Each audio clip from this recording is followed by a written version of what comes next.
Hello, everyone. Welcome to the cottage and welcome to mini readings. Howdy, howdy, howdy. Thank you guys so much for being patient. I was running just a couple of minutes late. So thank you guys so much for those of you that were here. I was a couple of minutes late. So thank you so much for your patience. Let's get started on the reading. I'm getting everything ready to roll. Hope you guys are doing well. Hello, hello. Let me make sure I've got everybody on the list. I do that has booked thus far. So the list is here that we have booked so far. Okay. And we will get started here in just a second on those readings. Here we go. Okay. And we will get started here. My blabbermouth. All right. Let me make sure. Yep. Okay. I've got my notifications off. I may have to go adjust my air in a minute. We'll see. But here we go. Let's clear some energy real quick and then we'll get started. Here we go. Here we go.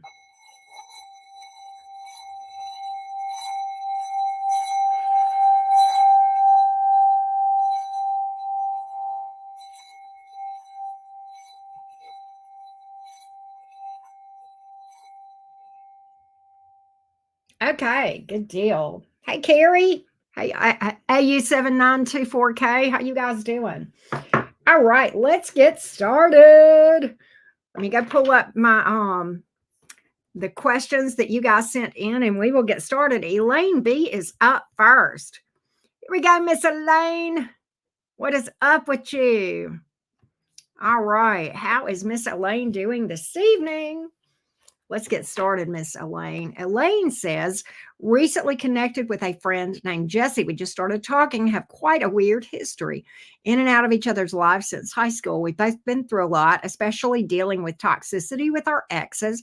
He has expressed his feelings about seeing each other and such, but my past experiences have me doubting my intuition. I am hoping he honestly feels the same way about me and our connection. Can I get you future insight into this connection? I have that for you. Hi, Zaire. How are you? Let's get the energies of this connection from this old high school connection of Elaine's. Let's get the intentions of this person toward Elaine. Give me 1 second. All right. Jessie. Let's get Jessie's overall intentions toward Elaine and see if we can see what Jessie's overall intentions are. Give me Jessie's overall intentions for Elaine. Give me Jessie's overall intentions for Elaine, please. Jessie's overall intentions toward Elaine. Jessie's overall intentions toward Elaine. Jessie's overall intentions toward Elaine. Jessie's overall intentions toward Elaine. Let's see what we can find out. So I have the Eight of Swords here in the reverse. Two of Pentacles. Six of Pentacles in the reverse. So quite honestly, I don't get a real good vibe here, Elaine. And what I really feel like with the Eight of Swords here in the reverse, I think that he is expecting you to do more for him with the Six of Pentacles in reverse than anyone can. I think he's hoping that you will help him forget about all the past heartbreaks that you talked about. Numb the pain. You can't do that, nor can any other person on the planet. That's why the Six of Pentacles in the reverse. He's expecting you to do far more than would be reasonable. All right. The Two of Pentacles is in the reverse. For that is oftentimes somebody who is non-committal, indecisive. Okay. But he's kind of hoping that you will help him feel better. And you can't. There's no one on the planet that can outside of this person. Okay. Let's get a little bit on the Two of Pentacles here in the reverse. Two of Pentacles here in the reverse for Elaine.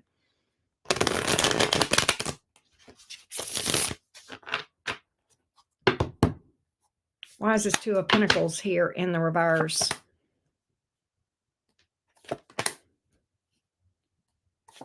He's non-committal. He's not over a past person. That's another thing here. That's why the Two of Pentacles can sometimes speak to juggling. Okay. He's not over a past person yet. He hasn't healed. All right.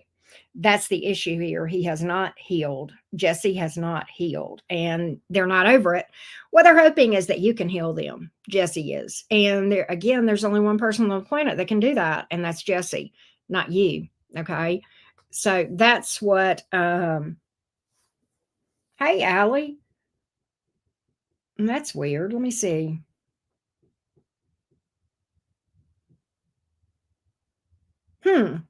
Allie, I saw Zaire saying, hey, but I haven't. That's the only other comment I see since I started the live outside of yours. That's weird.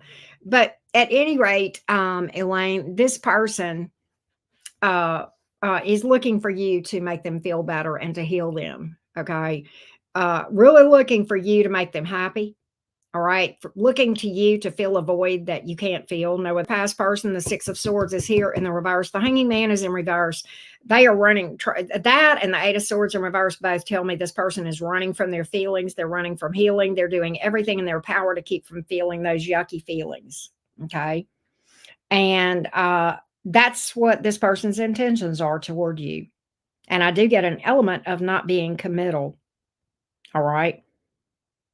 Either that or committing for the wrong reasons. It could be either one of those things. Okay. And this actually, based on what you told me about the circumstances under which you met, I feel like your entire connection and your entire attraction to each other is around a trauma bond. I'll be honest with you, Elaine. And there's only one way that thing can go, and it's never good. Okay. Just based on what you've told me. All right. When you connect over trauma, that right there is a big red flag, and it should be to both of you. All right. I think both of you need to leave each other alone and take a break from love altogether and heal and do shadow work. Because right now, if this is his vibration, this is yours. You're looking for him to do the same thing, and neither one of you can do it for the other one. Otherwise, you guys wouldn't have connected to begin with. Okay. The fact that you guys have connected, you're both looking for the same things, and you're looking for the right thing, but in the wrong place. All right. That's what I got on this thing, Elaine. That's what I got. I see you said hi, it could be on my end, and then just wanted to say, be aware in case it's not just me. Oh, you're fine. Hey, Carrie. And try going in and out the chat. Okay, Carrie, but I'm seeing your comment too, Carrie. So I don't know. It's weird. There's 23 people here, but I'm not seeing anybody say anything. I don't know if everybody's just being quiet or what, but I see you, Allie, and you, Carrie. And Zaire popped in and said hello. Now, Carrie, you had left a comment before I went live. I saw that. I saw AU, and then E Saint left one earlier today. You're seeing them now. Okay. All right. Well, y'all will let me know. Hey, there's AU. Okay. How you doing? All right. So, and I need to update my list. We have, Raquel. Hey, Raquel, what's up? Raquel is here. And I have you on the list, Raquel, and I know you. I know you, and I've got you, Raquel, after Clementa. Let me put you on my list on here. We'll go ahead and do that. How about that? All right, here we go. And then I read for Elaine already. So Divana is next. All right, let's take a look.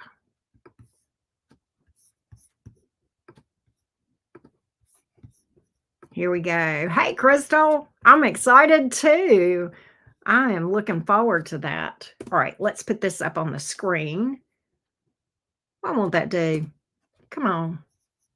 Mine's acting weird too. Tripping. All right, here we go. Let's go to, let's see here. Next up is Divana. Here we go, Divana. There we go. Divana, it asks, I am DV, female Sag. I have a crush at work on MC. Okay. We have only said hi once. I rarely see him at work. We have different jobs at work, but he's stuck in my heart. Will he ever make a move? Let's see if he's got some interest in you and see if he might make a move towards you, Divana. Let's take a look at this work crush. Let's take a look. Here we go. All right. Let me get a sip of water here and we'll read for this crush situation. Okay. All right. Let's look at MC's energies toward DV. MC's energies toward DV. MC's energies toward DV. MC's energies towards DV.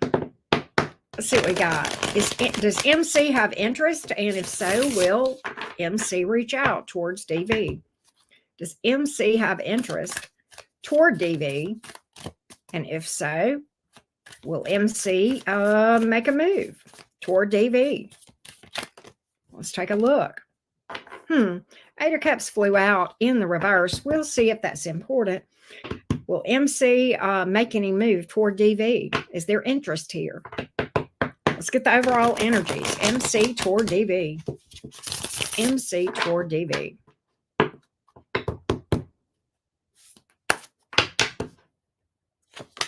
So I have the Queen of Swords here. Two of Wands in reverse. Three of Swords. Okay, so this is the thing. Queen of Swords is somebody who's very guarded. All right, very guarded with their heart. Okay. Got some walls up, maybe. Two of Wands in reverse is indecisive. Okay. Three of Swords. That's an interesting card because this could be here for one of two reasons. Either this person is involved. Both of these cards could speak to being involved with somebody else. Still into somebody else, afraid of heartbreak, heartbroken over a third party outside of this connection. All right. That may be why this person is so guarded. Okay. I feel like this person probably has gone through a recent breakup and that's why they're guarded. Yeah, they've gone through a recent breakup. Lovers in reverse. All right. And this even speaks to third party energy here. I don't think, I think there's another person here. I don't think this person at work is into or seeing someone involved with someone. It doesn't look like it. What it looks like is this person is very busted up over this person that they've had a recent breakup with. They're very heartbroken. Yeah. I don't even know if this person wants that person back. With the Death card here, it definitely came to a pretty painful ending is what I'm getting here. This person is in a lot of pain, unhealed wounds, the Star card here in the reverse. And I think probably I don't see this person making any connection or making any move towards you. I don't think this person can see beyond the heartbreak right now to be interested in anyone. I'll be honest with you. That's what I'm feeling like you're going to be, kind of seeing here. All right. And really, this person, I don't know if they have, you said they had spoken to you one time. I don't know if this person, this person may or may not find you attractive, but this person has no interest in doing anything. I will tell you that. And this is why right here, heartbreak. All right. In the blues, feeling hopeless about love in general. All right. Very guarded. Very guarded. A little bit cold. Okay. Understandable if this is what this person has gone through recently. All right. That's what I have. All right. You are welcome. You are welcome. I hope that helped. All right. So next up is Divine. There's Cal. What's up? All right. Next up is Divine Deej. Divine Deej, are you here?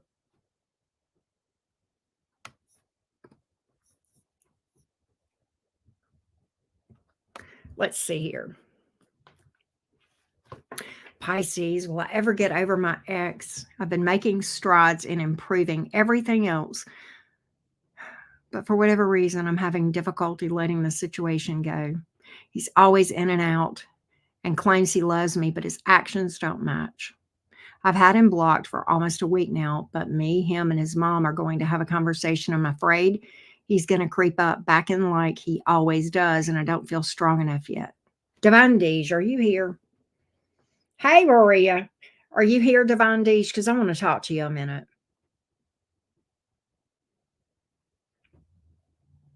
about this.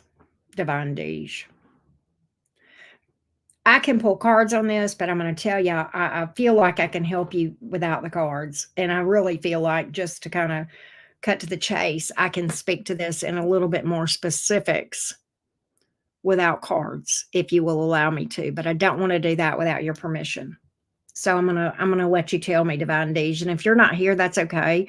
I can wait until you get here, and I can come back to you whenever you get to the chat. I do not mind, Love Bug, because I do want to answer this while you are here in the chat. And I'm not seeing you. Divine Deej, we are probably going to come back to you. All right. And we are going to go on and read for Carrie. And I'm going to put a circle by your name on my list so I'll know that I have not read for you. All right. Thank you, Maria. I'm glad you're here. Let's go to Carrie. Let's go to Carrie.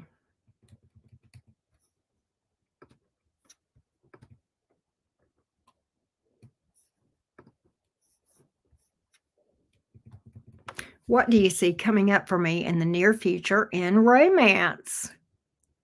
I recently connected online with a new guy, Scott, but I can still feel my ex, Ken, in my energy. They're both Virgos. I am a Cappy sun and a Cancer moon. Oh, wow. Those are tough placements. You know, I like Capricorns and Cancers, and the reason I like Capricorns is because that is my moon sign. You probably know that, Carrie. But let's get a vibe check.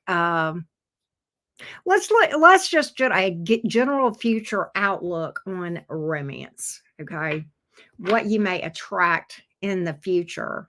All right, Miss Carrie, let's see what is likely to play out. I can read for Scott specifically, or just in general romance in the future. Let's take a look.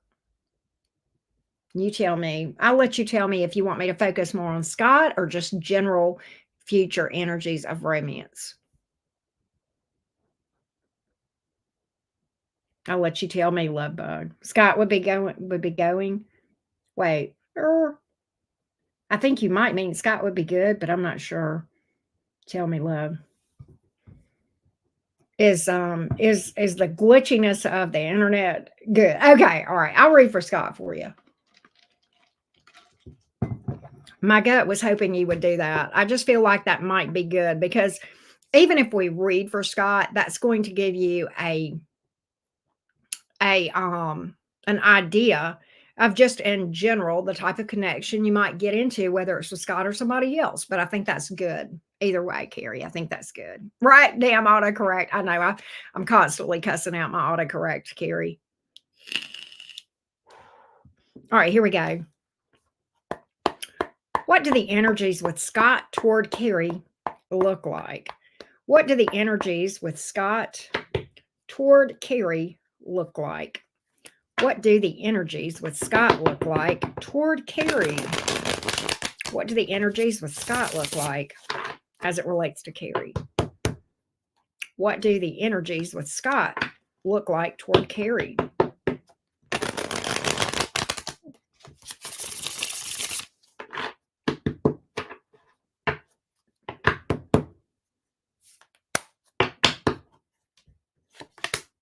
So I have the moon in reverse. Hey, Risha, you are fine to do one. The link to book one is at the top of this chat. You can see how to book one. If you want to get on the list, you can click on that link. I have the Ace of Swords here in the reverse, and the moon in reverse. I have the Four of Cups in the reverse. So I am picking up that Scott is not being altogether open and honest with you, with the Ace of Swords here in the reverse.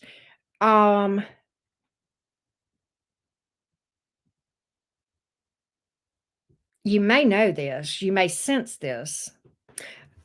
Four of Cups in reverse. Scott is holding on to something possibly from the past with the Four of Cups in reverse. The Four of Cups is in the reverse is about holding on to a missed opportunity, regretting a missed opportunity. Okay. And I'm going to see what that's about. There's some energy that's being held on to by Scott from his own past. Okay, that is, I can tell you that. And he's not being forthright with you about that. He's not told you about that. Not fully, at least, if at all.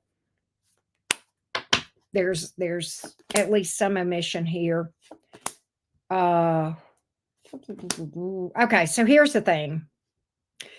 The death card is here. It is something that is an ending between two people, with the Two of Swords here in reverse, the Queen of Wands. Somebody he is still attracted to very much. He feels like was somebody that was a good match for him, with the Two of Swords in reverse.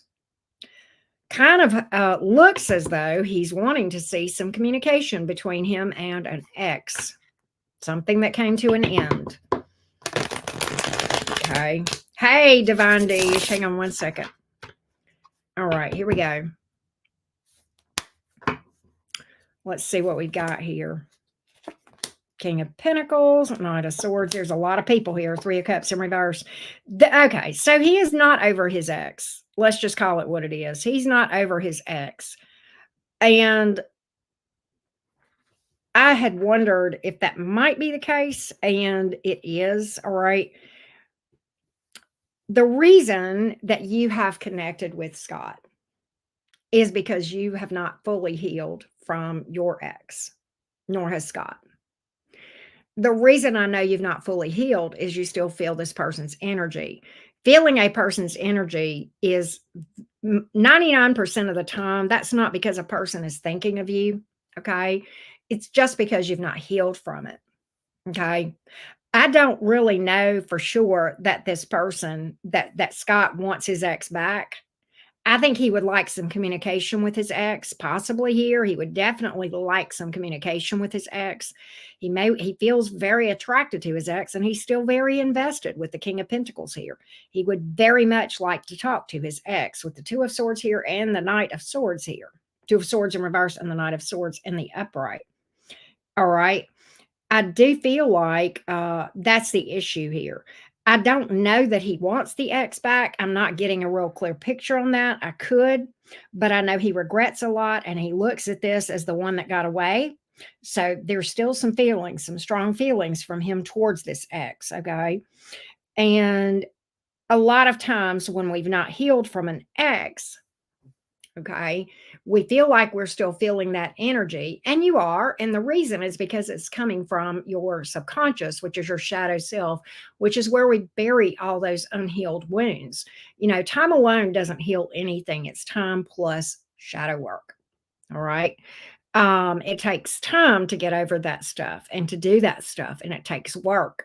And this is actually one of my areas that I'm very passionate about. And that's why I formed Fam Jam membership. For this reason, we talk about it weekly. We do teachings on it and that sort of thing over my membership. But that's what you're dealing with here, Miss Carrie. And that's what is going on here. It's not really being very clear to me of whether or not Scott wants their ex back. Let's just ask. No, actually, I don't think they do want their ex back. All right. But I think they would like some closure, some clarity, and to make nice with their ex. And I'm not really seeing that they want their ex back. There are some strong feelings here, though. I will tell you that. All right. There's a lot of I miss you energy in this thing with this ex, too. I will tell you that, too. And it may be that Scott doesn't feel like they have a chance to get back with the ex. I can tell you this. The other thing that my cards are telling me, Carrie, is that Scott is very lonely, does not like being alone, and very lonely, very much misses their ex, okay, and doesn't want to be alone. And the reason that people get in this energy of not wanting to be alone is because when you're alone, you have to face the feelings, and nobody wants to do that. But facing the feelings is the very beginning of healing. And that's why nobody likes to do shadow work, because it's not fun, but it hurts like hell, right? But that's what I've got here, Carrie. That's what I've got. And I know that may be disappointing to you, but I feel like best bet for you if you're literally still feeling this energy from this past person creeping up on you, you're probably, I don't doubt that you're feeling that. That's coming from your own shadow. Okay. That's where that comes from. When people, 99% of the time, when people say that, that's what's going on there. All right. There are those rare instances where it's because a person is thinking of you, but it's more rare than people want to admit, unfortunately. All right. That's what I got, love bug. Thank you for that feedback, Gentle Rain, about that. Gentle Rain is one of the members we have um, over in Fam Jam. Gentle Rain, you joined what? A couple of months? You've been a member for what? A couple of months now? 2 or 3 months, maybe something like that. Yeah, I know the connection with Scott is brand new. Scott wants their ex back, and you're not over your ex. That's why you've connected. I know it's brand new. I understand that Scott is a brand new connection. Scott is hung up on their ex. Scott misses their ex. I don't know if were you not listening? I mean, go back and rewind and re-listen to this because I totally got it that Scott was a brand new one. I totally understood that. There's just a lot of ex energy here, yours and Scott's. You both are hung up on an ex and you're not healed, and that's why you guys have connected because you're hung up on an ex, right? So, but go back and rewind, Carrie, because I think you may have missed totally what I said. No, I got it, Love Bug. I know Scott's brand new. All right. But that's what I have here. So, Divine Deej. Oh, okay. I got you. Okay, good deal. Divine Deej, are you here, sweetie?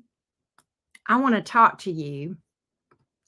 And I wanted you here. I want to go back and reread your question before so that I can remind myself. I'm coming back to Divine Deej because I wanted to talk to Divine Deej. There's Divine Deej. Okay. Will I ever get over my ex? I've been making strides in improving everything else, but I'm having difficulty letting the situation go. He's always in and out, claims he loves me, but his actions don't match.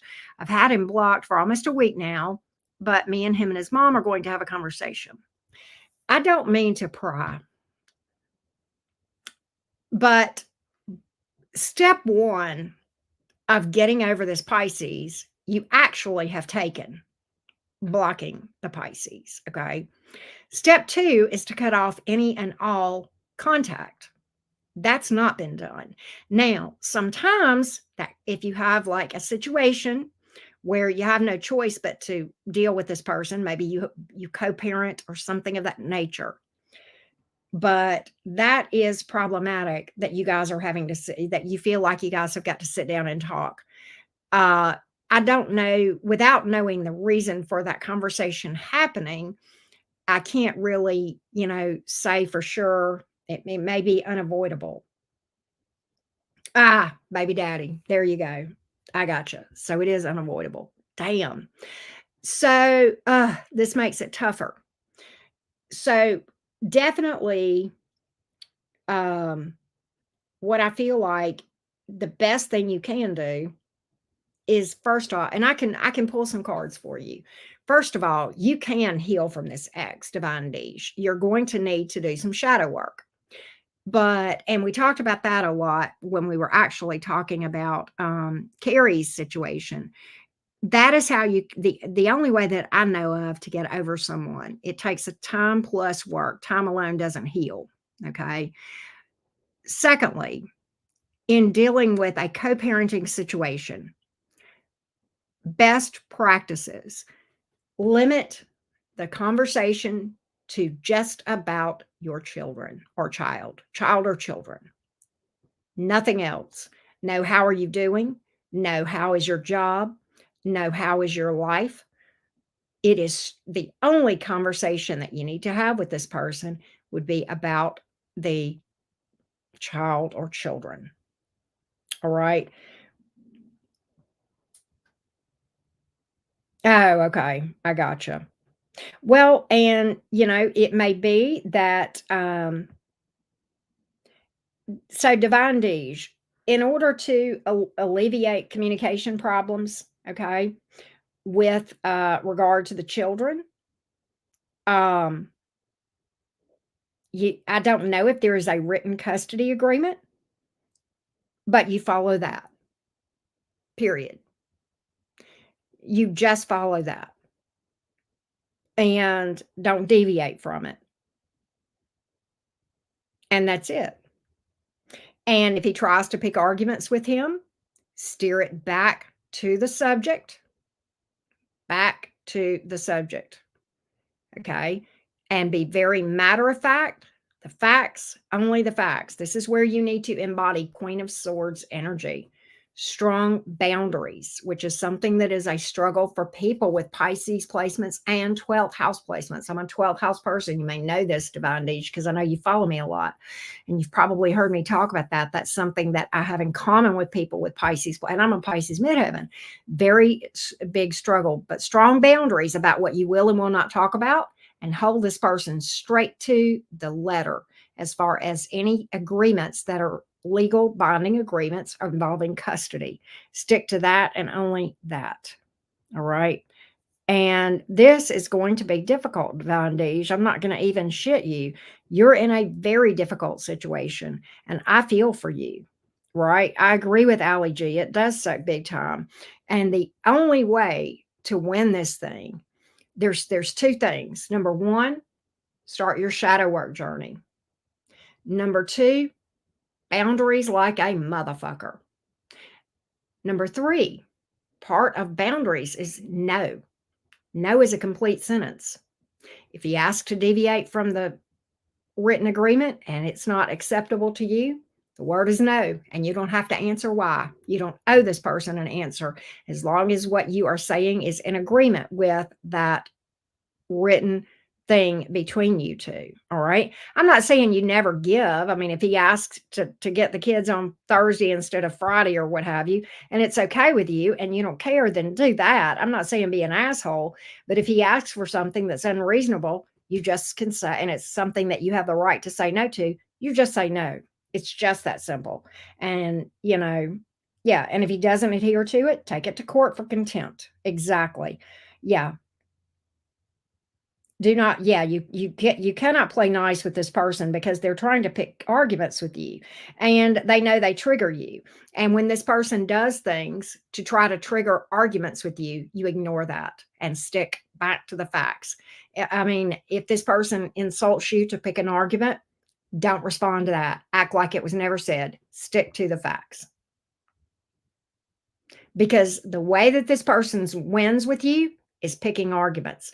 And then you respond, and it's easy to do. It's hard to not respond, right? Particularly when emotions are involved. But when this person tries to pick arguments with you, as hard as it is, okay, I don't care if you have to go outside and hit the side of your house to keep from doing it, okay, to express your anger. Don't let this person know that they have gotten to you. Don't give them the satisfaction of a reaction. That's what they want. That's what this person wants. That's why anybody tries to pick arguments with anyone. They are looking for a reaction. And when you give them the reaction they're looking for, then you are giving them exactly what they want. And you are positively reinforcing that behavior and encouraging them to continue to do it because they're getting what they want. Right? So I can pull cards on this for you, but I feel like me answering you this based on what I know about energetic behavior between people, then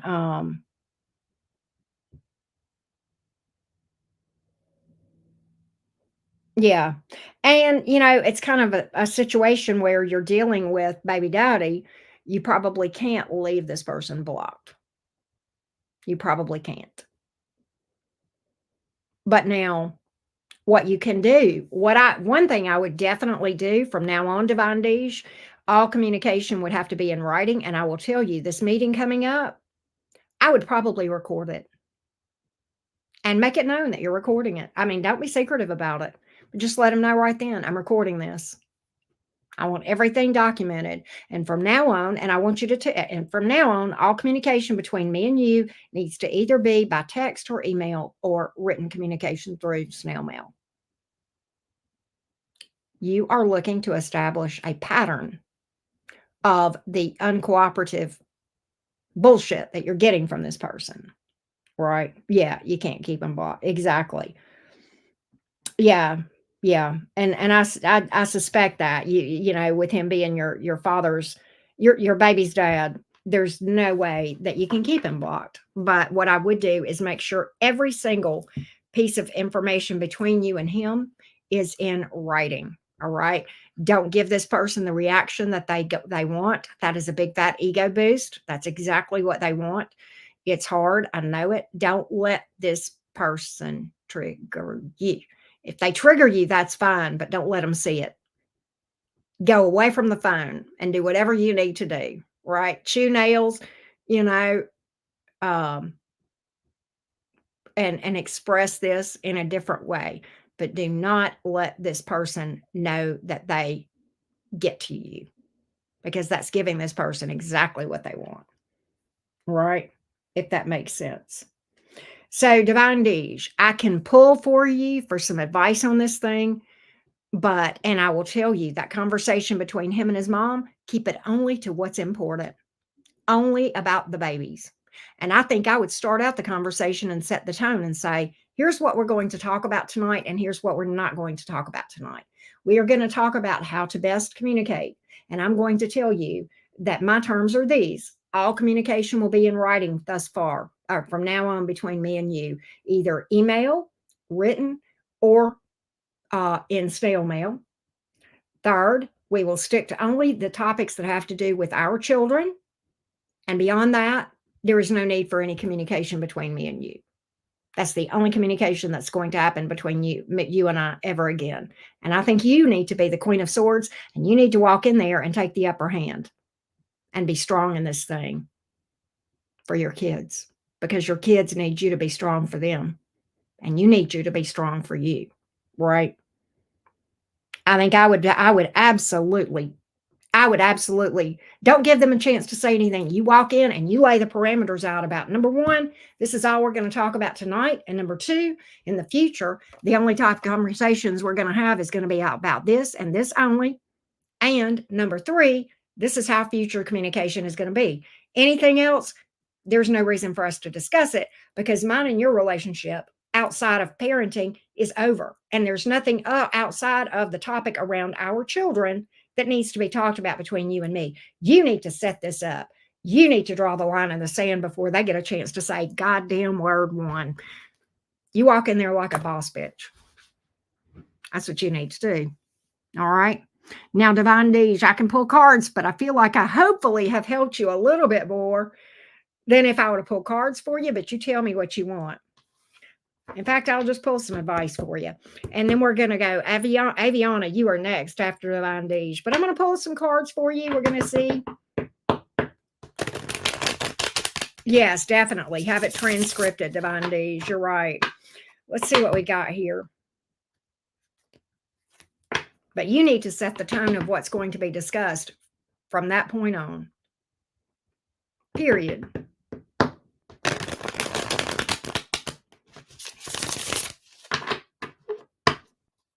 Yeah, well, when you start recording, you let them, you record you record yourself saying, this is recorded, and I want to make sure that you guys understand it's recorded, right?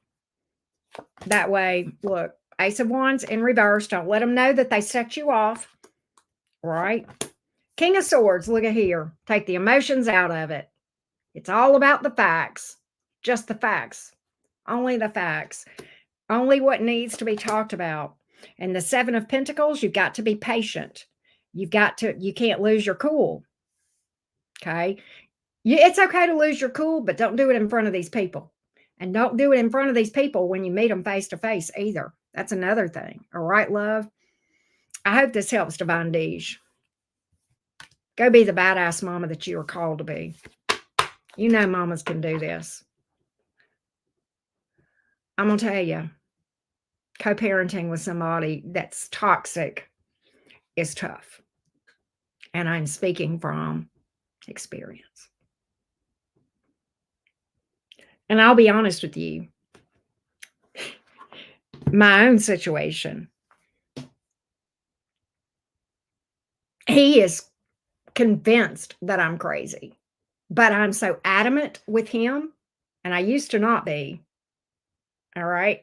But I take the upper hand, and he's at a place where he just gives in because he doesn't want to deal with my crazy. And that's fine. I don't care what it takes to get what I need for my baby.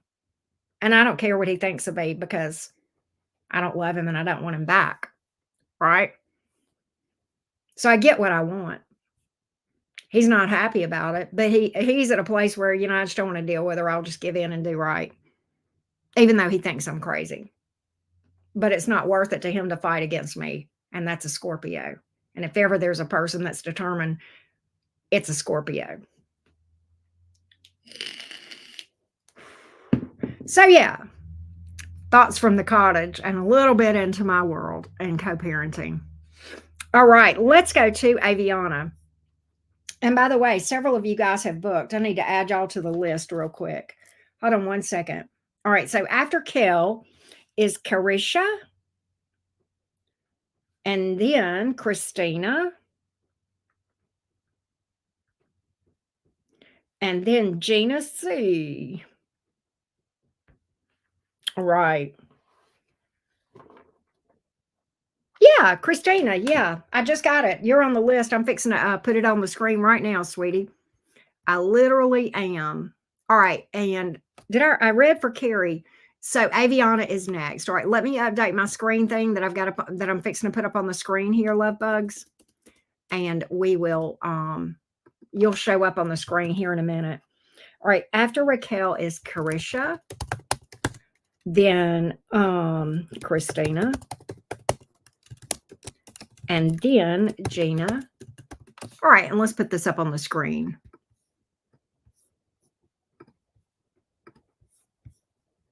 Yes, happy birthday to the Torians. Awesome sauce, right? Here we go.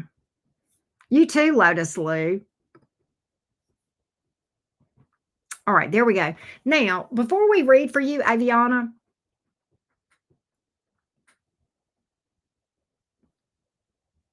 I'm going to go adjust my air because I got hot. I get under, y'all can't see them, but I've got lights here and I get hot when I read. And it's because of these lights. I'll walk in the other room and it'll be cold in there, but I'll be okay because, like, yeah. And it's funny because I'll have the air just cranked down. It'll be just cranking during the live. And then when the live's over, I'll walk in there to, after I finish the live and I'll get out from under these lights and I'll be like, God, it's like an ice box in here. But anyway, give me just a minute. And Aviana, I'll be right back and we're going to pull for you. Give me 1 second. Be right back.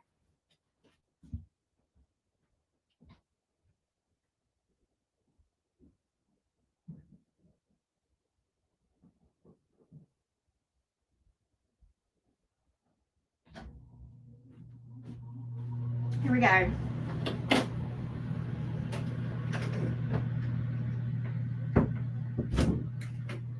I was out of town and got back really late last night.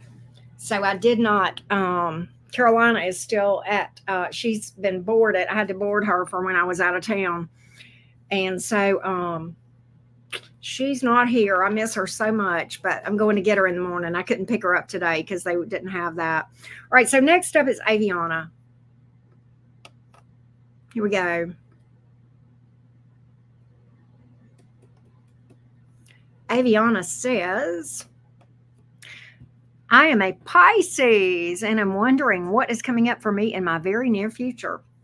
Let's take a look. Aviana. Hey, Emily, how are you? Aviana, are you here? Do you want this to be more romance oriented or career or general or what? I can do a general. I can do it towards romance or just in general or whatever. You tell me if you're here. If not, I'll do a general. Let's take a look.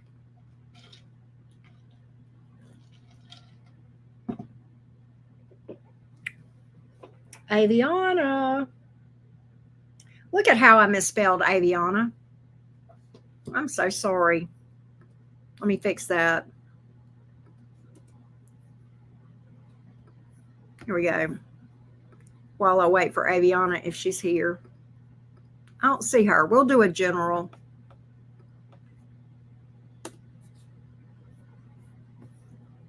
Let's see here. All right, so let's look at a general forecast for Aviana in the near future.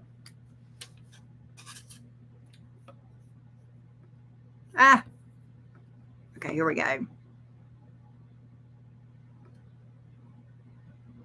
What is coming up in the near future for Aviana? What is coming up for the near future for Aviana, please?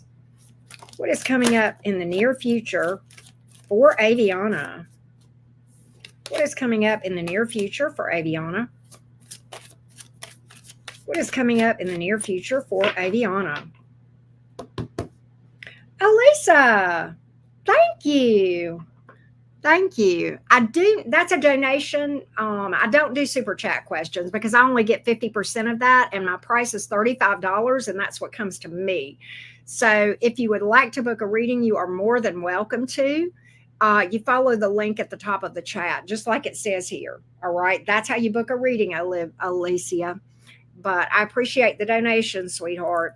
All right, here we go. All right, Aviana, what is coming up in the future for Aviana?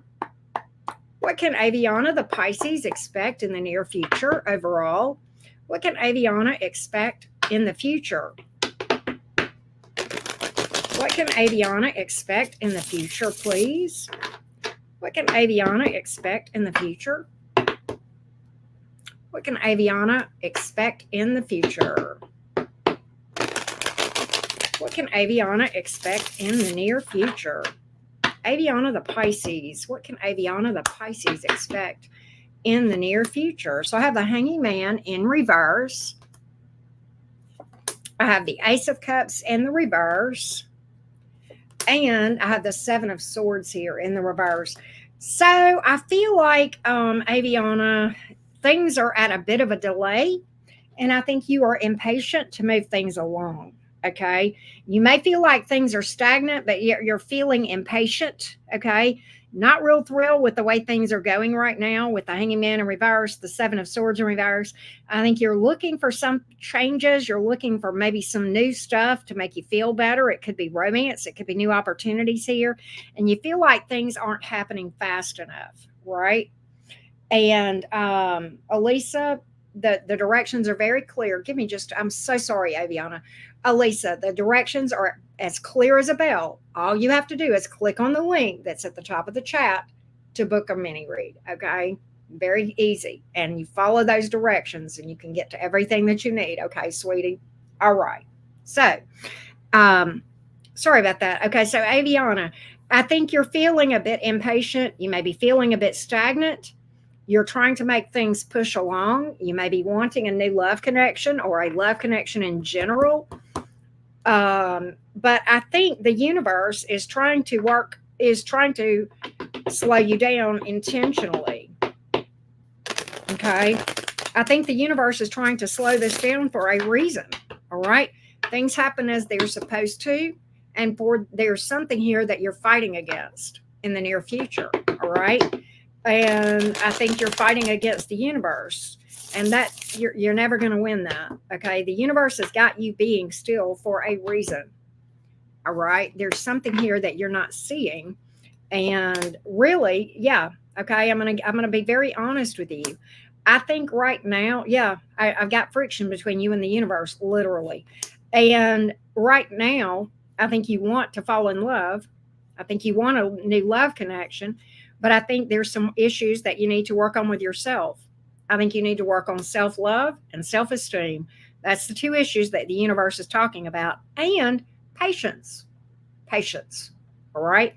Because if you don't have patience, self-love, and self-esteem, you're going to end up settling for somebody that's going to be a douche. Okay? And get hurt again. All right? And the universe has got you slowed down for a reason. There will come a time that you'll be ready to take a leap of faith. All right. But the timing is not now. Page of Cups in reverse. It's time to turn the emotion toward yourself. It's time to turn inward and work on the inside. Magician in the reverse. All right. Because right now, I think you're trying too hard to manifest something that you are not yet ready to experience. Okay. So I think you and the universe right now, and maybe in the future until you decide to give, are going to continue to fight with each other. All right. Because right now, you're trying to get ahead of yourself. And right now, the universe is saying no. And right now, what we have is kind of the universe trying to parent you in a loving way, and you kind of trying to rebel and defy. And I'm just being real with you because that's what I'm seeing here. Hangman in reverse. Okay. Not really wanting to be patient and learn what you're supposed to learn in this time. All right. And right now, you're compromised, you're vulnerable. And because of that, you're likely to get into a connection where you're going to get hurt. So, do I feel like there could be a time and a place? Yes, absolutely. Okay. My cards are even saying that. All right. But what I also feel like is that if you will acquiesce to this thing and stop fighting against it, fighting against the universe feels like this, the divine energy. All right. And quite honestly, this is your higher self. If I'm just being honest, that's where this comes from. Your higher self is trying to pull you in a different direction, and you're trying to fight against your higher self. Your higher self is actually divine energy. But nonetheless, here we go. Fighting against that divine energy is like this. Think of a river, a rushing river with a strong river current. That current is the direction of the universe. All right. We step out into the river, and this current is going this way very hard. Okay. Right now, and that current is the universe. All right. This is you. And you turn and you try to walk against the current, and I know you're not going to get anywhere, and you may fall down anyway. All right. And because the river's got this rushing current that is very, very strong. But if you'll instead turn and go with the same direction of the universe, you'll almost feel carried. You'll almost feel assisted. Okay. The current will carry you when you can't carry yourself. All right. And right now, that's what I feel like you're wrestling with. And I think that's where you've got to make peace. And I think you've got to get on the same page with your higher self and really get serious about your spirituality, healing, working on your self-esteem, working on self-love, and get yourself a daily meditation practice. And that's what I feel like a lot of your issue is, right? That's what I feel like. All right. You are welcome, Alyssa. Here we go. That's what I got. All right. Next up is Crystal. Let's see here. I think somebody else booked. Sonia, I see you, love. All right. I will put you up, Sonia, on the screen whenever I update the whenever I do an update. Okay. All right. Let's go to Crystal V. Here we go.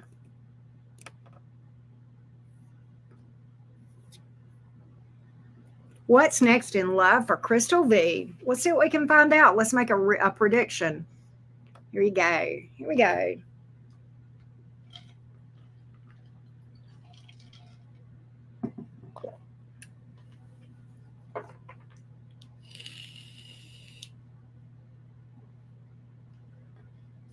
All right. What is next in love for Crystal V?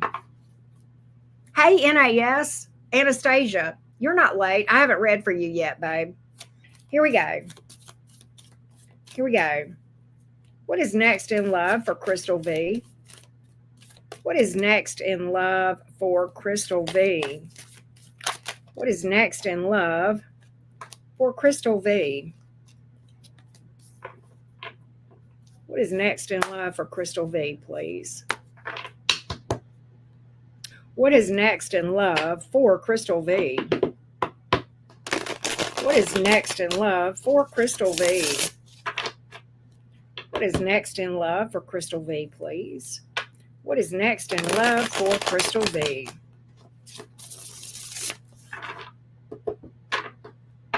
What is next in love for Crystal V? So I have the 9 of Swords, the Ace of Cups in the reverse, the 6 of Swords in the reverse. So, okay, Crystal, I think you are being slowed down to deal with some things, all right? I feel like romance is at a delay, maybe even a little bit stuck, okay? I think the universe is trying to get you to double back and go backward. You're like, wait, that doesn't make any sense. I don't want my ex back. I don't want you to go back to your ex. What I want you to do is or what the universe is telling you is that the universe is going to put you in a situation to double back and deal with some wounds associated with fears of being alone, fears of abandonment. All right. That's got things stagnant for you in love. All right. I'm seeing you literally not experiencing anything romantically in an effort to force you to face some things that you would like to not see. Oh my gosh, Maestro, I'm honored. Wow, props. But I think what's happening here, Crystal, is I think romance is at a delay. And I think this is intentional with the divine energy causing you to double back and look at some fears of abandonment, fears of being alone, and maybe some wounds of around that have occurred in your life. I think the universe is trying, or source, spirit, your higher self is trying to get you to double back and address these issues because of, and because of that, you may be struggling to manifest viable romance, okay? Because it's time to address these wounds, right? It's time to address the fears that we have of being alone, right? The fears of abandonment. It's time to deal with that because those fears, if we get into a relationship with those things, oh my God, it can be really tough for you and for the other person, right? And I feel like that may be, I'm seeing stagnancy in your love life with the Six of Swords in reverse. And I feel like that is the issue, is that it's time to really go inside, allow yourself to do the shadow work, process through the emotions, right? We dig deep into that stuff in membership, okay? About dealing with the shadow self, the subconscious. It can be a little bit, confusing, and that's understandable. But the more you delve into those areas that you've been trying to avoid, the better your life experiences will be, okay? Now, the trick is your main goal has to be working on yourself, spiritual ascension. If you do this just for the sake of having good romance, then you got your priorities still out of whack. Your priorities really need to be you, your spiritual practice, your spiritual journey, taking that journey inside yourself, into the shadow self, into the subconscious. That needs to be the priority. And your life experiences are going to give you a literal report card. It's like a mirror and it tells you how you're doing, right? And if you're having challenges in the areas of romance, manifesting romance, then it's time to double back, right? Sometimes it's about taking a step back and working on our own energetic vibration, because at the end of the day, I've been guilty of this. I don't want you to think I'm being judgy here.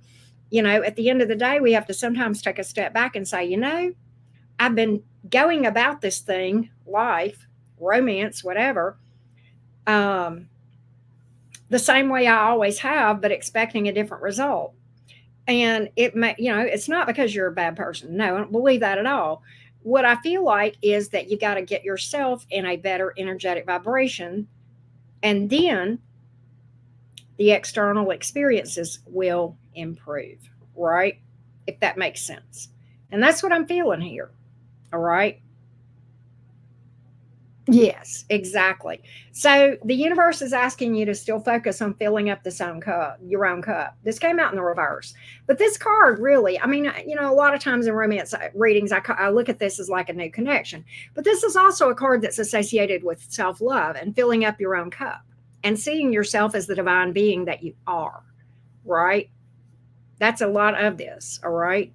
And being able to move on from the ghosts of the past that are haunting you, right? And right now, both of these cards came out in the reverse. The universe is asking you to revisit some issues, right? To revisit. And you may have worked through this stuff, but sometimes you spiral back again and again, sometimes deeper and deeper, right? And that's what I feel like is going to be what you are, being asked to double back and look at in the near future, and making this your priority, if that makes sense, versus romance. All right. Well, hello, Rising Phoenix. No, it couldn't be Rising Phoenix's birthday. My little Taurus friend. Happy freaking birthday. Whoop, whoop. I love my Taurus friends. Rising Phoenix. Birthday hugs for you. Proud of you. Another trip around the sun. Or another trip. What is it? Another, I don't know. Yeah, I may have said that wrong, but a solar return or whatever, right? You are welcome, Crystal. Happy solar return day, Rising Phoenix. So happy for you. I hope it has been a day that was filled with fun, frivolity, and celebration. There you go. Oh, okay. So it's Monday. Oh, okay. It's a different day for you than it is for me because you're on the other side of the planet. I love that. I love that. I love, love, love it. You are welcome. Thank you. So, Allie G is up next. And Allie G says, I'm a Capricorn. I knew that. Lighthearted one. When I was 17, got a tattoo of a dragon. Ooh, I'm already in love. I love dragons. Note associated element, which was never finished because I got a call that my house burned. Oh my God. Took it as an omen. Directly related. When I got divorced, I finally got a second of my family's Scottish clan badge. Okay. From lines and Ovid's Metamorphoses. You're so intelligent, it's crazy. About a normally quiet river getting blocked by wood and stone, raging and foaming, fiercer than for the obstruction. Tattoo shop flooded. What is up?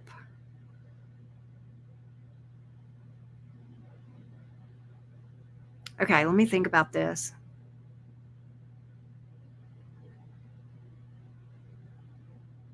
Let me just do this, Allie. Let me ask what, you know, draconian energy in and of itself. I don't know how much you know about that from a spiritual aspect.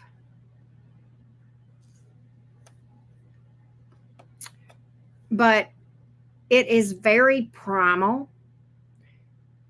Hey, Sonny. Hey, Katie. It is very primal.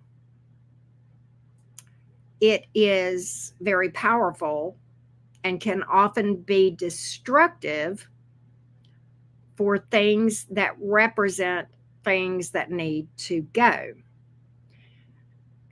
And when you take primal energy, it's kind of similar to Pluto, to be honest. It's kind of very towerish sometimes, right? It is, it can feel very painful and can bring about some really devastating events, hurricanes, tornadoes, all right, things of that nature. But often for something that leads to something better. Think about hurricanes. The earth releases heat through hurricanes and it causes destruction. But if they did not happen, the earth would explode. And so it's a very primal energy that can be very painful to experience and to be seemingly associated with some really rough experiences, but it paves the way sometimes, or really always, for what is better, right? If that makes sense. And that I believe may be what's going on here. And I really am wondering if, without realizing it, it can also show you really fast what you do and you don't need. Yes. And I almost think that perhaps you were even drawn to this image of the dragon for a reason. I think your higher self took you there. All right. And perhaps this may be a stretch, but perhaps you are embodying a bit of that energy. Um,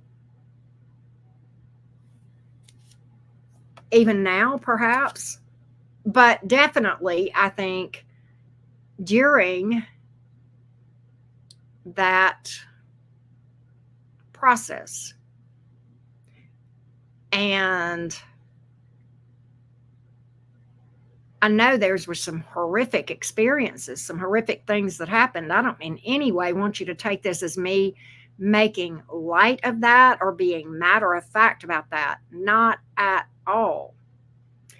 But one thing I can say is draconian energy is big. It will get your attention. It can be very, very impactful. Oh, you thought it was, let's see here. I thought it was a little funny when yeah. And so it's not easily forgotten when you are around a person that embodies draconian energy. It's not easily forgotten. Okay.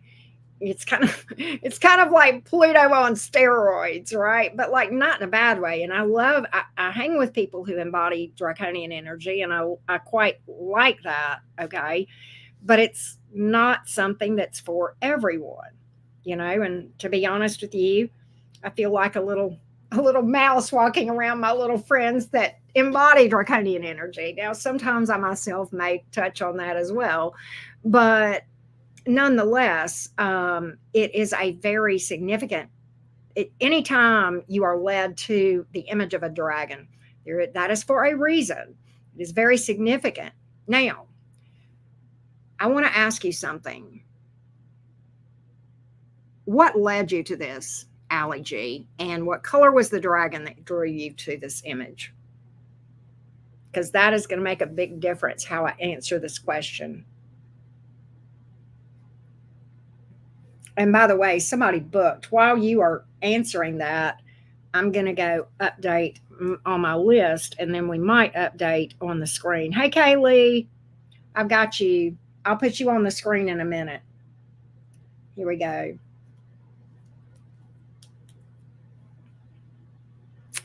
So let me ask you a question, Allie G. All right, well, I'll just say it. It is my experience, and I'm not an expert. I want to clarify this. In my experience, what you are telling me is very significant, and this has happened to me. When you are drawn to or see, and in my case, it happened in the astral. I had an experience with the black dragon in the astral. That is very significant, and it often leads to experiences like what you're talking about. But it also means that you are prepared to deal with some tough situations that is going to bring about some huge growth and ascension. And I don't know how long ago this happened, but I would be willing to bet that if it has not already happened, it will, this is going to be followed by an amazing amount of spiritual growth, spiritual ascension, challenges, and growth. This doesn't happen to everyone. So I would be curious to hear your side of that. And I could pull cards on this, but to be honest with you, Allie, it's my knowledge of the occult, I feel as though, that is helping me to answer this question and can better answer what you are probably experiencing right now. It's a black outline of a tribal dragon. Yep. Um, black dragons have a lot of significance. A lot of significance, right? So I would be curious if maybe that happened to you. Hey, Emily, I've got you, and I will put you on the list as soon as I update the screen. And I'm going to update the screen as soon as I finish with Allie. But I'd be curious if that's what you experienced, Allie. And I'm going to see if I can get some overall advice for you real quick from the cards, okay? Let's talk about it. I was 17. My mother took my keys until I agreed to removal. I went to a few sessions before moving out. Not sure why tattoos equals. Yeah, it can equal a lot of type of destruction, right? It can equal. It's not the tattoo; it's the black dragon. But that's not a bad thing. You were led to that for a reason. Okay, you were led to that for a reason. It was your, I believe, your higher self that led you to toward that direction.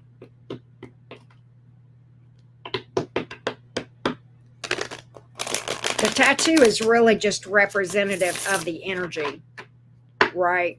It's not the tattoo itself. It's the black dragon energy, but that's not a bad thing. I think the black dragon energy is very helpful, but it can also be very tough, right? Yeah, and that's fair enough. Let's see if we can get some overall advice, what you're supposed to learn from this. There will be a lot you learn from this. There's probably a lot that you will learn from this or experience. So what I really get is this is actually encouraging you to get, wow, we got the Hermit, we got the Moon, we got the Five of Cups here. This is telling you this is all about doing work, inner work alone on the subconscious. Allie, you remember me talking about that song Secret Journey? Police, the Hermit being alone, the Moon, the subconscious. There you have it right there. This was very significant. This is very significant. All right. But I may not have been you that I was somebody I told this to. I said it in a reading. Secret Journey, the police. I want you to go listen to that. This is about your spiritual ascension right here. I wasn't wrong. And why is the Five of Cups here, Auntie Karen? Okay, because when we delve into the moon energy, the subconscious, it's all about the emotions, the intuition. All right, that divine energy right here that's in the subconscious, right? Divine feminine, right? Okay. And that's what I have here. I wasn't wrong. Everything I told you was spot on. My cards are just confirming what I just said to you. This is about a secret journey. This is about you, your spirituality, and the things you will learn from going inside and delving deep into the subconscious shadow work, which I know you're on that journey. I know you're on that journey because, you know, you're in membership, right? That's what I got. That's what I got. I hope that helps you. Hey, Nate, you absolutely can get a reading. If you would like to get on the list, click on the link that's pinned at the top of the chat, and that's where you go to get on the list, Nate. Absolutely, you can. You sure can. Yes, Emily. Emily, I got you on the list. Yeah. So let me update the list real quick. And Anastasia is up next. And I'm going to update because several of you have booked since I updated the screen. So let me just stop and do that. So after Gina, we have Sonia, D, and then we have Kaylee, and then we have Emily. All right, let's put you guys up on the screen.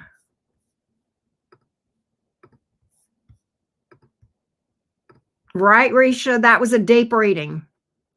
Risha, that was a deep reading. That's a little bit deeper, but Allie's kind of a deep person. And I mean that I mean that as in a complimentary way. But yeah, Risha, that was a deep reading. Goes a little bit deeper than I normally do, but it was kind of refreshing too, Ellie. I was glad you asked that question. I had to really think on that for a minute and see, and I'm like, oh, I see what this is. Okay. Allie just went next level on this thing. All right, let's go to Anastasia. Um, Allie, I don't know if I've ever recommended this to you. I mean, oh, I saw you email me, Allie. I'll email you back after this, and I'll try to remember to tell you this. I'll tell you this later. But if well, I'll just say it here. Can I recommend a creator to you, a YouTube channel to you? And Risha, if you found this interesting, then maybe you too. But Travis Magus. In fact, one of his mods just was here. I hope I spelled this right.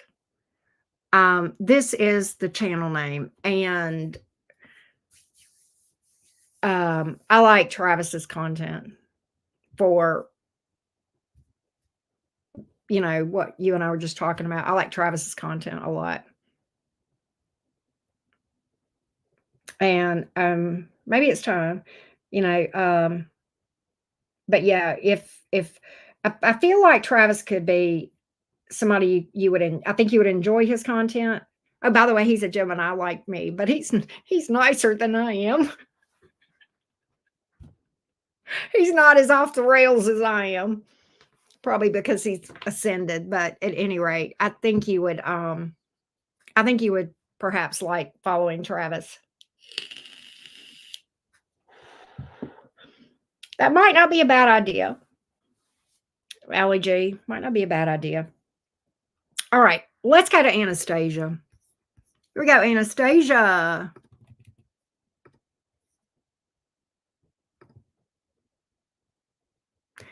It just so happens, Allie G, that I had a similar experience, but in a different way. If that makes sense. So that was why I could feel like I could speak to that more directly. All right, so we want to check in on the Cancer for Anastasia. Current thoughts, feelings, and intentions. Let's see what we can find out, Miss Anastasia. Let me get a sip of tea here.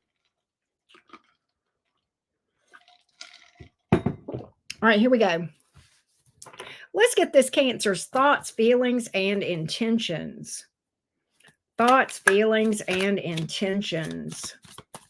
Thoughts, feelings, and intentions. Thoughts, feelings, and intentions of the Cancer. Here we go. Here we go. The thoughts, feelings, and intentions of the Cancer toward Anastasia. How is the Cancer seeing things right now?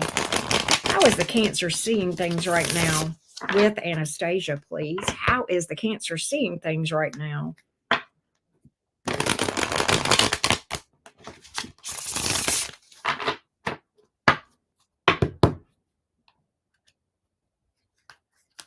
How is the Cancer seeing things right now with Anastasia? Tower in reverse. Man, that Pluto energy. 5 of Cups. Page of Swords in the reverse. Something has this Cancer on guard. Something has this Cancer on guard. And they're not real happy about things. Why is the Page of Swords in reverse? Sometimes that's somebody that's got their guard up. It can be somebody that feels like you may have done something that has made them not trust you, or that they've got to watch you extremely closely. They're trying to avoid a disaster, but there's something that's happened that's got this Cancer upset with this 5 of Cups, but they're trying to keep this thing from falling apart. There's a lot of fear here with that Tower in reverse and the Page of Swords in reverse. There's like this energy that I've got to watch this all the time, because if I don't, it's going to blow up in my face. I may miss something. I don't want to be blindsided.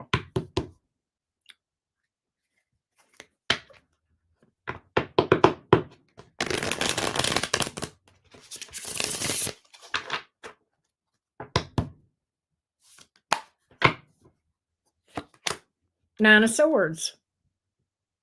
Fears of being alone, fears of being left out in the cold, fears of being abandoned or feeling abandoned, possibly. God, busted up. Three of Swords. Anastasia, I know you know tarot meanings. You know that's a tough one. Full card. So there's a desire to go forward with you, but at the same time, there's a lot of fears of heartbreak, fears of being abandoned, fears of having the thing blow up. Trust issues here with the Page of Swords in the reverse. Fears of something blowing up in their face. But they're busted up about something right now with this Five of Cups here and that Three of Swords coming out on top of it. You know, it's like this Cancer wants to move forward with you, but at the same time, a lot of pain, a lot of sadness.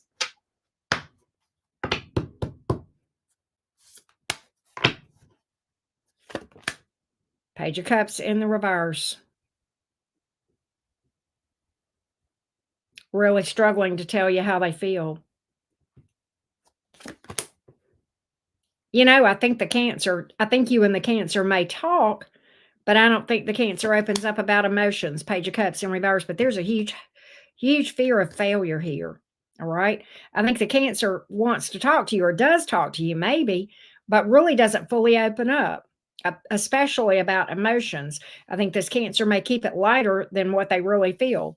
Okay, because I got a Page of Cups in reverse, Page of Wands in the upright, keeping it light, fun, and flirty, but not really talking about the feels too much with the Page of Cups here in the reverse, which is something that's been a recurring theme with this Cancer that you and I have discussed, right? You've seen that, and here we go again with that thing. A lot of fears, a lot of unresolved pain associated with. Yeah, there you go, right there, or a reverse. A lot of things that have not really been completely dealt with. Knight of Wands here, but Ace of Swords in reverse. So what I get is this. I think the Cancer is ready to move forward. That's why the Fool came out in the upright. But at the end of the day, there's still a lot of things that have not been said, not been dealt with, and not been discussed that really need to be before. But I think this Cancer is trying to force this thing forward without dealing with or talking about the elephant in the room. The pain, the failures, or fear of failures, the heartbreak, the potential heartbreak, the fear of heartbreak, and perhaps some old wounds that are still unresolved. That's what I've got here. So the intention is to move forward and just not talk about the elephant in the room. But you know, and I know, Anastasia, what happens when you do that. Right? We know what that's a recipe for. And, you know, despite people's attempts to avoid towers, when we move into connections in that energy, that's exactly what it leads to. That's what I got. That's what I got.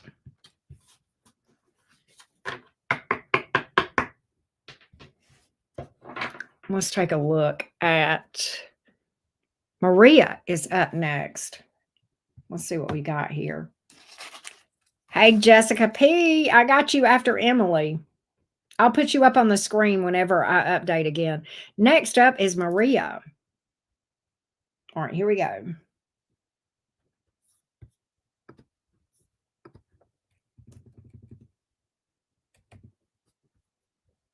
Let's see what we've got here.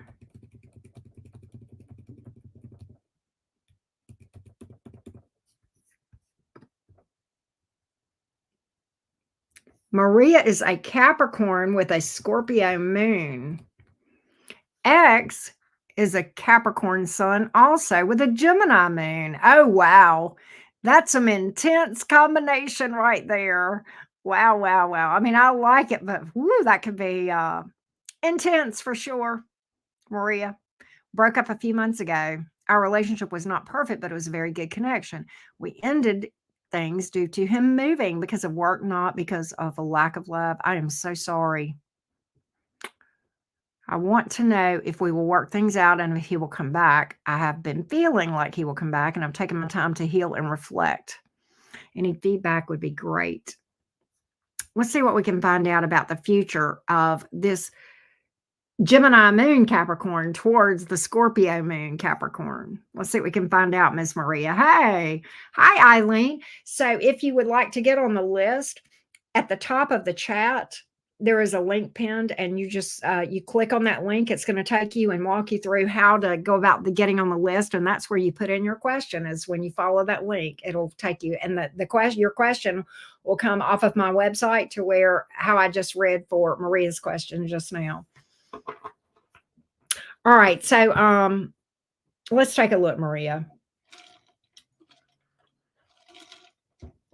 I think when I read for it, I'm going to read for the Gemini moon towards the Scorpio moon, and that way it'll keep it straight. Okay. Man, that Gemini Scorpio thing, Maria. And I'm a Gemini, double Gemini. That's some intense stuff right there. And I know I've dated more Scorpios than any other sign, all the other zodiac signs combined, right? I love Scorpios to this day, though. And I've had more female Scorpio friends than like all the other signs from like a platonic friendship thing. And my mother was a Scorpio. My baby's father is a Scorpio. It's like crazy. The Scorpionic energy just seems to follow me as a Gemini. And I can't leave it alone either, Maria. So here we go. Let's look at the Gemini moon towards the Scorpio moon. Here we go. Yes. Well, Scorpio moon is very hard. Capricorn sun is a tough one too. There's a lot of lessons that we came to experience. And I say we because I'm a Capricorn moon. That there's a lot that we came to learn this time. All right.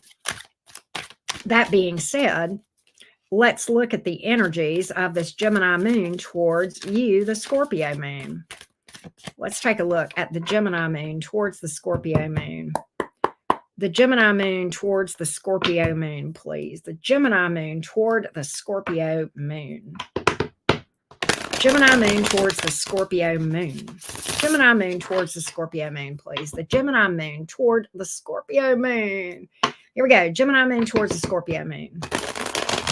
What can we find out? The Gemini moon toward the Scorpio moon. Gemini moon towards the Scorpio moon. Here we go. Gemini moon towards the Scorpio moon.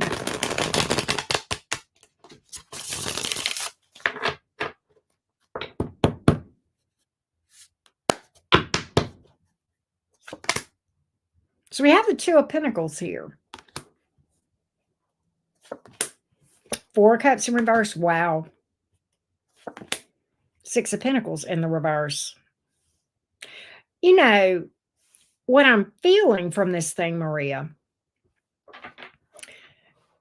this person is definitely, you're still on the mind of this person. All right. You know, the Two of Pentacles in the upright is a lot of times going, what should I do? What should I do? Weighing options, right? Weighing out, should I, shouldn't I? Should I, shouldn't I? Right? Maybe feeling like I need more information before I make a decision sometimes when the Two of Pentacles is in the upright. Sometimes that's a card about indecision or weighing out options or the pros and the cons, or I feel like I need more info or something has to happen first. Could be that. Now, what is very telling in this thing is this Four of Cups in the reverse. That speaks a lot. The one that got away. The one that slipped through my fingers, the missed opportunity, the what if I had done differently, or it can be I blew a good thing. I let something really important go. And I have regrets sometimes about the way things played out, right? And even though, like you said, it wasn't a lack of love. And this would speak to that there could very well be some emotion here still, because there is this energy of the lost opportunity, the missed opportunity, oh, wow, I messed up a good thing, or sometimes not that I messed it up, but the situation messed it up, right? But there's this, not wanting to let this thing go, right? Energetically. All right. Now, the Six of Pentacles is kind of interesting. It's here in the reverse.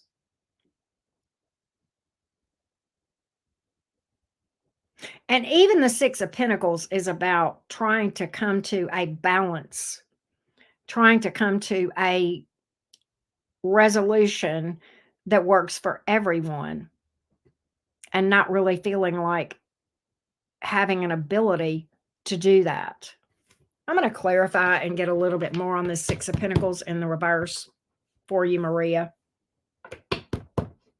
But it's almost like the energies that I'm picking up here from this Gemini moon is that the Gemini moon doesn't like any options on the table right now that he feels like he has. Feeling kind of like I'm in, damned if I do, damned if I don't. I'm between a rock and a hard place here. Okay. Between a rock and a hard place, and I don't like either option. And either option, either option to this person feels imbalanced. They feel like that in order to pursue the one thing, they have to give up the other, right? And they don't like having to be forced to make this choice. That's what I've got here, right? If that makes sense. I'm going to get a little bit more on this for this Six of Pentacles in reverse, but that's how I'm interpreting this, Maria. That's how I'm interpreting this right now. That's what I see. The Star in reverse. Okay, so I literally, that's a card that can be depressed and the blues about things, feeling like I don't have a lot of hope for fixing this. Two of Cups in reverse. Wow. Feeling the disconnect, but pursuing the job. Damn. You know what this person is telling me is my love life sucks, but the money's good. Literally, like what you said, right? My love life sucks, but my career is on track. See, feeling imbalanced. That's why the Six of Pentacles is in reverse. And again, really, the same thing can be even seen here with this Two of Pentacles in the reverse. Feeling like I left something really good behind. Wanting to find the balance. Wanting to find the balance, right? So let's see if we see this Gemini moon taking action here. All right, we definitely delved into the Gemini moon's energy. All right, I'm going to pull and see if we see this Gemini moon taking action to reestablish things with you. So I have the Seven of Swords in reverse, Six of Wands in reverse, Two of Wands in reverse. I don't see it.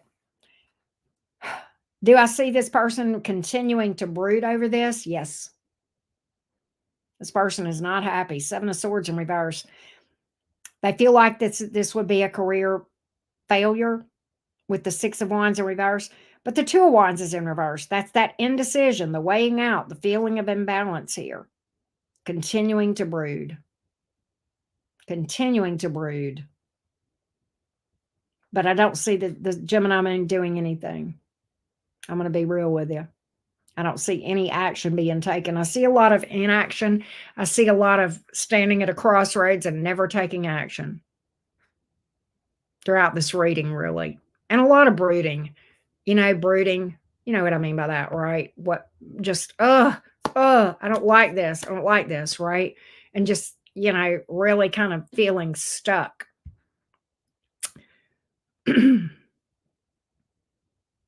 That's what I have. That's what I see, Maria.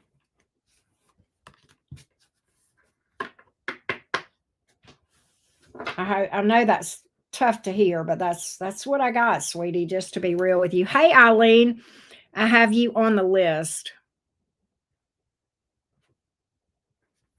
All right, so let's go to, you are welcome, sweetie. You are absolutely welcome.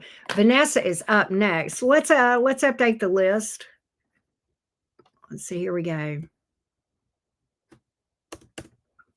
All right, so after Emily is Jessica, P, and then Eileen. J. Here we go.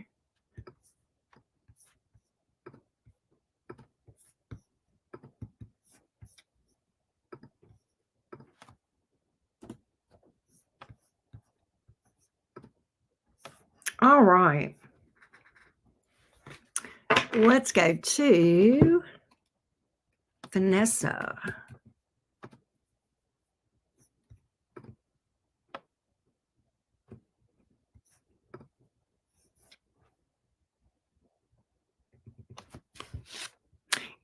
All right, love bug. Vanessa says, please give me insight into Chris the Scorpio, his feelings and actions toward me. Let's see what we can find out, Vanessa. Let's take a look. Here we go.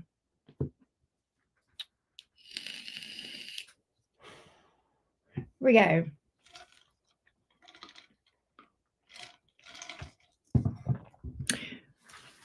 Can we find out about Chris the Scorpio toward Vanessa? Chris the Scorpio toward Vanessa. Chris the Scorpio toward Vanessa. Chris the Scorpio toward Vanessa. Chris the Scorpio toward Vanessa. Chris the Scorpio toward Vanessa. Chris the Scorpio toward Vanessa. Chris the Scorpio toward Vanessa, please. Chris the Scorpio. Let's get a vibe check on Chris the Scorpio, please. Let's get a vibe check. Let's see what's going on with Chris the Scorpio at the moment towards Jessica. Toward Vanessa. I'm so sorry, Vanessa. Chris the Scorpio toward Vanessa. Chris the Scorpio toward Vanessa. Chris the Scorpio toward Vanessa. Wow. High Priestess came out literally flipping around.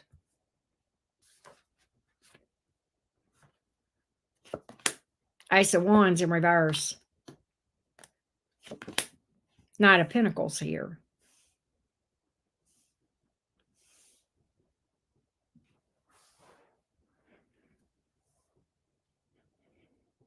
I think that this Scorpio is not doing anything for a period of time, not forever, but I think this Scorpio, and the Scorpio may even be being silent, or may have this period where they don't say a lot or they are silent, but they're observing. That can be the High Priestess. I call myself that. A lot of times if I go into observation mode towards a person and I'm not really showing my hand, even if I'm talking and I'm not talking kind of thing, I will be observing. Now, I'm not saying the Scorpio may or may not be in communication with you, but the Scorpio is observing more than what they're saying. All right. They're observing more than what they're saying. That's not unusual for a Scorpio person, a person with heavy Scorpio in their chart to do. They will take a step back and they may or may not be in communication with you. But what you won't know is that they're observing and they're looking for things, good or bad, right? Not really taking any action for a period of time. During this time, reserving judgment, wanting to know more before taking action toward. All right. I think this Scorpio has intentions of, I think the Scorpio feels like this thing could move forward in the future. I think their intent is to move forward in the future with the Knight of Pentacles. Pentacles is slow, but Pentacles is stable. The Scorpio wants to know more before they move forward. They're not going to move forward unless they can do so and feel like it's going to be pretty solid, pretty stable. All right. Pentacles is about stability. It's also slower moving. And this is why, because the Scorpio wants to know more. I think the Scorpio is not malicious at all. I don't really get that. Okay. I just think the Scorpio wants things to be slow, so that they have time to really observe some things, okay, before they move forward and take this to the next level with you, whatever that may be. All right. I don't really get a malicious energy at all. It just feels like kind of how I would expect a Scorpio to deal with somebody romantically, right? Um, that Scorpios are going to want to watch people for a while before they make a decision about them at all. And that's at best. And if you've broken a Scorpio's trust, or they feel reserved about something, or if they themselves have some wounds from the past that they've not healed, that's going to make this time period even longer. Okay. So I don't know what preceded this. I don't know if there was something here, or if this is just like kind of more cautious, typical Scorpio behavior. It's hard to say with what I'm looking at here. The Temperance card, divine timing, but the Star card in the reverse. Wow. Knight of Wands. See, this is the thing. All right, here's what I'm getting. The Scorpio didn't want to get ahead of themselves. Period. All right. They want to see. Now, there's something here that may have made the Scorpio fear that this thing could be chaotic. All right. Yeah. The Scorpio fears, see this here. Okay. The Knight of Wands, it can be chaotic. Okay. It's a rush forward, but it feels chaotic and unstable. Four of Wands here in the reverse. And I don't know, but what this Scorpio may have some unhealed wounds here associated with somebody. Yeah. Yeah. There you go. That's the rest of the story. All right, Vanessa. And so the Scorpio is going to be even more guarded than just would otherwise be. All right. The Scorpio is not malintended though. Okay. The Temperance card here. But again, there's this period of time, and it may take a while before they it's on a big delay. Ace of Cups here in the reverse before they take this to the next level. All right. I don't think they're malintended. All right. Page of Wands here, keeping it light, keeping it friendly, but really afraid of you turning your back on them, breaking trust with the Three of Wands here in the reverse, keeping it light, Page of Pentacles. So that's what I get. Your Scorpio is super guarded, and they've got some unhealed wounds. Their intention is to move forward. Now, let's talk about unhealed wounds and intentions. You can have the best of intentions, but if you've got unhealed wounds, guess which one is going to win? The subconscious always wins. That's the stronger energy here. All right. And I want you to keep that in mind, Vanessa. All right. Because that is the overall issue here. All right. So, we can have the best of intentions, but those unhealed wounds control us. That's why it's so important to do shadow work. Okay. Because until we process through those emotions have the upper hand over our own behaviors, despite what we want. That's what I got here. Vanessa. If I'm just being real with you, that's what I'm seeing. Next up is Clementa. All right. And somebody has booked after Eileen. We've got several. Hold on a minute. After Eileen, I need to update. Here we go. After Eileen is Ariana G. And then Anastasia. And then Marcella. Here we go. All right, let me update. I hope that helped, Vanessa. Here we go.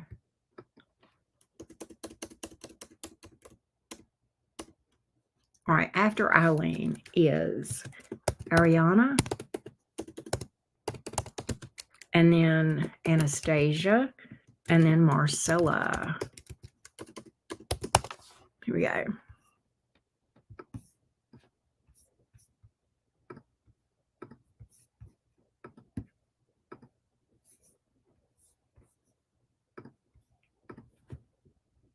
There we go.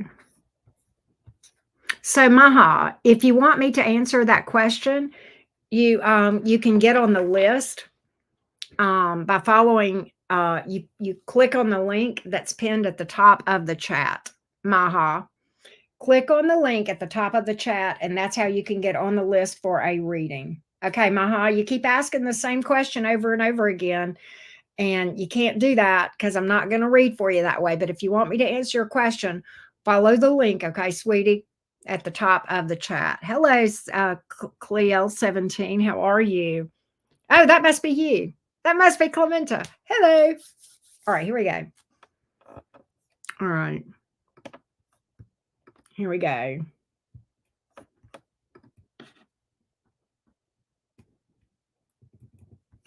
Here we go, love.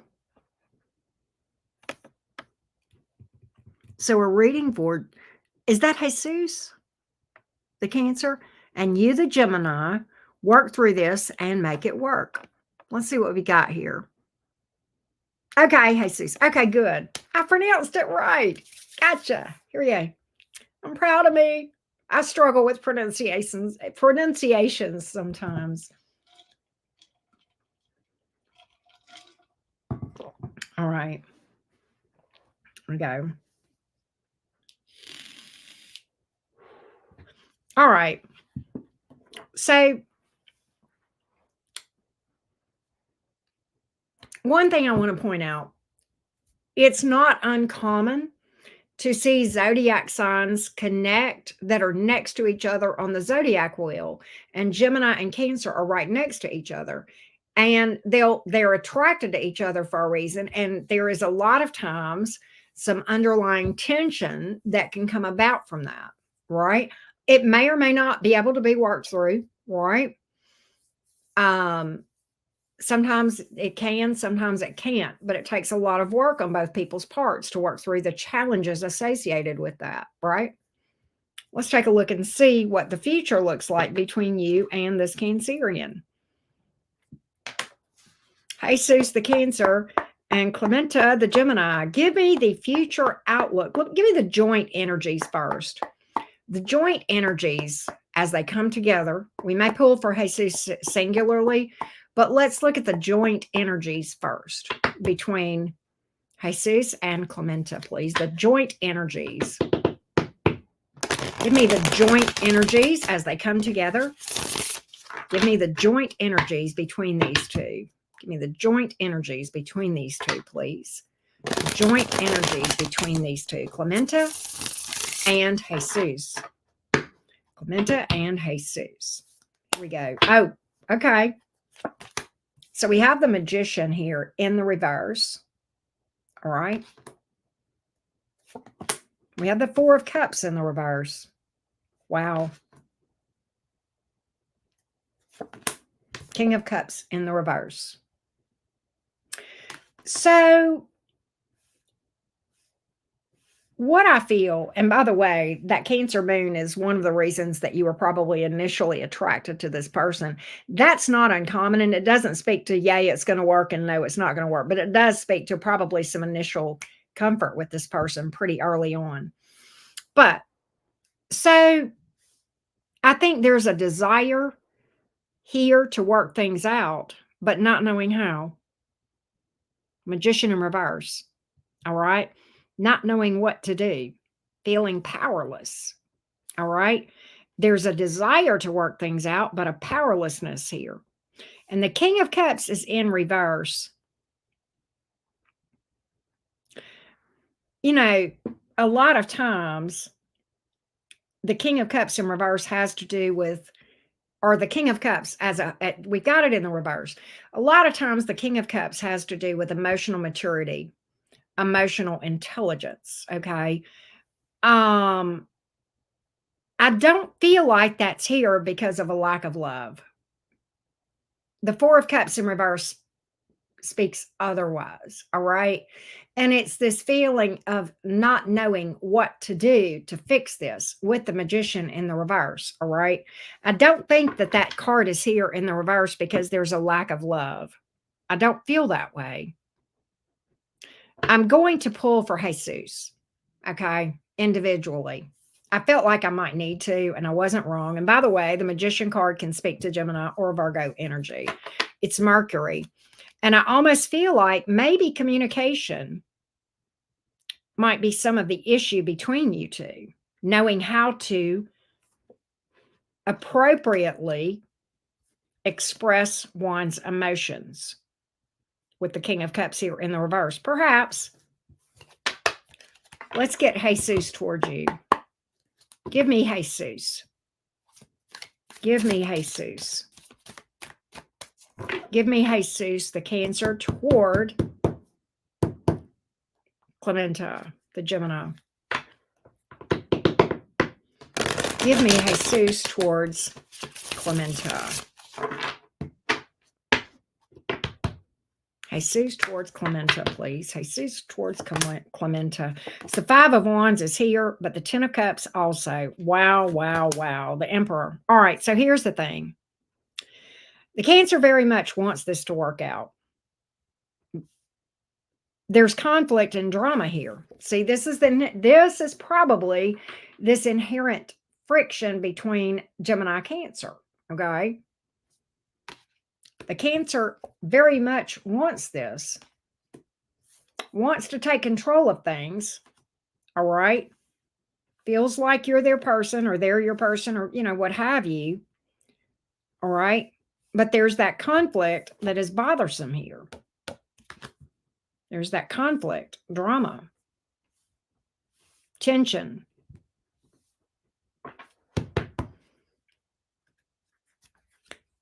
They want this. Let's see if they're going to do anything about it.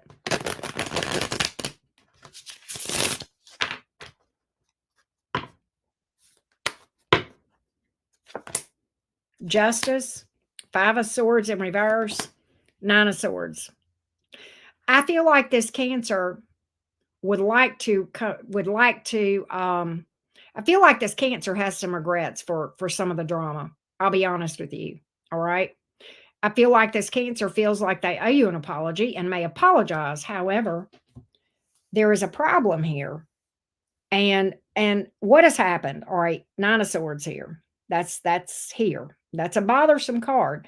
That's a card of abandoning something or someone or feeling abandoned. It can speak to fears of abandonment. Okay. Now, let's talk about this from a deeper level, Clementa.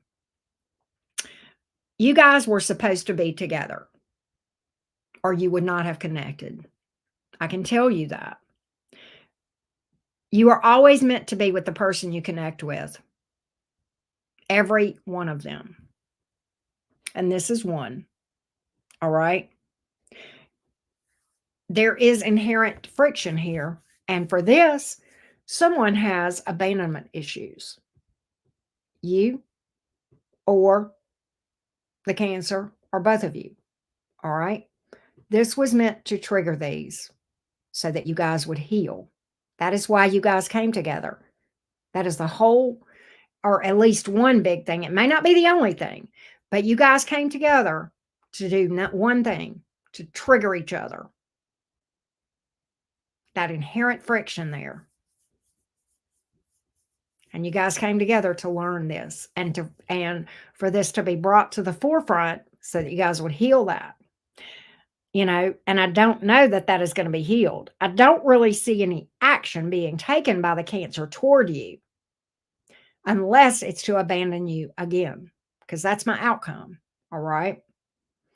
But I feel like regardless, there was a higher reason for this thing outside of romance. Romance was the tool that this divine energy, divine source, universe, your higher self used to get your attention. That is the purpose of this connection. And that is why this happened. And until you address these issues, fear of being alone, abandonment, all in your subconscious that are unhealed, okay, you'll continue to experience that with other people, and it will probably be more intense every time.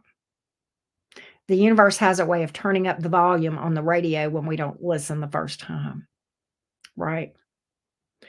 So I know this was a tough one, Clementa, but this is what I'm seeing in this thing. This is what I'm seeing. And I'm just being real with you about what my cards are telling me here. So it's time. You're kind of at a crossroads right now. It's time to make a decision for you. Are you going to do shadow work, or are you going to continue to have tough romantic situations and possibly outside of that even in your life, right? You're kind of at a crossroads here. The universe brought you here for a reason too. Things always happen as they should. Um, so you're at a crossroads. And that's really what I'm seeing with this whole thing, if I'm just being real with you. That's what I see in my cards. All right. So I hope that helps. I know that's not what you wanted to hear, but that's what my cards are saying. That's what my cards are saying. All right. So I hope that helps you. I hope that helps you. All right. Next up is Kel. Let's see here. All right. Here we go.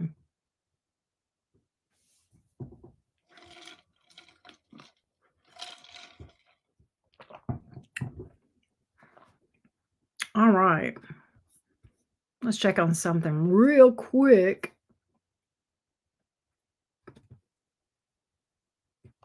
All right. So we have 2 mini reads left, which is fine. All right. Next up is Raquel.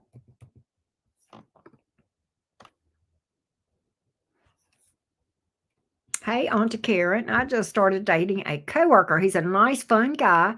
Just wondering if this would lead to more than a friendship. You are a Gemini. He's a Libra. That is so funny, Raquel.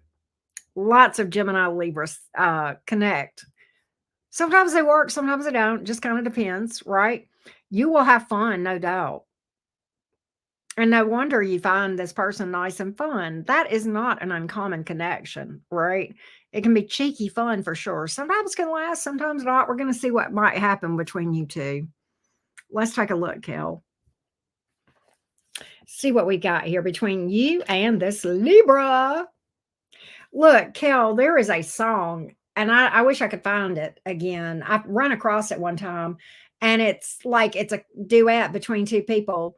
She's a Gemini, he's a Libra, or vice versa. I don't know which is which, but anyway, and they're talking about they're a couple, right? And they're talking about their connect. It's this funny. You would find I can't remember the name of the song or who sang it, but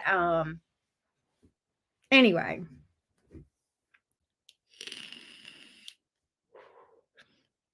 I've dated a few Libras here and there, and I just started talking to one again. I don't know how that's. I swore I never would, but here we are. I swore I wouldn't, but here we are. Whatever. Right. All right. Let's see what's up, Kel. Let's see what's up with this Libra and you. Let's look at the future energies between you two. Here we go, Kel. Let's look at the future energies between you two. The future energies between this Gemini Libra potential combo. Let's take a look. Don't you dare say anything, Lulu. Here we go. Let's look at the potential between Kel and this Libra. Let's take a look. Here we go. Let's take a look. Here we go. Let's look at the potential between this Gemini Libra combo. What's the potential for growth here? Let's take a look. Let's take a look. Here we go. Let's see what we got. So I got this Knight of Wands, the Hermit, 4 of Wands in reverse. You want me to be real with you, Kel? I'm going to be real with you. You know I am, Kel. You know that. I think the sex is going to be off the chain, and I think that's going to be all there is, and I think somebody's going to withdraw. I don't know if it's you or them. I don't think it's going to materialize into a relationship. But I get some damn good nookie.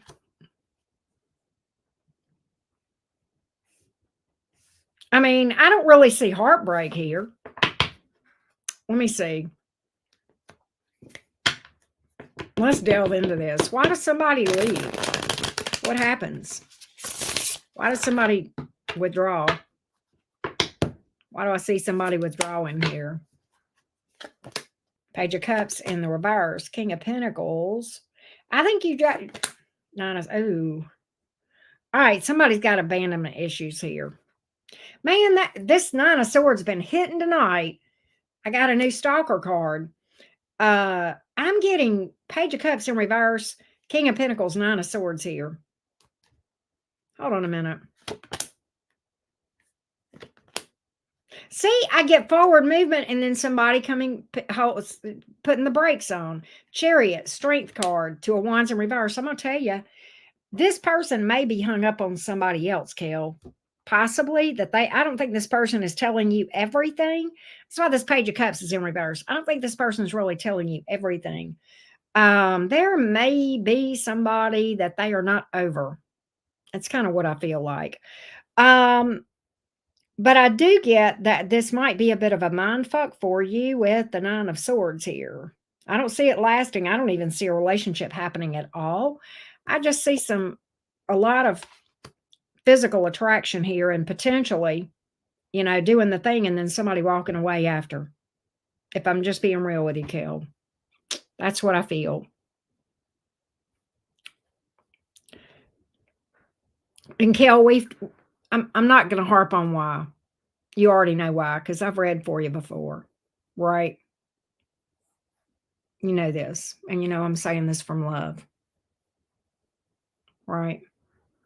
I would not emotionally invest. Now, if you want to have some fun, I think fun's on the table, but beyond that, I don't see anything.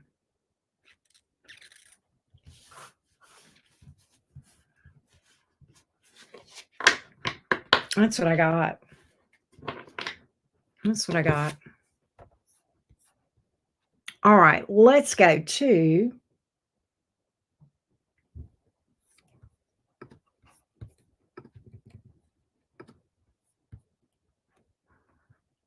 Carisha.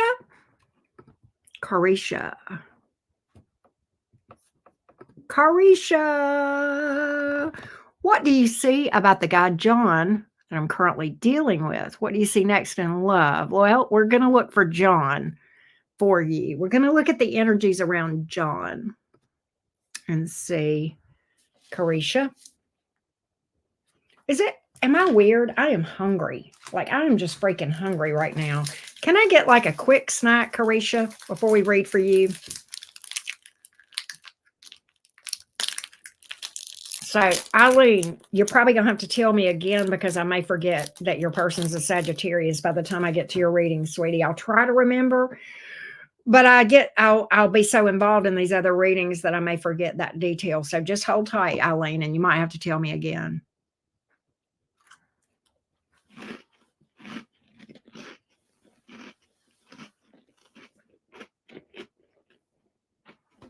Oh, Maha, I'm going to block you. Maha, I've already told you how to get a reading. I'm not going to read for you free, and you can't send me a super chat. You have to book a reading like everyone else. And if you ask me that one more time, I'm blocking you. Okay? All right.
Racist says, I'm already tipsy. Lay it on me straight. I gotcha. Let's look at John toward Risha.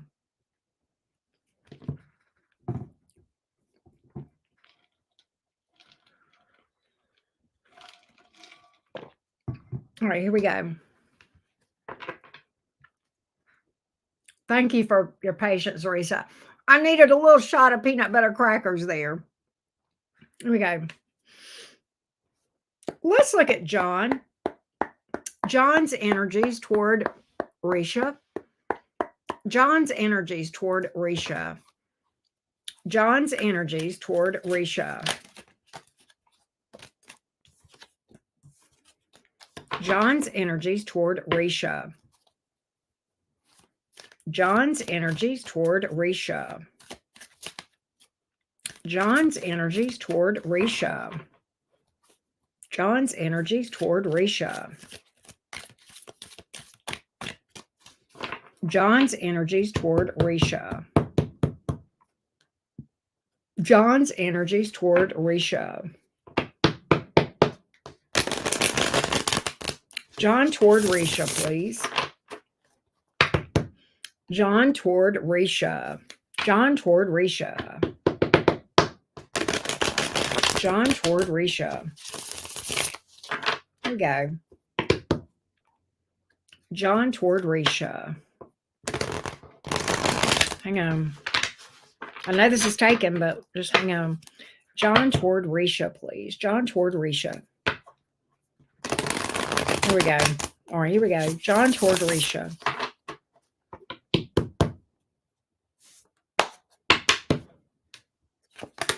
So I have the Ten of Wands in the reverse.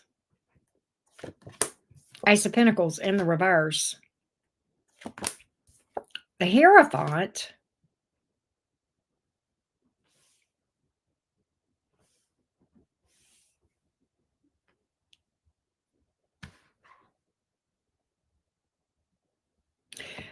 So I'm getting that things are, what I'm getting is that this thing has been stressful in the past, and there's a strong urge to throw in the towel with the Ten of Wands in reverse and just give up. The Ace of Pentacles is in reverse, and that typically speaks to an offer being at a delay. What's interesting to me is the next card out is the Marriage card. And this makes me wonder if this person is in another connection.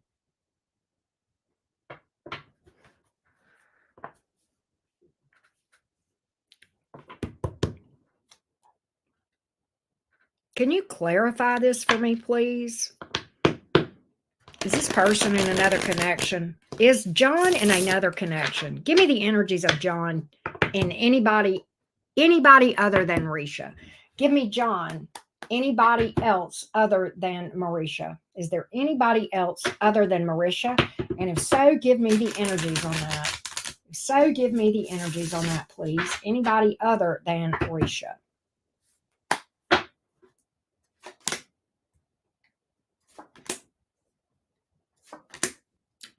He's talking to somebody else that he's got history with, and he's very invested. Risha, he's involved heavily with another person, possibly married. All right. And I don't think he's going to do anything toward you. I'll be honest with you, Risha. Whether you know it or not, I think this person is talking to somebody they are very heavily invested in, very deep connection. They have history together, possibly even married to another person. All right. That's what I have, Risha. So I don't feel like John is going to do anything towards you. They may make you a lot. John may make you some promises, may not. Okay. But I see John really not taking any action, making any effort here, because they are deeply committed to another person that they have history with and emotion toward. All right. That's what I got, Risha. That's what I got. And may have not have been completely honest with you about this, possibly, but this is a blockage here. All right. That's what I got. Let's go back over here toward you and his energy toward you. John's energy toward you. John's energy toward you. John's energy toward you. King of Cups in reverse. Ten of Pentacles in the reverse. There's no investment here. There's no emotional investment here, or really any sort. And that's because Ace of Swords in reverse, this person's been dishonest with you. They're lying their ass off. That can also speak to somebody, maybe you, not seeing the most important, or not wanting to see the most important thing here, that this person is in another connection. That's what I got. That's what I got. I would say that I don't know if you're aware of this or not. If you are aware that this person is in another connection and you are still dealing with them, that tells me that you really need to come off the romance department altogether and go back to square one and do some serious shadow work. All right. Serious shadow work is needed here.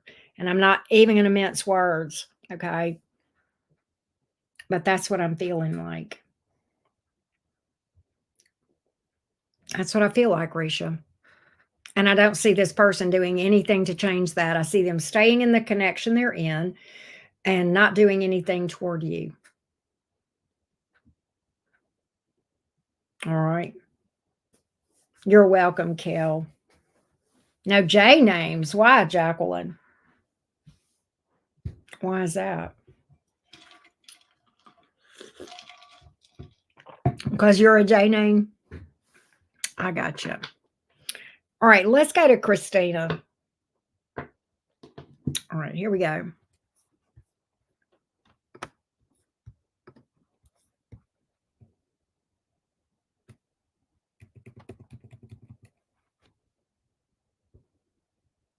Oh, fair enough, Kel.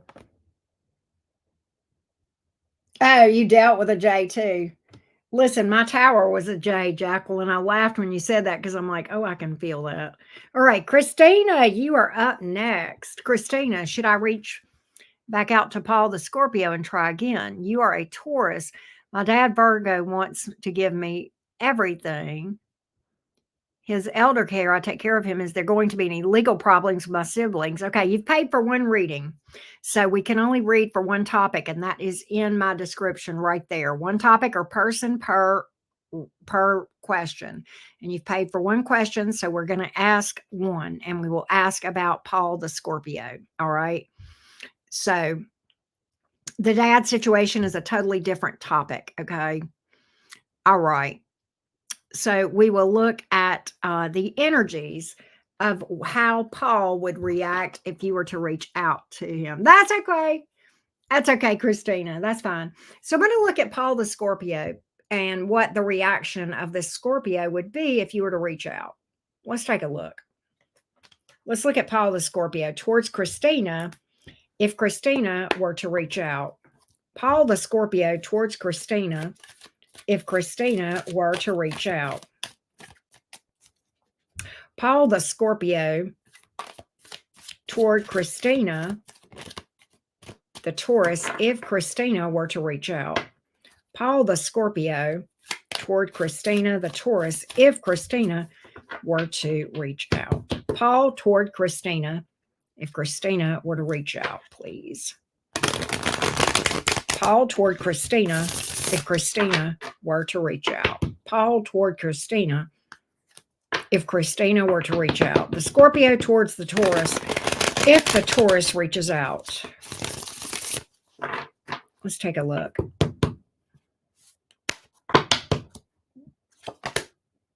So I have the Six of Swords here in the reverse, the Nine of Swords, Knight of Wands. So the Scorpio is brooding, no doubt. Scorpio has not moved on. I think the Scorpio might feel a little bit of a mind fuck here if you were to reach out. But the Scorpio, this Knight of Wands is definitely action. I'm a little bit concerned about the type of action and where it would go. I do not have a card of reconciliation. Knight of Wands many times is sex. And this is a little bit bothersome to me, this Nine of Swords here. All right. I'm going to delve into this Knight of Wands a little bit deeper and see what this action is. You've got several cards here about distance or being distant. Perhaps a lot of fears with that Nine of Swords.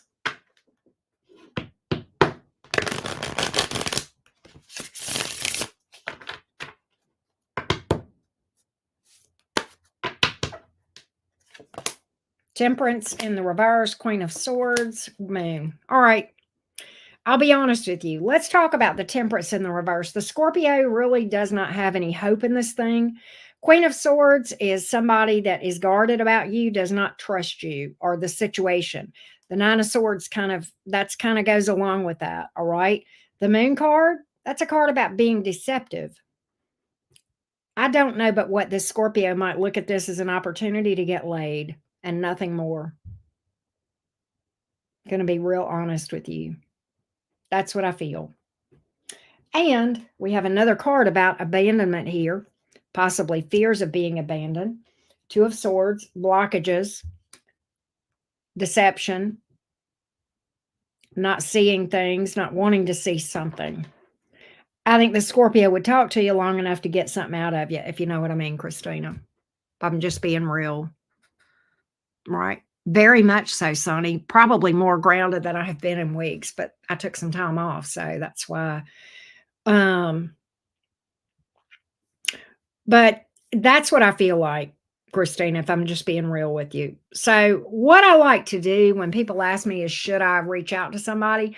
I don't want to tell you what to do, but what I want to do is look at what it might be if you were to reach out.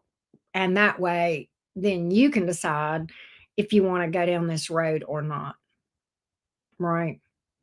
Does that make sense? But that's what I see here. That's what I feel.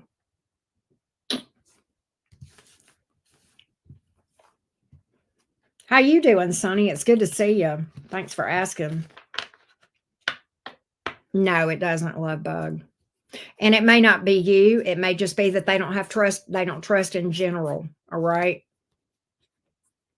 Scorpios are born with trust issues, Christina, to be honest with you. And if they encounter heartbreak along their life path, even if it's before you, they'll hold it against everybody until they heal it.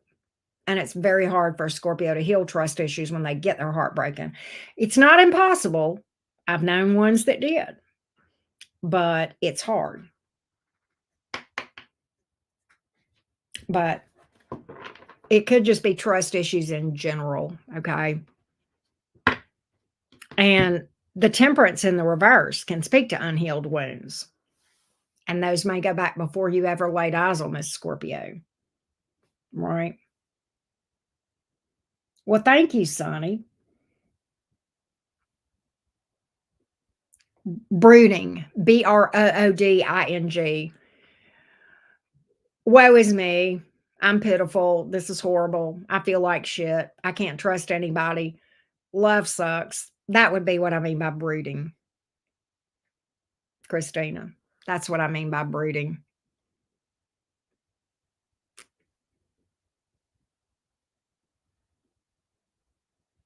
If that makes sense.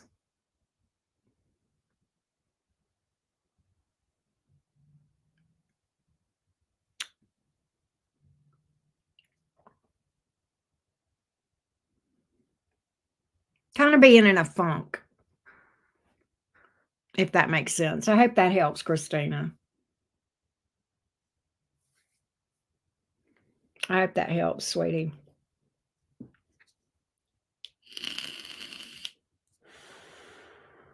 Yeah, yeah. Scorpios and Tauruses, you see that connection a lot, right? And it can work, or maybe sometimes they work, sometimes they don't. You guys are on the same axis, right? One thing that you have in common, Scorpios and Taurians, fixed signs are like this in general, but more so Taurus and Scorpio than the other two fixed signs. Leo and Aquarius are the other two fixed signs, right?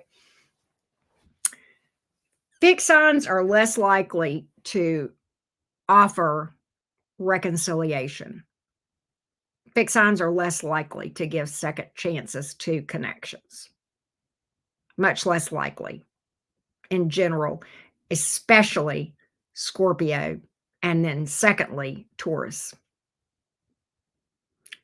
But Scorpios almost never, I won't say never, because I never say never, but a lot less than mutables, right? The mutables.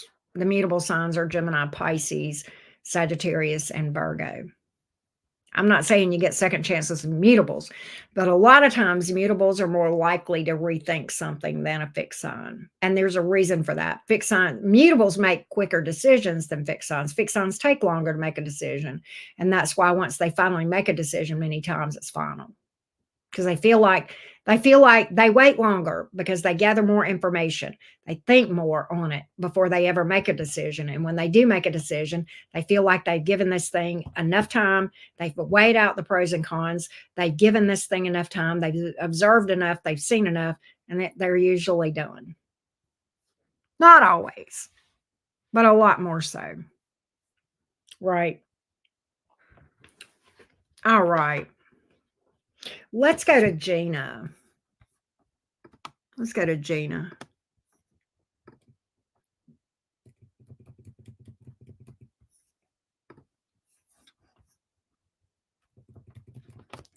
I'm curious to know what my ex-Virgo is currently feeling about our situation.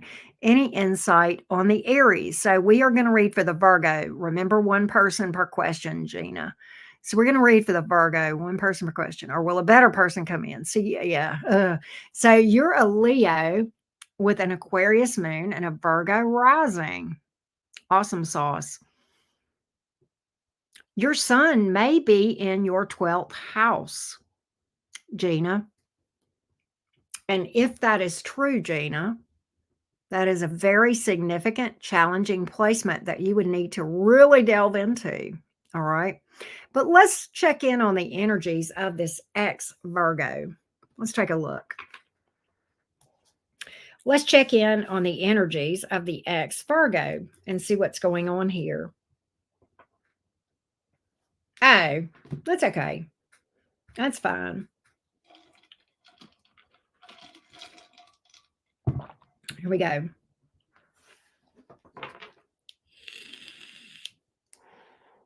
Here we go.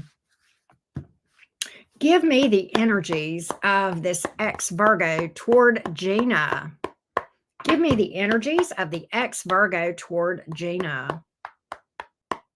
Give me the energies of the ex-Virgo toward Gina.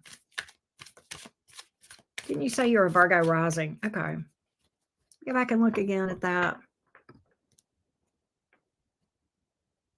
Okay. The ex-Virgo.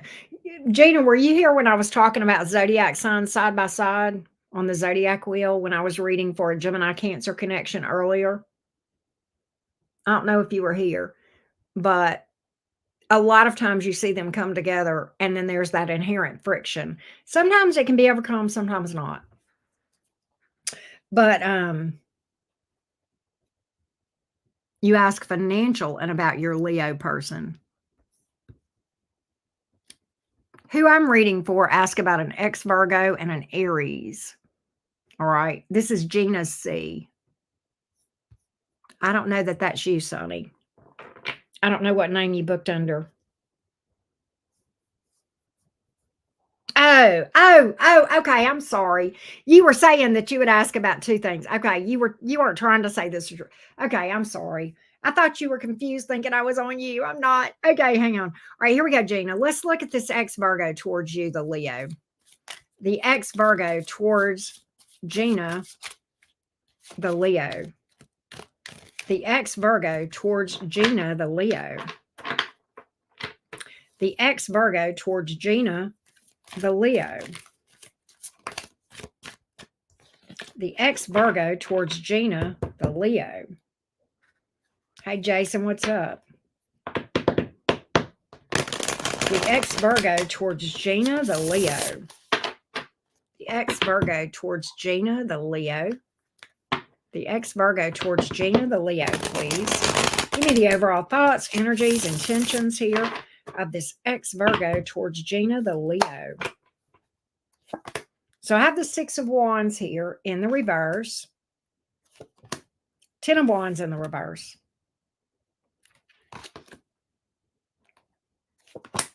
Hermit. Hermit in the upright. In fact, this is Virgo energy too. But I think this Virgo isn't planning to do anything here. The Virgo feels like there would be this epic fail between you two. All right. The 10 of Wands here in the reverse, throwing in the towel, and the Hermit is withdrawing. Right. Oh, it is in the 12th. Okay. Yeah. That's something you need to research, Gina, if you have not already done so. That is a very tough placement. I have my sun in my 12th. Okay. I'd be curious if you have any other planets in the 12th house, or if you have one of your nodes, north or south node. But anyway, nonetheless, the Six of Wands here in the reverse is kind of a bothersome card. All right.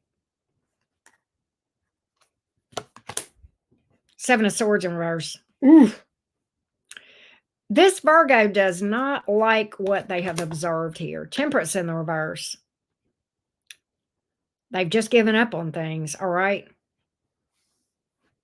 This Virgo may see you. I hate to say this. You know, Virgos and Leos are very different. Sometimes, now look, let me just say this. I have a thing about Virgos that I love, and I have a thing about Leos that I love, but you guys are very different. Leos are very expressive, right? That's the thing that makes Leos cute. Virgos, not so much, right? Virgos are more reserved to themselves, sometimes a loner. They're the hermit, right? In the tarot, right? Leos, completely comfortable in the limelight. This Virgo is telling me that your attention seeking is a little bit off-putting to them. Do I think you're an attention seeker? Do I think this Virgo is right? Probably not. I probably would be around you and think, oh, that's so cute. Look at my Leo buddy. Right? But I'm a Gemini. We're not so off-put by that stuff, right? But there's that inherent friction there. Zodiac wheels side by side, right? And this may have been a little bit triggering for this Virgo. You know? I mean, what may have happened here is your Leo vibrancy, okay? The sun is your ruler. Well, your Virgo rising, but you get what I'm saying. There's that sun energy associated with Leo, okay? And if this Virgo has the least little bit of self-esteem problems, you may have triggered that. And that would very much cause a person to say, well, Gina's just an attention whore. And that may or may not be true. Okay. Certainly a low vibe Leo can be that way. But on the other hand, your vibrancy may have triggered this Virgo if there were any insecurities here. And if I had to guess, I would say that probably maybe this is a mix of both. And you guys came together to learn this and to work through it, both of you. Right? But I don't see this Virgo really doing anything towards you at all. All right? And I'll be honest, I've got the Temperance card here in the reverse that can speak to some unhealed wounds here. Right? And so I kind of think that may have happened here. You know, what's interesting is if your sun is in your 12th house, that gives you a little bit of Piscean energy. My sun is in my 12th, right? Virgo is across the street from Pisces. You guys are on the same axis, but opposites. Sometimes opposites will come together and then trigger each other, right? Because the challenges are sometimes the same. We talked about that earlier with the Taurus Scorpio thing. So even though you guys are beside each other on the zodiac wheel, you're also across from each other in terms of opposites, right? So this connection was supposed to happen. It always works that way. We connect with exactly who we're supposed to connect with. And you guys came together to trigger each other. Now, what you do about that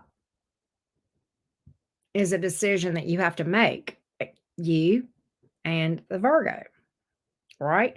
We can just shake our heads and walk away and say, well, that person was just a toxic attention whore, or we can fix ourselves, right? You and the Virgo. And you're kind of at a crossroads right now. Am I going to heal and work on these issues that the Virgo triggered in me? Or am I going to need to continue to have some similar experiences before the universe gets a hold of me and gets my attention? Right? And that's what I really feel. And so if you have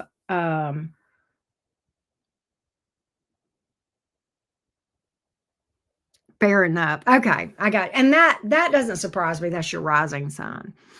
But at any rate,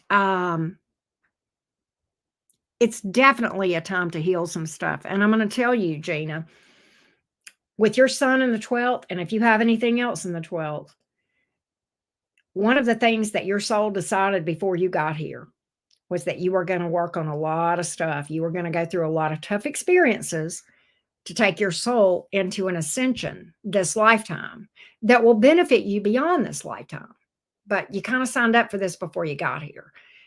And you came here to do a lot of healing with that sun in the 12th. And if you have other planets there as well. And if you have a stellium there, you know, you're a 12th house person. And that is like the 12th and the 8th house are houses of karma. Okay. Houses of working through stuff and healing. Those are tough houses on the zodiac wheel. And this is a part of that. Right? This is a part of that. The 12th house is the basement. The planets that are in the 12th house are hidden. And when the sun is there, that is your literal identity. And that is your ruling, you know, that is your sun, your identity and who you are. You probably won't even really find yourself until later when you are older. And that is true for the other planets there as well. My Mercury is in my 12th, and I was in my 50s before I learned to speak out. My Mars is in my 12th, and it was later in life when I found my true passion, right? And my Jupiter is in my 12th, and it was later in life that luck and opportunity started to work in my favor. And it took a lot of healing for me to start to find those things before I even found them. Right? So just keep that in mind, Gina. Just keep that in mind. The 12th house stellium is very difficult. Very, very difficult, but very significant, right? So that's what I have, love. That's what I have. All right. We have, hey, Tania. I got you after Marcella. I'm going to update the list on the screen too. I think I have maybe one more reading available.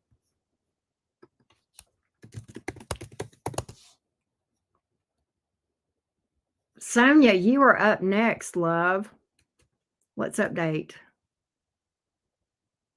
We did quite a few, and I need to mark off the ones that I have done. Here we go.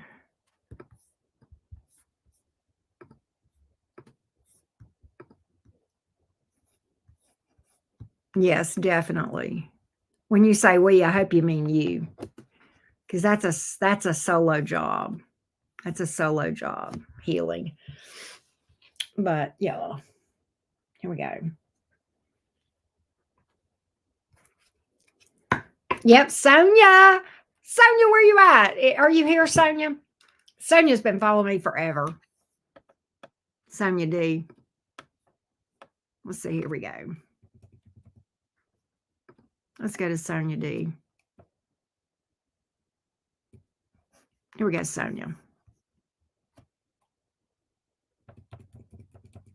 Will my finances be successful? Oh, this is you. Sonia, why did I not know that you were Sonia? Why did I not know that you were Sonia? You changed your screen name. You know, I've been seeing you in the chat, but I didn't realize that was you. What? I'm losing my mind. I just now put it together because I'm like, wait a minute, this is what Sonny said. And I'm like, is Sonny Sonia? And I went back and I'm like, oh my God. Okay, well, I'm going to blame it on Gemini brain.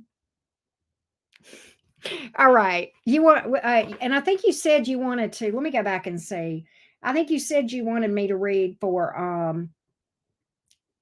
hang on a minute. Oh, you're doing chocolate Labrador. I love that. What'd you tell me that you wanted me to focus on the Leo? Make sure I do this right. I love you back. Do you want to know about this Christian, or would you rather know about finances? On the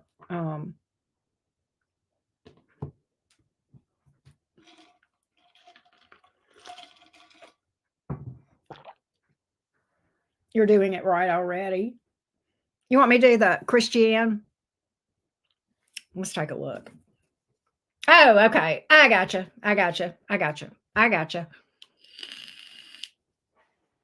All right, Miss Sonia. Let's look at the Leo Christian. Will this Leo ever straighten up and act right, or is it over and done with? Let's get the Leo towards you. Okay, good deal, Gina. Thank you. Here we go, Sonia. Let's look at Leo Christian towards Sonia. Christian towards Sonia. Christian towards Sonia, please. Christian towards Sonia. Christian towards Sonia. Christian towards Sonia. I have the Emperor card that fell out. Maybe not. We'll see. The Leo towards Sonia. Leo Christian towards Sonia. Christian towards Sonia. Christian towards Sonia, please. Christian towards Sonia. Christian towards Sonia. 10 of Wands in reverse, but the 10 of... What? But the 10 of Swords in reverse. 7 of Swords in reverse. This looks very... This is weird. What I'm really picking up on this thing, Sonia, this Leo, I think, wants to try something with you, but is trying to take the easy way out and not really doing the work to overcome things. 10 of Wands in reverse, see? I think the Leo doesn't really... I think the Leo wants to pick back up here, but really wants to take a shortcut and not really do the work to get better. I think there's regret here with the 7 of Swords in reverse, but for the way that they act, but at the same time, not really making huge efforts to fix the problem. Yeah, Lovers in reverse. 9 of Pentacles in reverse. See, this is the thing. All right, this is the issue here. The Leo wants to bypass the system. The Leo, I do think, wants to, and the thing is, the Leo doesn't like being alone. The Leo wants to be in a connection here. But you guys aren't on the same page. Lovers here in the reverse, all right? And the lovers in reverse can sometimes speak to arguments, friction, conflict, right? Eight of Swords in reverse. It's like the Leo does not want to address the elephant in the room, you know, doesn't really want to do the work, wants to be with you, but not. And really, the Seven of Swords here in reverse. I think the Leo regrets acting certain ways, if you understand, in these yucky ways, right? But at the same time, not really wanting to pick up, not really hating their behavior bad enough to do the hard work that it takes to fix the behavior.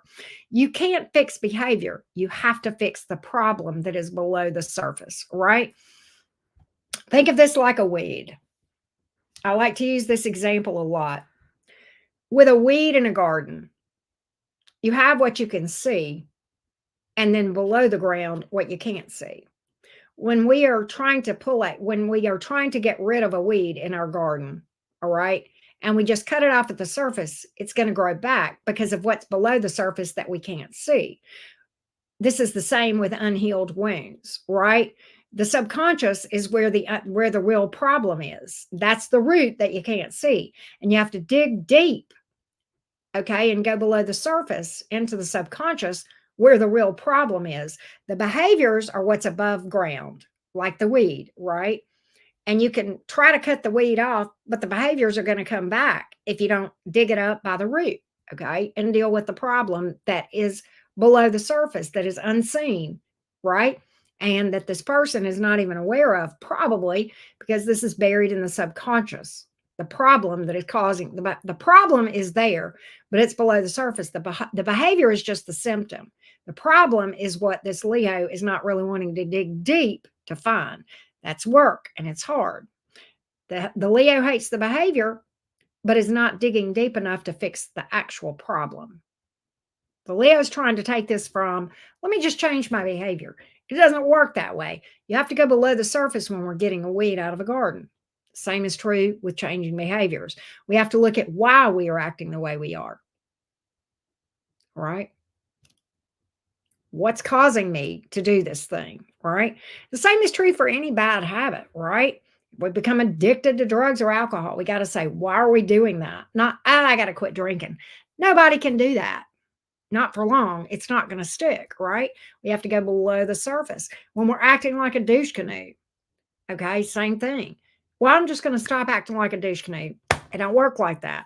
We have to go below the surface and say, why am I acting like a douche canoe? What's the fear here? What's the unhealed wound? And that's what this Leo is not ready to deal with. The elephant in the room, right? Hey, Chelsea, how you doing? And that's what I got. The Leo will want to come back around and fix this, but it's going to be more of the same until this Leo decides to dig deep. That's what it's going to take to fix this. And I don't see a willingness right now. I'll be honest with you, Sonia. I don't see a willingness. Right? Deep wounds need deep work. Yes, exactly. That's what I've got. That's what I've got here. I bet Jason could weigh in on that. Not in a bad, I don't mean that in a bad way, but Jason knows a lot about what I just was talking about, right? About habits and behaviors and things of that nature.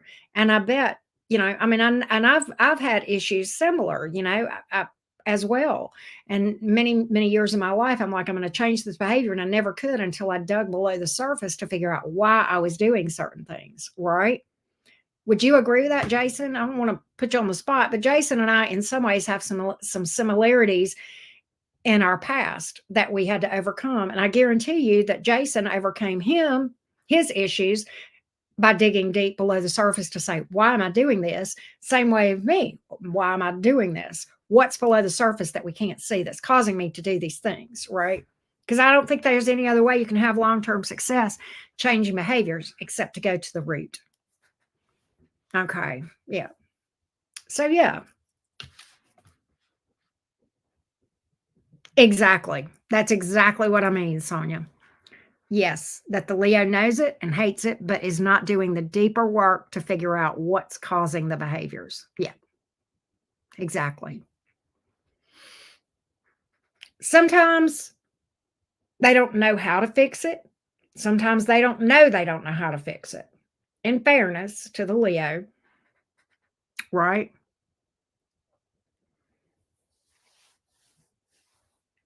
I mean, I'm not justifying that in any way, shape, or form. You deserve to be treated wonderfully, Sonia. Right. Yeah, she's stuck. There you go. And anger is probably some of the issue. But again, why is the anger there? Digging deep, right? Digging deep.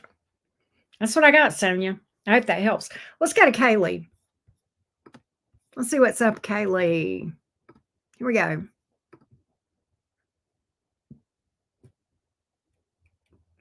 There we go, Kaylee. You're having a problem? Well, let me see. Hang on. Am I sold out? No, I've got one more. I've got one more, love.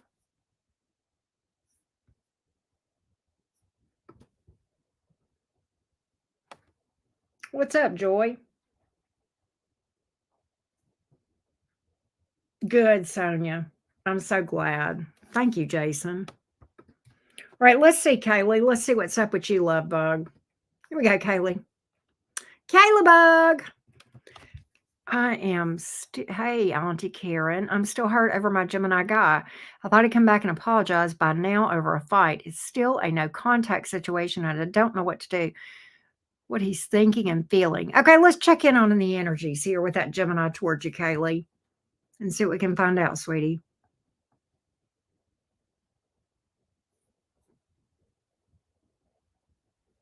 Oh, wow. Here we go.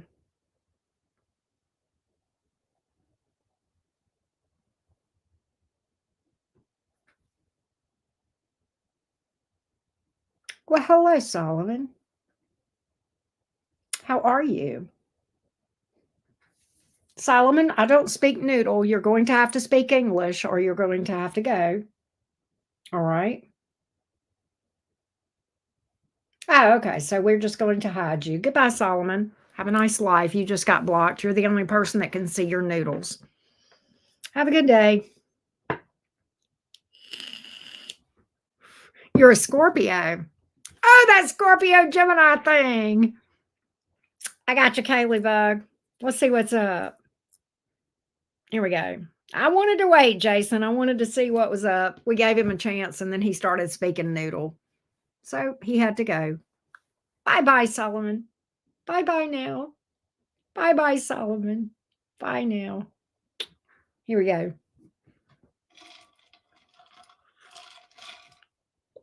Let's check in on the Gemini. Let's take a look. 1 second here. Let's check in on the Gemini for Kaylee Bug. What's going on with this Gemini towards Kaylee, please? Kaylee, the Scorpio, is asking about the energies of the Gemini. And I have the 7 of Wands here that just flew out. Could be you've triggered something with this Gemini, possibly. Basically 180'd on me, and I still don't know why or what he's thinking. Wow. 7 of Wands is closed off, defensive, triggered. You may have triggered something. He may be triggered about something, possibly. We're going to see. I'm going to see here, okay? Hey, Laura. Was that you that just booked? Here we go. Let's get this Gemini towards Kaylee Bug, the Scorpio, please. The Gemini towards Kaylee. Gemini towards Kaylee. Here we go. Okay, I gotcha. The Gemini towards Kaylee. The Gemini toward Kaylee, please. 8 of Pentacles in the reverse. Knight of Cups in reverse. You're right, he did 180. That's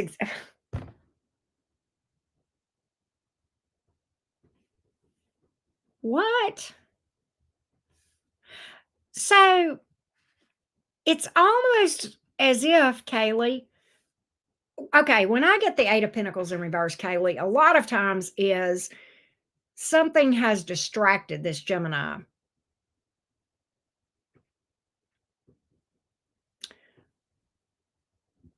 The Knight of Cups is in the reverse, and what that can speak to is somebody who is moving towards you and then backed away. May have made plans with you and then either didn't show, canceled for some waffly excuse, possibly a blamer, but I don't think that's why this Knight of Cups is in reverse. This to me speaks to moving forward and then moving backwards, throwing it in reverse. The Ten of Swords is what's really interesting here in the reverse, all right?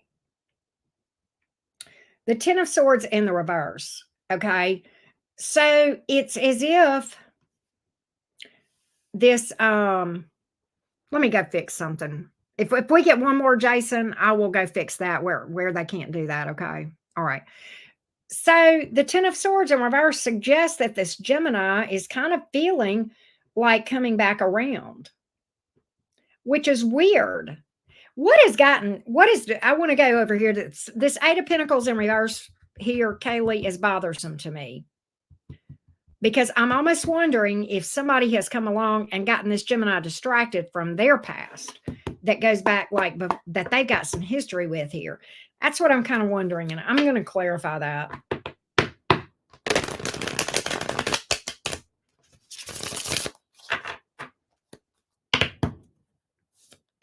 You know we can be squirrely.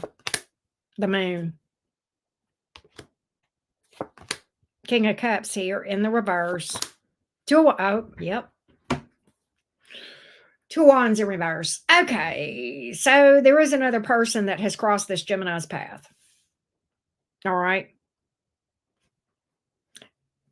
The Moon card in the upright can mean so many different things, and I think many of those meanings apply here.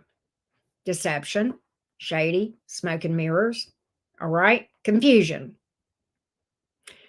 Why is the King of Cups here in reverse? I'm going to call out my own kind. Kaylee. I'm going to call out my own people here. Look, Kaylee, I love being a Gemini, but I'm going to tell you something. Sometimes Geminis can be emotionally immature. In fact, a lot of time, and my Geminis that follow me are not going to get pissed at me for saying this because they'll tell you it too. All right. Geminis are slower to grow up in general. All right. And I hate to say this, I love men more than anything in the world, but the Gemini men are even slower to grow up than the Gemini women. Some do. And I have some that follow me. They're amazing male Geminis. And of course, I have a lot of amazing female Geminis.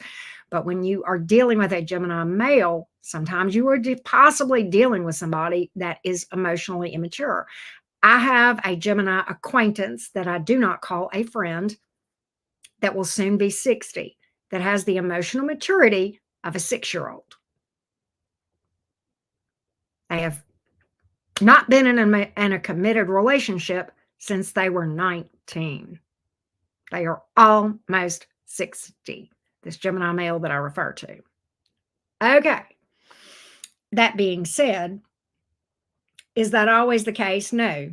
You have the Jordans of the world. Jordan is a Gemini male that's a mod of mine that's amazing. And then you have Laura that's a Gemini female that's amazing. And I've got a shit ton of Geminis that follow me that are amazing people. Okay. And I like to think that I have overcome a lot of this bullshit too, but some never do. Something came, look, this is the equivalent of a female crossing this Gemini's path and they said, oh, look, a squirrel. That's what you're dealing with right here, Kaylee. That's what you're dealing with. And I hate to say this, Scorpios have such emotional depth. We struggle with that. We just do. Just do. And I think that's why this Gemini threw this in the reverse. I think that's what happened here. Oh, look, a squirrel. But in this case, it was another female. Now, I'm almost wondering if that female is a past person. because we have a 10 of swords in reverse. And I want to know if that's toward you or that other person. That's where this gets hairy. And that's why I need to clarify this, because this is the outcome here. And I want to know if this is towards you or somebody else. So I'm going to clarify what this means for you. But that's what's happened here.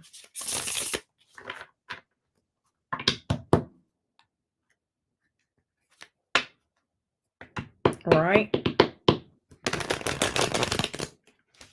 I mean, and I forgot to mention this, that the I don't know if you were here earlier when I was making a recommendation when I was reading for Allie G earlier, and I gave Allie G a channel name to follow. That's another creator that I look up to, that is a mentor, a spiritual mentor of mine, Travis Mages. I follow Travis. Travis is a Gemini sun male that is a mature person. They do exist, but they are rare. All right. So I don't want anybody to sit here and say I'm trashing Geminis. I'm just trashing the majority of us. We're a difficult sign.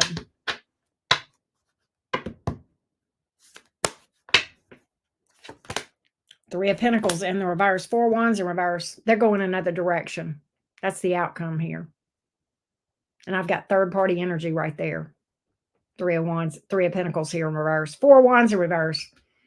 They're backing away. They're going in another direction. And I feel like whoever this is, Kaylee, he's got history with that person. I feel like whoever this other person is, he's got history with him. That's what you're dealing with, love bug. That's what you're dealing with. Thank you for backing me up, Laura. You know I'm telling the truth, Laura. We are a hot mess, and you know it. Even when we work on ourselves, we're a hot mess, right? But it makes it difficult for people like Scorpios that have such amazingly deep emotions and heart.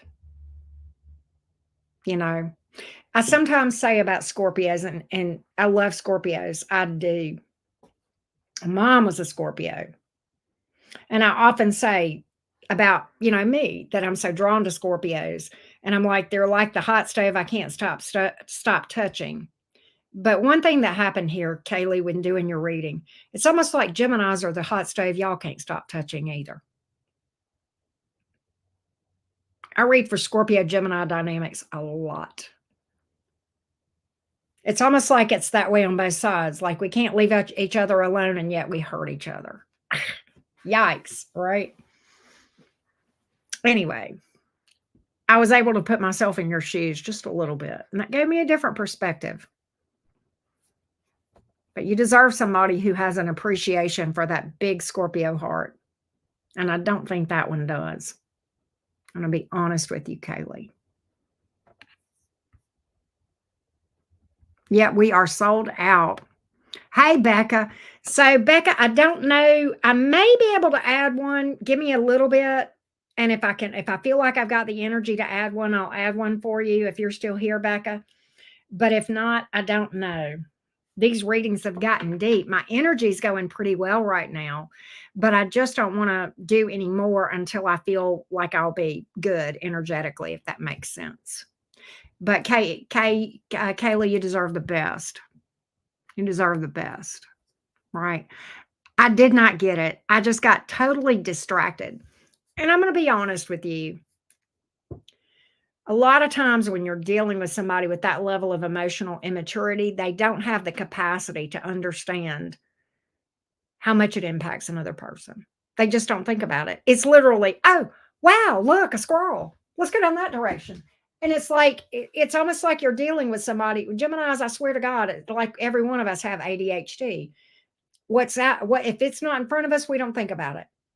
And that's an ADHD thing, right? Where, what is it? There's a term for that with people with ADHD.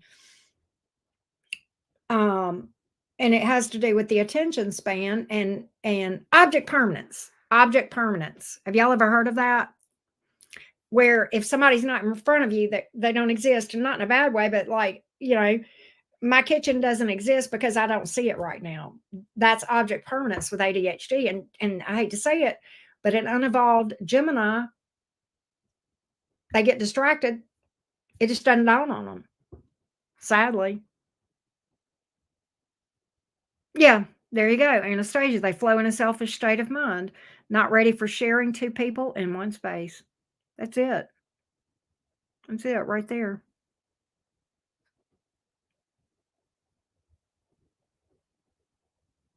You're welcome, sweetie. I'm sorry, but that's what I've got.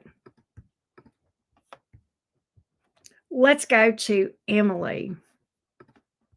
And for what it's worth, Kaylee,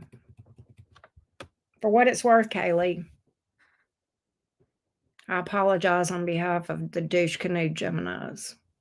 How about that? I know that doesn't go very far. I'm sorry that happened. You deserve way better.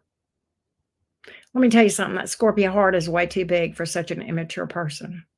Way too much. That person does not deserve your heart. I know they have it right now, but it's time for you to heal that heart and find somebody that is worthy of such a humongous amount of emotional depth, right? Well, hey, Sav, what's up? Thank you for that. Jacqueline, stop. Are you serious? Mine too. Mine too. My J person had a Gemini. I bet we dated the same guy. Mine's been married 8 times. You've likely dated him.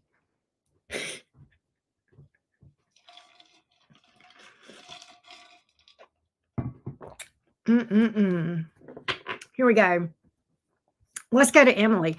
I want more clarity on my situation with my Aries connection. His name is Min. All right, Miss Emily. Didn't you say that you're a Sag? Emily, remind me. You said somebody's a Sag. I remember, but I don't remember who you said. Yes, Anastasia is giving you some great advice there. Kaylee, you're a Scorpio. You're a lifer. You in it for life. Really must ration ourselves because when we love so deep. That is correct. But Emily, remind me where the Sagittarius. You're a Cancer. You're a Cancer. Oh, but you're dealing with an Aries, I believe. Let's go back and check.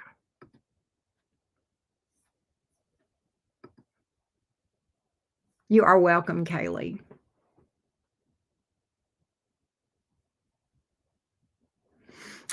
So let's look at this connection. I know, Kaylee, and I'm sorry.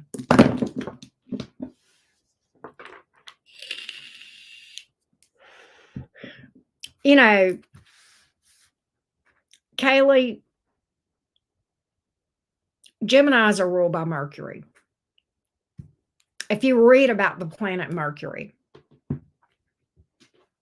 and you're a water sign, I'm sorry, the Cancers and Scorpio, the Cancers and the Pisces can get mad at me all they want to. You're the one that feels the deepest. I don't give a shit. I'm going to say it till I die. I will die on that hill. Okay. And Mercury, if you read up on the planet Mercury, you will literally find non-emotional. It's more logic based. That's tough. I'm not saying there aren't Geminis out there that can feel deeply and have compassion. And, you may not find somebody that has the capacity to feel that deeply. But if you can find somebody that has an appreciation and an understanding that you do, that's the magic. That's the magic, right? I know what it's like to deal with an unhealed Gemini. It was rough to get through. Here you go. Thank you for that. Thank you for weighing in on that. That's okay. It's not altogether unusual, Emily, and so much depends on other placements too. But let's take a look at this Aries towards you. Let's take a look at this Aries towards you. Let's look at the Aries toward Emily. Emily the Cancer. Aries towards Emily the Cancer. Aries towards Emily the Cancer, please. Aries towards Emily the Cancer. Aries towards Emily the Cancer. Aries towards Emily the Cancer. Here we go. There will be. There will be, Kaylee. I promise you. Here we go. Aries towards, no, you'll probably swear off Geminis. I hope not, but at least let us be your friend, Kaylee. Here we go. Here we go. Aries towards Emily, the Cancer. Aries towards Emily, the Cancer. Aries towards Emily, the Cancer. Aries towards Emily, the Cancer, please. Aries towards Emily, the Cancer. Aries towards Emily, the Cancer. Let's see what we got here.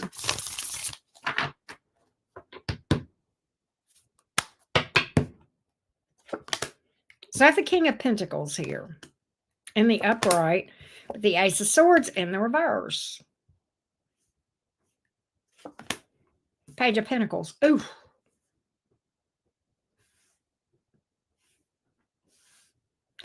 I think this Aries doesn't want much more than something platonic. And they may not be, I don't know what's going on here. You know, the Ace of Swords in reverse next to the Page of Pentacles in the upright, that doesn't tell, what that is saying is that there are lies or misrepresentations here. I think you and this Aries are in contact, but I don't think this Aries is being completely honest about what they're looking for or what's going on with them. That King of Pentacles is a little bit bothersome. All right.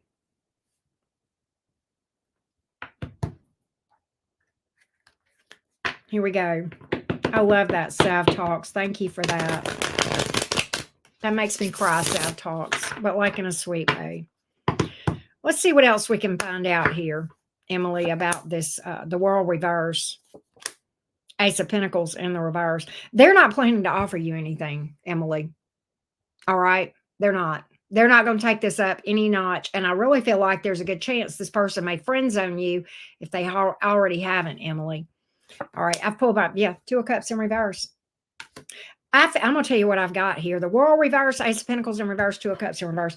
What that tells me, Emily, is that this person is still hung up on an ex and is not being honest with you about that. They want their ex back. There's unfinished business here about a breakup they're still invested in. All right. That's why there's not going to be anything. There's no intention of anything. And I don't think this Aries is really telling you everything. They're either omitting or lying. And I don't know if they have already friend zoned you or if they're going to, but that's the outcome here that I've got. Straight and to the point, Emily. I'm going to be real with you. That's what I feel. That's what I got here, Emily. Straight and to the point. I think this Aries is hung up on another person that they've got some history with, and I don't see it being you. And I don't think they're being honest with you about it. Really? Really, Emily? I mean, it may be, there is a possibility he is in a connection with the cards I have. If not, there's somebody he wants to be in a connection with. He's invested somewhere else. All right. Yeah, your intuition was on point. Look at here, juggling. Look at there, Emily. Six of Swords in reverse. This is somebody he's got history with. He is either in a connection or has not moved on from a past person. You saw visions about it. Ah, okay. Well, Emily, let me ask you this. Is this a fairly new person? Emily, is this somebody that's fairly new in your, that has come into your world as far as somebody you just started talking to or maybe went out with a time or two?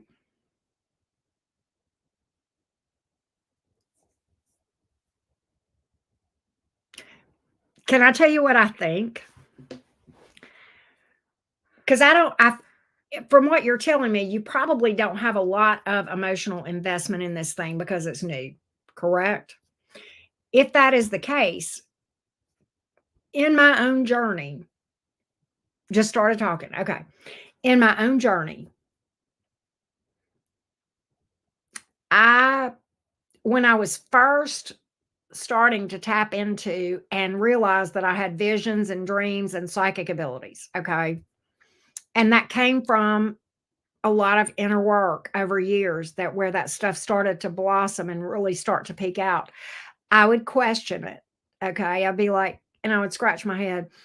And I had similar things to this happen, Emily, in my own life. Like I would have something cross my path and I'll be like, and I would get like a download or like mine a lot of times, Emily, and they can come in dreams like you're talking about, but they can come in, you can have, or visions, you can have that. You can also just get like those sudden realizations that come and you don't know how, but you just get that download and you're like, is this real? And I think when we're first realizing that our abilities are coming into play, we have experiences like this where we don't really get our heart broken, but it's kind of like the divine showing us that, okay, yes, you can trust this. This is good stuff. You are valid in your visions, your dreams, your downloads. And I would have similar things like this exact thing for me, Emily, happen in my own journey to where I knew I could trust that. And the universe uses these kinds of experience, right? To kind of show you without, because you didn't get hurt, you didn't get your heart busted up, but it uses these kind of experiences to say, okay, this is how it feels when you have a vision that is a valid vision, right? This is how it feels. And that way, when you're in a situation where it does really matter, you'll know you can trust that. Does this make sense, Emily? This happened to me. And I think that may be why this happened to you. That's my theory. So you tell me what you think. But that's what I feel. And it's fair, when you first start feeling those things, you'll question it, just like you said, right? You'll be like scratching your head, Okay, well, good. Well, I hope that helped you. I hope that helped. Thank you, Emily. Let's go to Jessica. Here we go, Jessica. Let's see what's up with Jessica. Here we go. Jessica P. A lot unfolded because of this. Wow. That's crazy. Let's see here.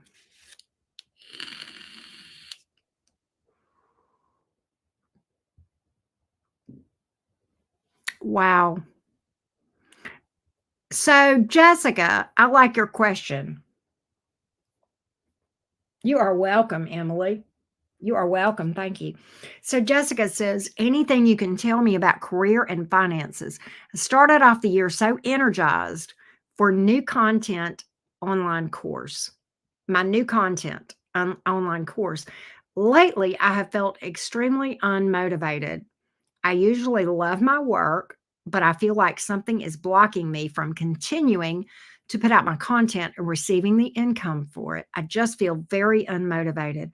I'm ready to feel excited about my work again. Anything you can tell me. I have a theory because of something going on astrologically with one of your major players, because you are a Pisces, but we are going to pull cards on this and see what we can see about it. And then I'm going to weigh in from an astrology standpoint as well, Jessica. So, Jessica, just for the record, Pisces Sun, Taurus Moon, Leo Rising, Venus in Capricorn. So, let's take a look.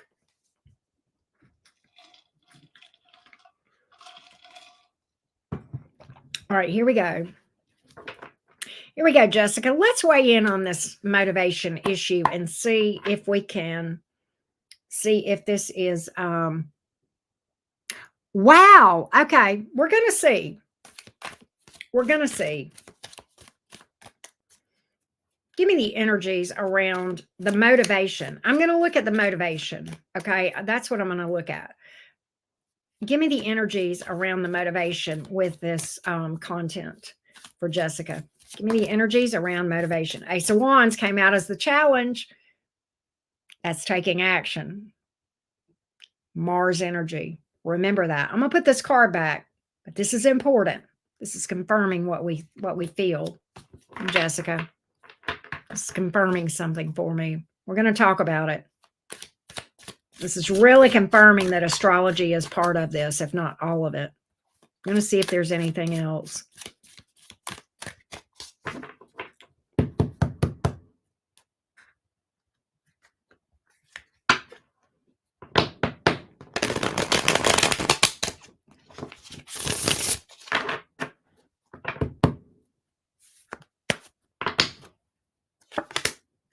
Seven of Swords in reverse, Eight of Cups in reverse. Okay.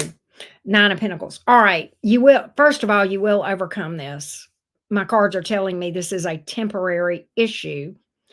My cards are also telling me that to a degree, you're going to have to push through for a little bit, but you are going to find your motivation and you will be successful. My outcome, Nine of Pentacles in the upright. That's a self-employed person who does well. All right. Seven of Swords in the reverse. All right. Marcella, it's right there on the screen. Okay. Marcella, your updated list is right here, honey. It's already here. All right. And we are on Jessica right now. We are right here on Jessica, right there. Okay. And you are, a few more down. Now, sorry about that, Jessica. All right. So, Jessica, my cards are telling me that things are rough right now. Seven of Swords in reverse. All right. Eight of Cups in reverse speaks to you. You need to rely on some resilience. And we're going to talk about what you're pushing against. Okay. And you will be okay. You will be okay and you'll overcome this. And then I'm going to talk about why that Ace of Wands came out. And it came out, it kind of flipped around. That's kind of a challenge, right? The meaning of the Ace of Wands and the advice of the Ace of Wands is about taking action now. All right. Now. And that's the challenge, taking action now. Mars is about our passion, our motivation. It's what drives us. Right now, we are dealing with a conjunction with Mars and Neptune.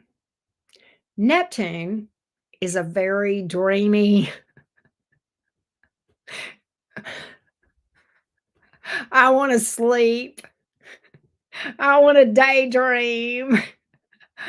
I just want to exist in my formless water vapor. Neptune is just like a floaty, floaty Neptune. I love Neptune, but Neptune can also be a bitch.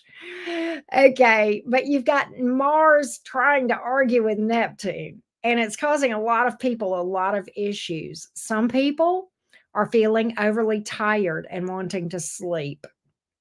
Some people are having trouble feeling motivated.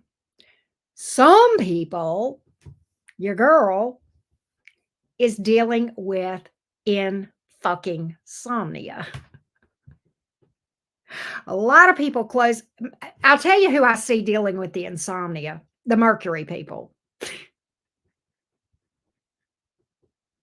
We're dealing with insomnia. We're exhausted but can't go to sleep. And even when we go to sleep, we wake up 2 hours later wide fucking awake because Mars won't let us go to sleep.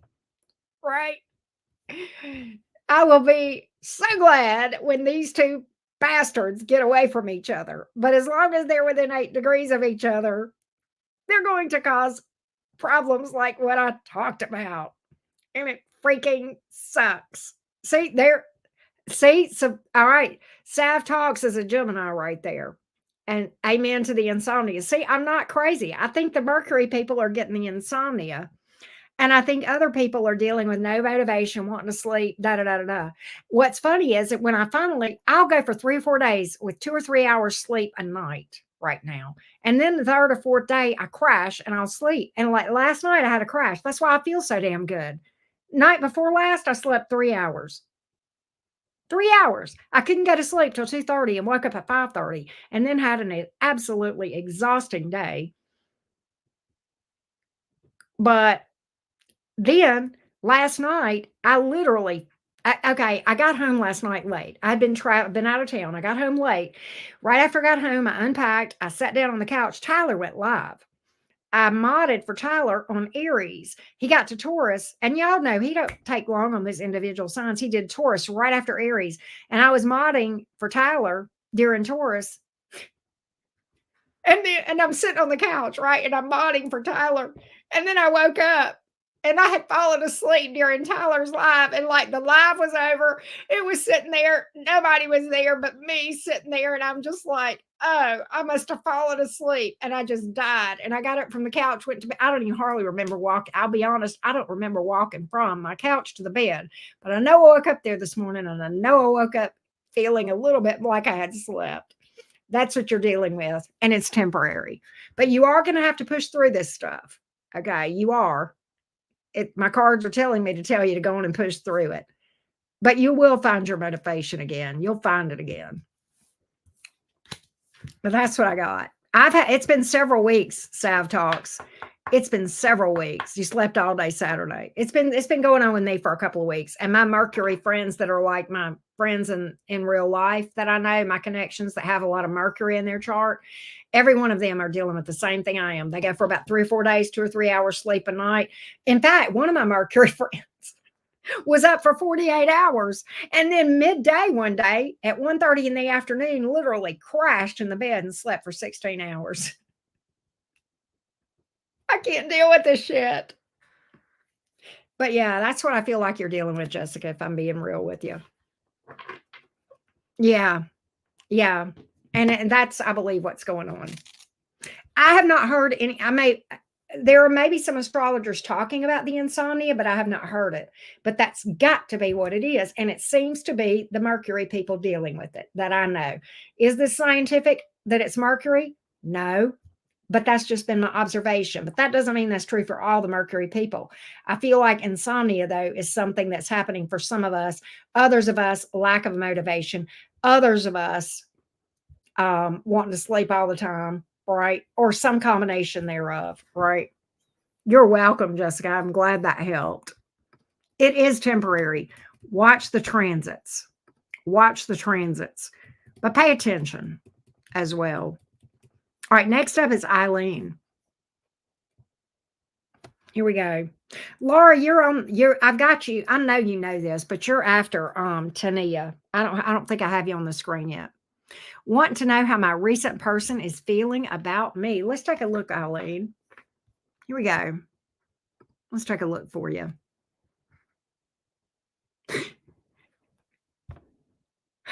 See, me too, Sav. Sav Talk says, even when I want to sleep, I'm staying up. See, and lacking any semblance of rest, no matter how much rest I get. Yeah, it's like,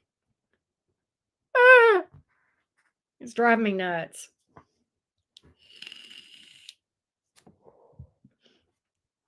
No, this is Eileen. We're on Eileen. We're on Eileen, Jason. All right. Let's look at Eileen's recent person toward her. Eileen's recent person towards her. Eileen's recent person toward her. Eileen's recent person towards her. I know, right? Sad talks. Eileen's recent person toward her. Eileen's recent person toward her. Give me the energy of Eileen's recent person toward her. Give me the energy of Eileen's recent person towards her. Eileen's recent person toward Eileen. Eileen's recent person toward her.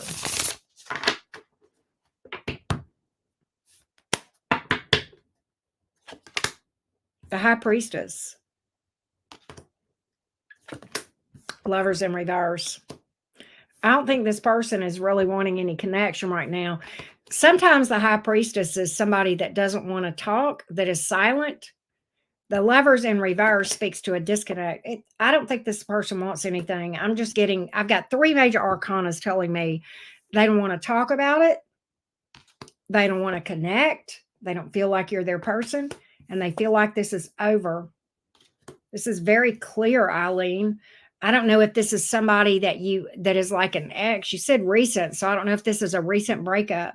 But the energy that I'm getting from this person is they don't even want to talk about it. They don't want to do it. They feel like it's over. And I've got 3 major arcanas. This is a very, very big, this is very significant energy, all right? And it's pretty decided on the part of your person, at least.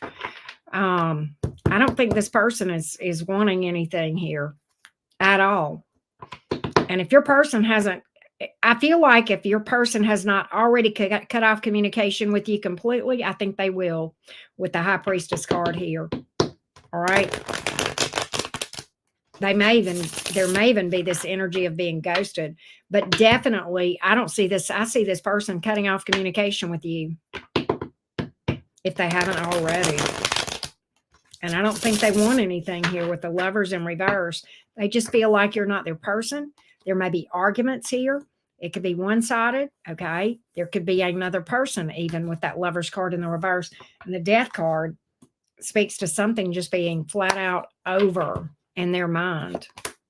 All right? King of Pentacles here, Seven of Pentacles, Six of Swords here in the reverse. They may be hung up on another person with that Lovers card here. I feel like, I feel like they, I feel like they realize that they've left you with more questions than answers, but I think they've kind of resolved itself to just leave it like that. Six of Wands here in the reverse. They're not doing anything. Nine of Wands here in the reverse. They feel like this would be too much work, too hard. All right. And I'll be honest with you.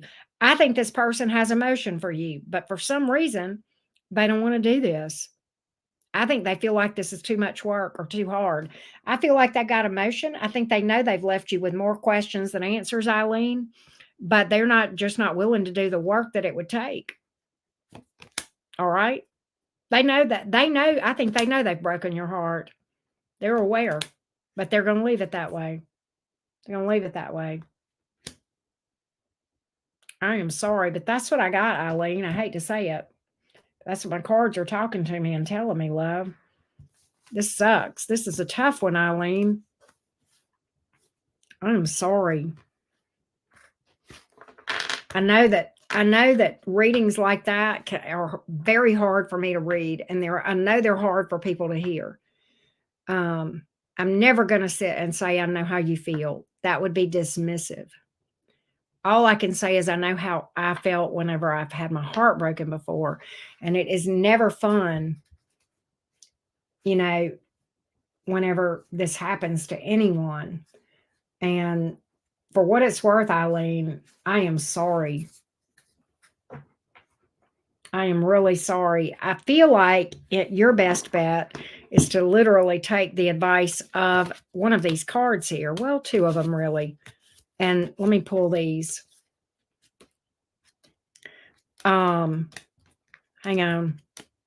Actually, that one too is to realize here and take the high road. This happened for a reason, Eileen. This connection with this person. This was to cause transformation. There's a transformative energy in this connection. Okay. There is a transformative energy that is asking you to integrate your shadow self and do shadow work and heal. You will never be the same.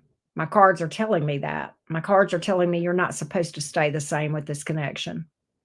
You're supposed to transform into something better and bigger and stronger after this. This connection absolutely was fated. That's why all these major arcanas here came up in the very beginning of this reading. This is a very significant connection to you. It is a catalyst for you. It is a transformative. It is supposed to cause transformation within you. That's why this connection happened, Eileen. It's supposed to prompt significant transformation. Significant transformation. It was meant to be. It was very much a cosmic spiritual connection here. It's just not supposed to stay. What is supposed to happen is it is supposed to be like a bump contract to bump you into the direction that is going to be best for you for spiritual ascension. And that is shadow work. Literally, the Death card is about shadow work. This is about spirituality and spiritual ascension right here, the High Priestess. The Lovers card, the advice of the Lovers card is about taking the high road. And that is definitely the high road. If there was ever a high road, it is to allow these things to happen and to allow yourself the opportunity to use these things to better yourself as opposed to having repeat experiences, right? That's what my cards are telling me. They definitely happen for a reason. Every person we meet is who we were meant to meet. But people get really confused about meant to be. They think that means meant to stay. Sometimes that's true. More often than not, it's not true. It can be very confusing, right? But that's what I see here. Ariana is up next. I hope that helped, Eileen. I know that was let me tell you, that was a hard message for me to give. And I know it was probably a hard message to hear. And I am hoping that this is helpful to you.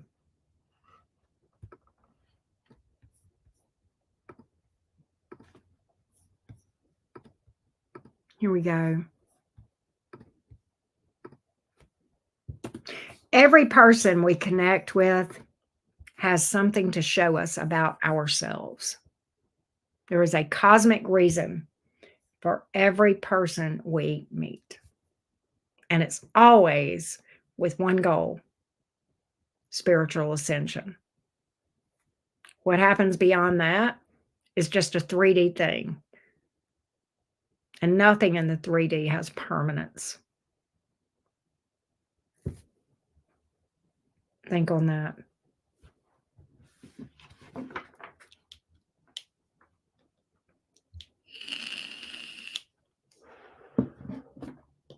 Here we go.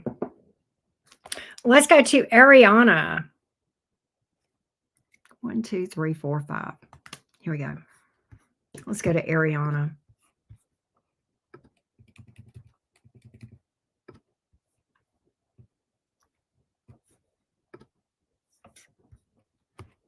And romance is very much a 3D construct. FYI. All right. Let's go to Ariana. Hey there. I'd just like to know what's happening and what to expect with the guy I'm dealing with. Ariana is a Sagittarius sun, Capricorn rising. That means your sun is probably in the 12th house, Ariana. And if that is the case, that is very significant, very challenging situation, very challenging, and something you need to research if you have not done so. You're a Sagittarius sun, Capricorn rising, a Libra moon. He is a Scorpio. Here we have that side-by-side thing going on again. We have Scorpio and Sagittarius next to each other on the zodiac wheel. Many times connections happen with side-by-side sun signs, and then there's inherent tension that happens between you two. All right? So there we have it. Yes, Sav Talks. Thank you for that. She says, I hope everything eventually works out, Eileen. I've definitely hated a relationship, but loved what the person has taught me, despite how brutally it wrecked me. Yes, you will be okay one day, even if you don't believe it. That is true. Very, very true. All right, so let's see what we can find out about this Scorpio towards Ariana, the Sagittarius. Here we go. The Scorpio towards Ariana, the Sagittarius. The Scorpio towards Ariana, the Sagittarius. The Scorpio towards Ariana, the Sagittarius. The Scorpio towards Ariana, the Sagittarius. What is the Scorpio doing towards Ariana, the Sagittarius? The guy that she is dealing with. The guy that Ariana is dealing with. The Scorpio towards the Sagittarius. Scorpio towards the Sagittarius. So we had the Knight of Pentacles, the Sun in reverse. We'll see if that's significant. Knight of Pentacles is a slow mover. The Scorpios towards the Sagittarius. Scorpio towards the Sagittarius. Scorpio towards Ariana, the Sagittarius. The Scorpio towards Ariana, the Sagittarius, please. The Scorpio towards Ariana, the Sagittarius. The Scorpio towards Ariana, the Sagittarius. The Scorpio towards Ariana, the Sagittarius. So I have the Strength card. It's a card of holding back. Ten of Swords in the reverse. And some past energy there. Four of Swords. That's not really doing a lot due to exhaustion. Being battle worn. worn out from something. If this is a new connection, they're worn out from a past person. If this is a past person, if you've got history with this person, then this connection exhausts the Scorpio. And that is this element of holding back, regardless of whether this exhaustion is from you or another person. All right. There is past energy that is lingering here, either from you or another person, that has this Scorpio exhausted and not really wanting to do anything. And that's why the Scorpio is holding back. All right. Been flirting off and on for a month. Lots of stop and start. I gotcha. Okay. So I think this Scorpio is not over a past person. All right. The Ten of Swords in reverse. All right. And I think this Scorpio is exhausted from that. And, maybe flirting, but that's it. Not really taking any action toward you. And that's probably why you've got a lot of stop and start here.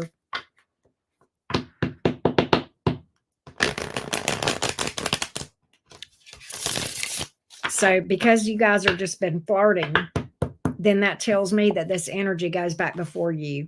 This is somebody that they're not over. And since this isn't an ex, they're not over their ex, is what I'm really getting, Ariana. They're not really over an ex, a past person. And they're holding back because of that. Yeah. Nine of Pentacles is a card of wanting to stay single. That's a card of just feeling exhausted from love altogether. Jaded, maybe even. Possibly. King of Cups in reverse. Emotionally zapped. King of Cups is Scorpio energy, but we've got it here in the reverse. We've got this Four of Swords here, see? Zapped. Emotionally drained. Really just not feeling themselves. Really not ready to invest. And even the Six of Pentacles in the reverse here. Not really wanting to invest. Seven of Pentacles is here. All right. The Scorpio may feel like there's something here down the road, but not right now. Now, I will tell you this. The Scorpio is sexually attracted to you and may move towards you sexually. All right. I've got distance, by the way, but I don't think it would be anything beyond that. I don't think it would be anything beyond that. This is a blockage. Maybe not even telling you everything about it. Scorpios are very private. Okay. At best, the Scorpio is private and secretive about their feelings, what they're going through, what they've been through, right? At worst, they can be deceptive about it if they want to get in your pants. And Scorpios are very sexual. So one of the things that you have to, there's a lot of pitfalls that Scorpios can fall into. And I love Scorpios, okay?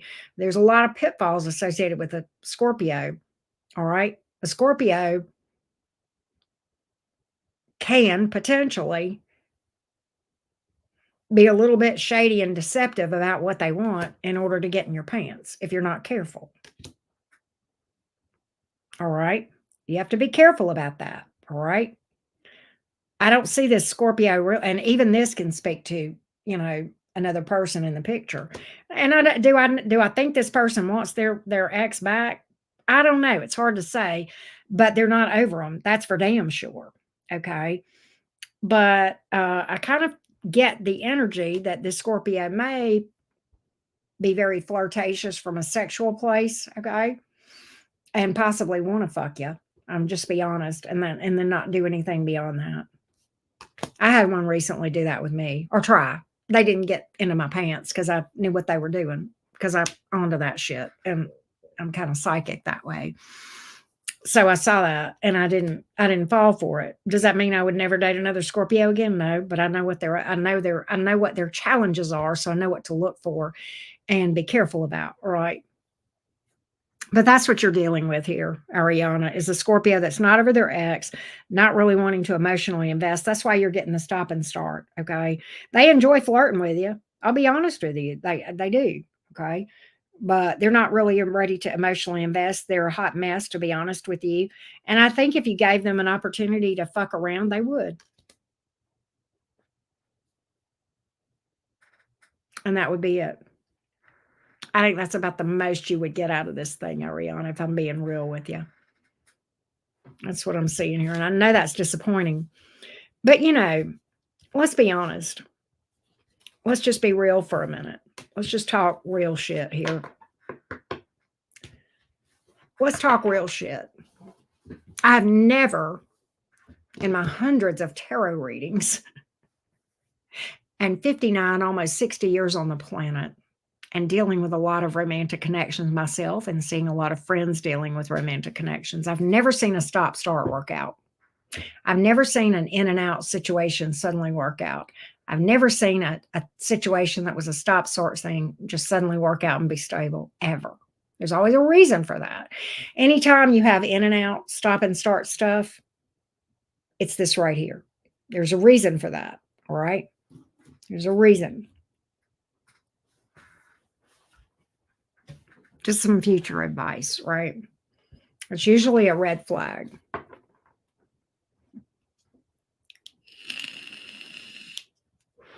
In fact, I'm just going to go so far as to say I said usually. I'm going to change my wording here. That's always a red flag. If you've got an in and out wishy-washy, all right? If you got a stop-start, if you've got a person and a connection that breaks up and gets back together, breaks up, gets back together, it's never going to work out. Never, never, never. I mean, I've just never seen an exception to that rule. 1% of reconciliations make it. FYI. I've researched it because I'm a Gemini and we like Google. I got real curious about that a while back. 1% work out. And there are reasons for that. He's a lot younger. Well, I mean, I'll be honest with you, and I don't know if you were here earlier. I was talking about an almost 60-year-old Gemini that I know that has the emotional maturity of a 6-year-old.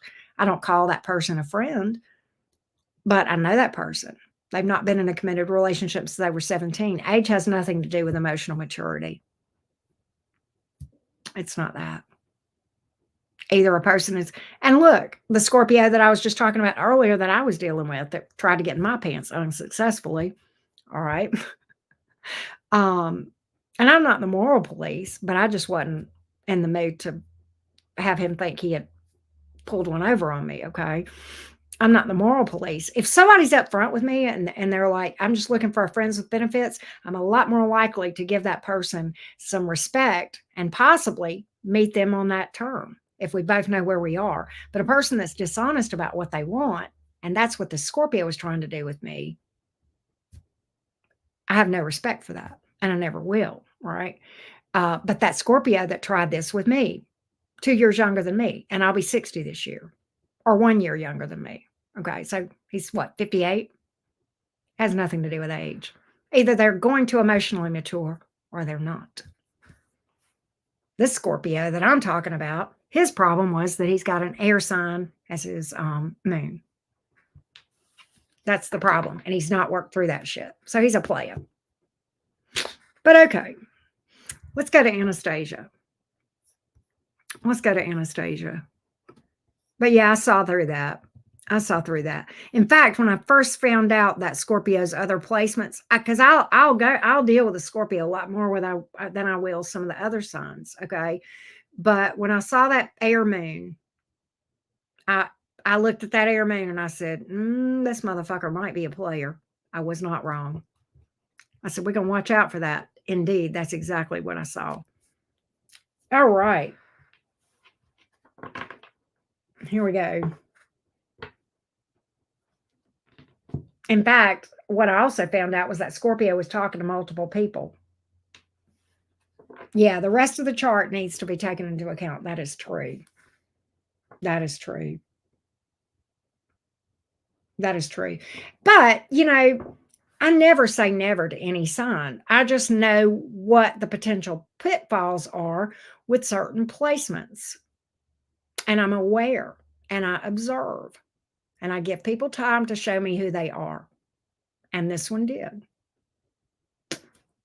All right. Whatever comes out, what I need to know. If a freestyle ain't, then we can check in there. You tell me. You tell me if you want to freestyle or you want to check in on the Aries, Anastasia. We'll do either one.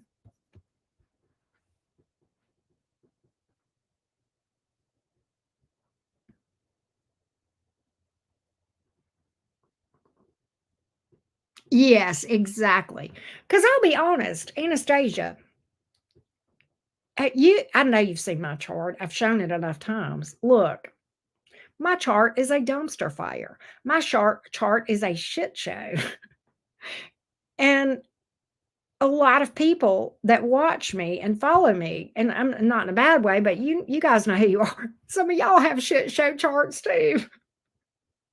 But a lot of y'all are overcoming or have overcome a lot of these challenges. So you can have a shit show chart and overcome it. And I would like to think that I'm walking, talking proof. I know I can be a mess sometimes, but goddamn, I'm pretty decent. But look, and none of us are perfect here. But I mean, a lot of people that have shit show charts follow me, and yet they're good people and have overcome those challenges. So you're absolutely right. Some may have taken the challenge and to evolve and become better. And these challenging charts are meant to be our weakness that becomes our superpower, right? That's the whole point. Some work through it, others don't, right? Well, thank you, Sav Talks. I did. You are. You are. You have a pretty amazing chart, Anastasia. I think you're going to be a household name. But anyway, all right. I'm going to freestyle for you, Anastasia. See what you need to know. All right. Oh, yeah, you said let's do freestyle. Okay, I got you. What does Anastasia need to know? I need to quit talking and read cards. What does Anastasia need to know? What does Anastasia need to know? What does Anastasia need to know? What does Anastasia need to know? What does Anastasia need to know right now? What does Anastasia need to know, please? What does Anastasia need to know? Let's take a look. What does Anastasia need to know?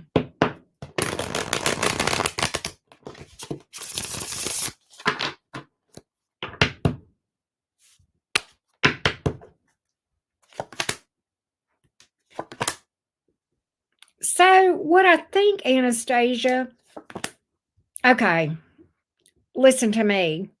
Listen to me. Anastasia, I think you are feeling you may be feeling a bit of burnout, exhaustion. Okay. The sun here is in the reverse. The 9 of Cups is in reverse, and the 4 of Swords is in the upright here. You may be feeling a little bit of a loss of motivation, a loss of passion, a little bit like I just think, okay, I don't know if this is work burnout or what. It could be anything, but there is an area, or it could be multiple areas, where I think you're taking a step back and you're like, do I want to do this anymore? I've whatever this thing is that I thought I loved is now drudgery, and it's not even what it was when I started doing it. And that could be job, it could be romance, okay?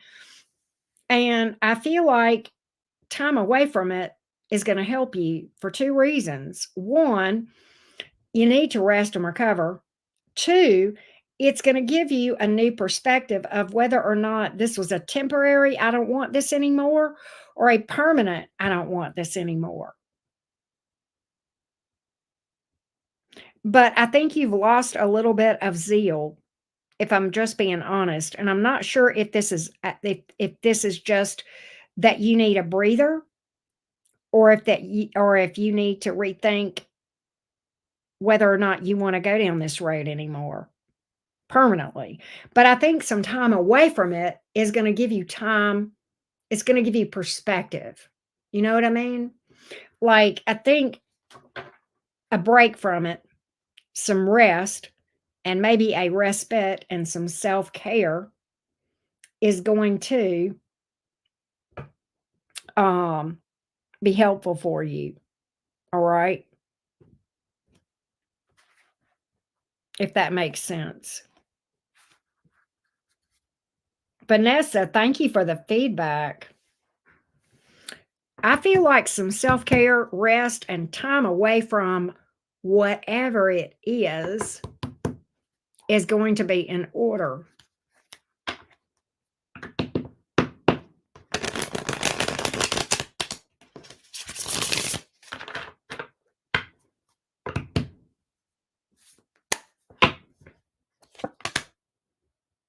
That's going to recharge your batteries. I do see you overcoming this.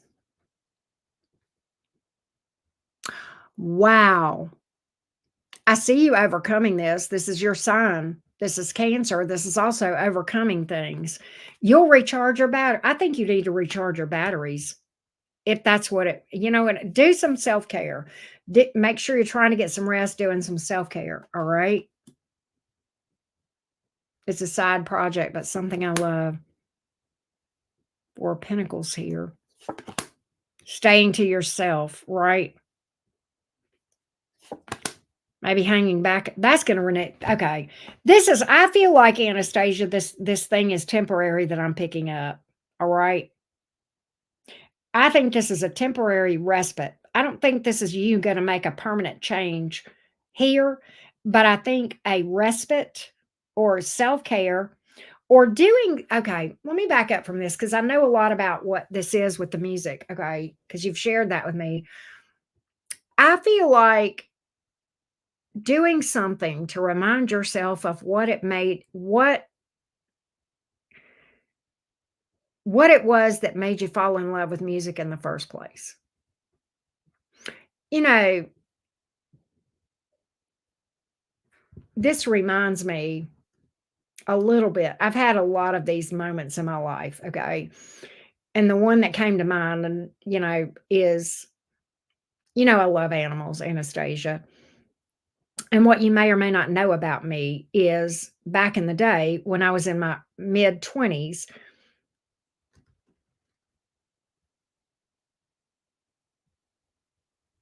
I gotcha. I I got very involved in dog training and I was showing and training my dogs, okay? And that is very demanding and there is a lot of there are a lot of things that happen in the dog training and dog showing world that make you wonder why some of these people even involve themselves around animals. And I won't go much further down that road, but you can imagine. I refused to be a part of such because my love for animals and the whole reason I got involved in that was because of my love for dogs, right? And I had some success in that field for sure, and I learned a lot. But ultimately, I got like this 4 of Swords here, right? And I'm like, "Fuck this. This is horrible. This is not even what I wanna be doing." And time away from that, I took some time away from it, and I wasn't sure if I would go back to it or not. I decided not to, right? And I still, as am a dog owner, and I love my dog. I don't she's not trained at all. She has ridiculous manners. I have the knowledge to train her, and I just don't, probably because of my experience with the yucky side of that. Later in life, I became interested in horses, and I got very involved with horses, and I learned how to train horses, but I never got involved in showing or competing, and there's a reason I did not. The reason I refused to get involved in the show side or the competing side, I did get involved in training, very much so. I learned how to train, and I'm not sorry for that. But I refused to get involved in the competitive side of things because I said, I refuse to let that happen with horses like it happened with dogs. And I learned a lot of stuff about the horse industry, even though I wasn't involved in it, that was worse than what I had seen in the competitive side of dog showing and training. It would break your heart. And you may know a lot of this. So sometimes when we're feeling that way, we have to take a step back and say, is this for me or not? Right? Is this what I want to do or not? And I feel like this is temporary for you. I don't think this is going to be the same as it was for me. Okay. But I feel like you need to take a step back. Yes, exactly. Right. I feel like you need to take a step back. Do I feel like in this case you'll recharge your batteries and go back with full force? Yeah, I do. I do. Absolutely. Right. And you see some dogs and animals on there that are truly great performers and they're done ethically, but you see others that I don't know, I can't even talk about it. I would break down in tears. You know, when you see racehorses that have won millions and millions of dollars being sold for $50 and going across the border for taco meat because they're no longer useful in racing. That'll make you change your mind about competitive work with animals, right? And the list goes on. And the abuse. Look up soaring with Tennessee walking horses, SORING with Tennessee walking horses. You'll cry. And I know you will, Anastasia, because you're a big animal lover like me. But that's another story. You know what I think this is like for you? If I had a life experience for you that I could compare this to now, I took off Wednesday, Thursday, Friday, and Saturday, or Thursday, Friday, and Saturday on my tarot channel because it was starting to feel like Groundhog Day a little bit for me. Okay. I needed that time away. Plus, I had some stuff going on in my life that kind of took me away from it. And I needed the break for other reasons. And today I came back with crazy abandon. I came back like this today. And I think that's what this is going to be like. I think this is how this is going to be for you, Anastasia, if I'm just being real. I know, I agree. I agree, Anastasia. But in this case, I don't feel like this is you just being completely disenchanted and disillusioned. I think this is you just needing a break and doing some things to remind yourself why you love this, right? If that makes sense. Anyhow, I hope that helped you, Anastasia. I hope that helped you. Let's go to Marcella. Here we go, Marcella.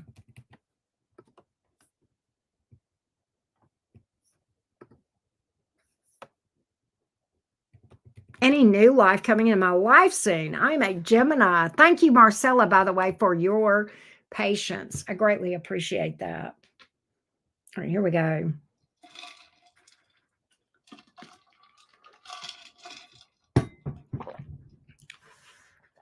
Let's see what we can tell Marcella about romance in the future.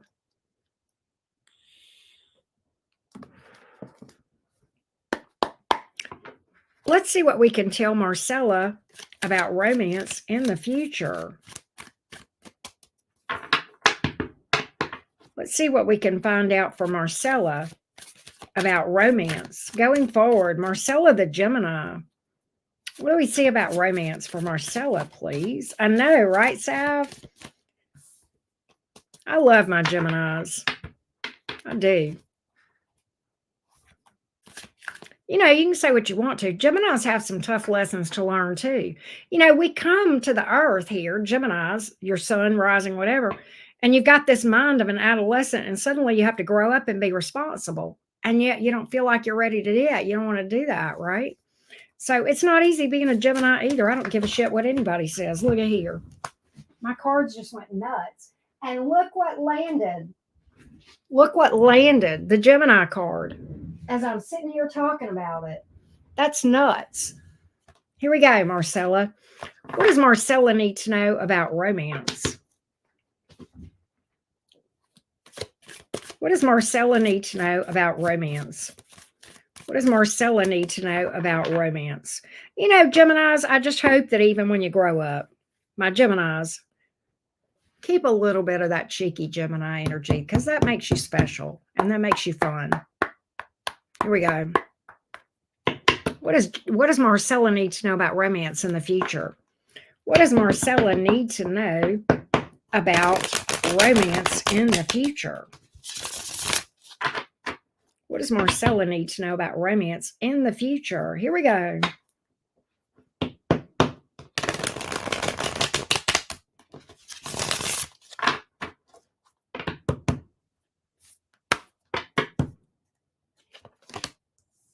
Five of Swords in the reverse. Five of Pentacles. Hermit. Damn. Marcella, I don't see anything. I'm going to tell you why. I'm going to tell you why I don't see anything. I think that what you have, darling, I think that what you may be dealing with, Marcella, I think the universe has you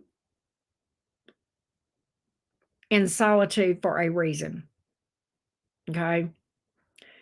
The reason I feel like at best, you may have people coming in and mirroring something to you. I think you have some fears of being alone, fears of being abandoned. Okay? I think this has happened to you before. I think you have had people pull the rug out from under you. And I think the fears and the wounds associated with this thing are real. And I think the universe has got you in this place where you're going to have to face this fear. All right? In one of two ways, I see this happening. Either you're not going to have any options at all, or the ones that cross your path are going to mirror this wound back to you. One of two ways, this wound is going to be put in your face. And, let's talk about why the universe uses romance as a tool. Romance is potentially where we connect with other humans on the most deep, intimate level, not just sexually, but emotionally. That's the deepest, most intimate connection between humans. Okay? And that is the way that the universe, divine source, can talk with us and show us the things that we need to work on and heal. And it sucks ass because it hurts, because there's that wound. But the universe has a better chance of getting our attention where it hurts the most than in any other way. Because if we're sitting here fat and happy and comfortable, we have no motivation to fix ourselves and to change. The universe has to put us in uncomfortable situations in order for us to be motivated to change. Because we as humans, if we have got things easy, we have no motivation to do anything to get better. But if we have things hard, then that's a motivator like no other, right? And that's what you are looking at right now, Marcella, is a period of one of two things going forward. Either the universe is going to put you where you don't have anybody coming towards you, or if they do, they're going to abandon you and pull the rug out from under you. And the reason is because that's what you've not healed. And the universe is mirroring this to you, trying to show you that you've not healed this stuff. And the universe literally has you facing your deepest fears. And that's what I see in the future. And this is a hard one.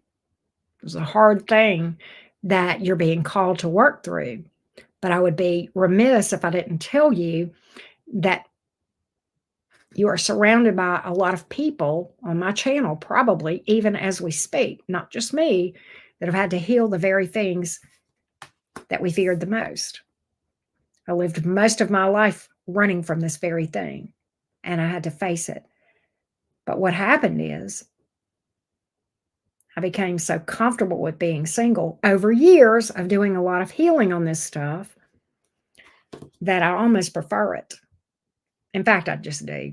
If I'm just being honest, I kind of avoid dealing with romance because it's just, I'm so fucking happy right now. And that's just usually a pain in the ass.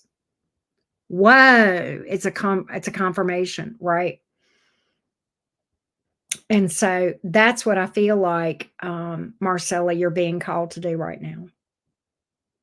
And this is telling me, this Five of Swords when it comes out in the reverse, it told me that you have experienced this probably repeatedly. And this tells me that you knew this. You knew this. And then there you're telling me that. Wow. Tarot is real. Tarot is real. I think you're at a pivotal moment. That's a very important moment in your spiritual growth, Marcella, based on the cards that I'm seeing here. I think this is a pivotal moment. You're at a crossroads, right? This is an important part. This is an important time for you. You probably don't see this now, and I can understand it. I want you to remember what I'm saying to you. You can poo-poo this right now, and that's okay. It'll be okay if you do. All right. But I'm going to tell you this anyway. There's going to come a time, if you do this thing right, you're going to look back and be grateful for this moment. And it's going to be one of the hardest times in your life, but you're going to be grateful for it. Right. And that's what I feel like you are at. This is a box of darkness, Marcella, that you're being handed. That is a gift.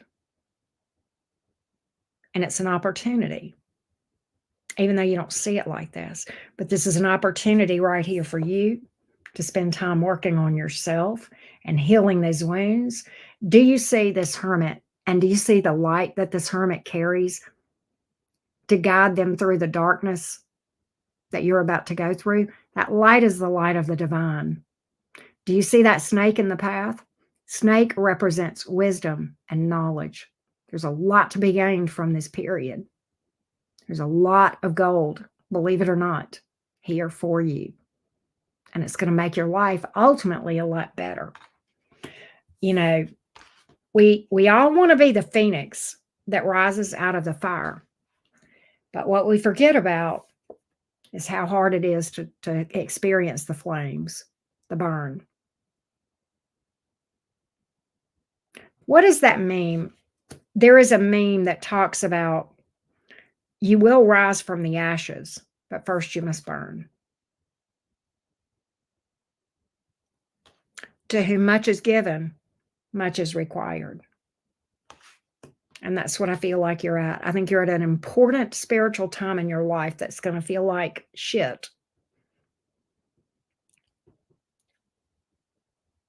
That's here that you can either embrace or not, right? And that's what I feel. That's what I feel. This is going to be hard, but I think you're strong enough. If you weren't strong enough, you wouldn't be here. You wouldn't be here if you weren't ready to be. You wouldn't be here. You wouldn't be at this crossroads right now if you weren't ready to face this. But you're ready. And I think you're going to do it. And I think you're going to master it. And I think you're going to get past it. But you can't pass over it. The only way out is through. And you got to go through it. You can't go around it. You can't go under it. You can't go over it. You can't skate past it. Right? That's what I got.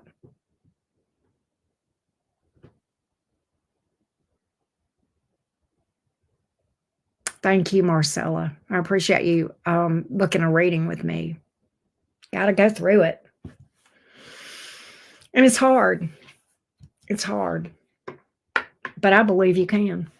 And I know you can, because you wouldn't be here if you couldn't. You would not be here at this crossroads if you weren't ready for this journey. But you will look back, if you do this thing right, Marcella, you will look back at this and go, God, that was an important time. And I wouldn't want to have to go through it again. I wouldn't wish it on anybody, but I'm so glad it happened. Right? It's one of those. Right? You're not alone, though. You are welcome. I hope this helped. All right. Tania is up next. Hello, CB and Lily. How are you guys? Let's go to Tania. Tania says, I am TB. All right. I remember you, Sagittarius. Interested in Leo. I think that's his son. He's born in August. LOL. Yeah, it'll either be Leo or Virgo one if he's in August. Please tell me his energy towards me. Is he a prospect? Let's take a look, Tania. Let's look at the energies of this August person, the Leo towards TB, the Sagittarius. Let's take a look. Let's see what we have here. The Leo towards Tania, this person of interest, the August person towards Tania, the Sagittarius. The August person towards Tania, the Sagittarius. The August person towards Tania, the Sagittarius. The August person towards Tania, the Sagittarius. The August person towards Tania, the Sagittarius, please. The August person towards Tania. The August person towards Tania. The August person towards Tania.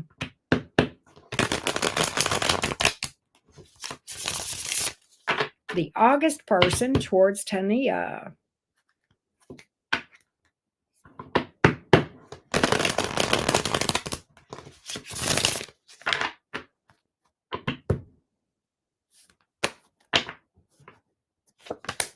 Ooh, the Tower. Hanging Man in reverse. Eight of Pentacles.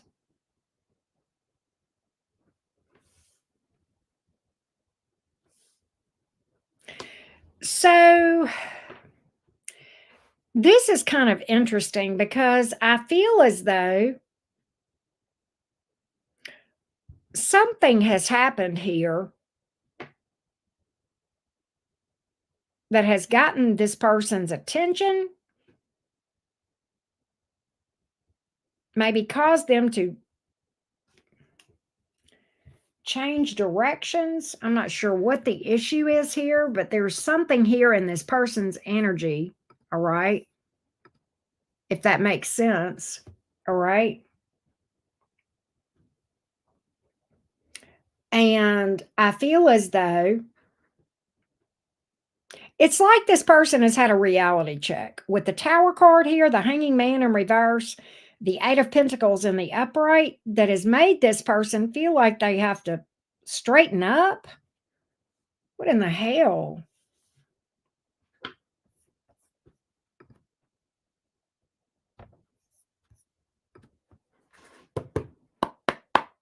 Talk to me about this. Straighten up and pay more attention. You've gotten lackadaisical here. You've gotten stagnant. Not you. This person had some sort of reality check that they had been maybe stagnant, lazy, something of that nature, and they needed to get their ass in gear. Hanging Man in reverse, move forward. Eight of Pentacles, attention, get your ass in gear. You need to start paying attention more. What the heck? I can't figure out how that relates to you. This could be work related, could be family related, that's gotten this person in gear. Chariot, Seven of Pentacles here. Seven of Swords in reverse. All right, what I really feel like this person, something has gotten this person's attention towards you. I feel like this person may have felt like they did. That's it. There's something happened here that made this person feel like they were losing you.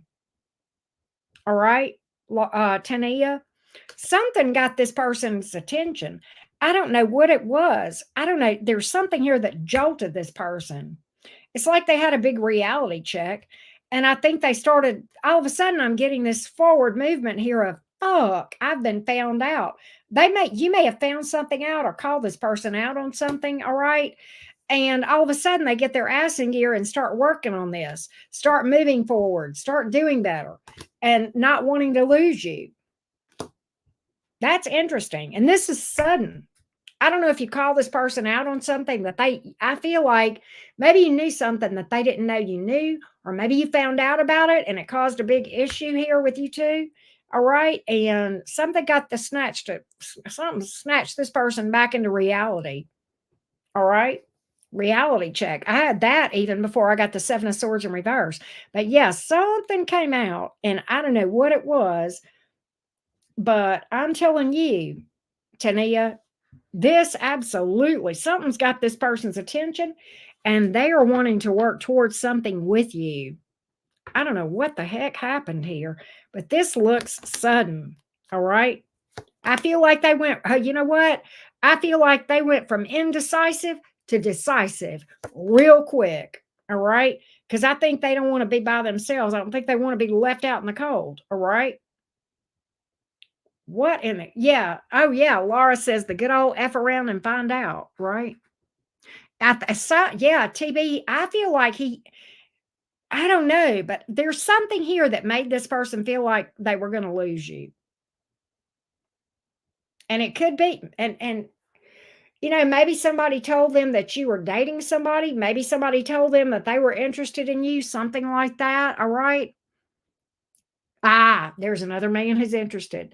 Is there any way that this person could have found out that that man's interested in you? Or maybe he just felt it. He could have just felt it. He knows him. That man told him. I'm going to tell you that right now. I think that the person interested in you, I don't know if he told him directly or if it got back to him through another person, but somehow or another, this August person found out that this other person is interested in you. And this person said, oh, fuck, I better move. I'm about to lose this person. He found out. I don't know if that other person told your August person directly or if he heard about it through the grapevine, but somehow he got wind of this and went, shit. That's what happened here. And I see forward movement. I'll be honest with you. I see forward movement here towards you because of that. The other man is a lot more assertive. Yep. This may be predictive. I don't know if this has happened yet or if this is predictive. But if it has not happened, it's on the verge of happening, like real soon. Okay, this is in the current energies. I'm telling you that. And the fact that you're telling me that this other person is more assertive, that's what's got this person is aware of that. And they feel like they've got to beat that other person to the punch. That's what I feel. That's why this thing feels so emergent. Like, I got to do this now. I can't fuck around. Because he knows that that person's more assertive than he is. That's the energy here. That's what I got.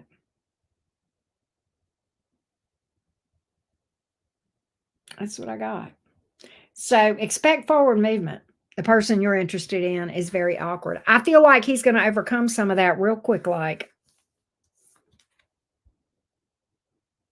he may come towards you awkward, but he's coming. He may stumble on his words, but he'll get his point across. That's what I've got.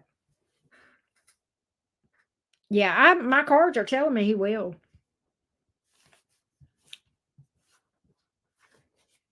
My cards are telling me that he will be very bothered by this.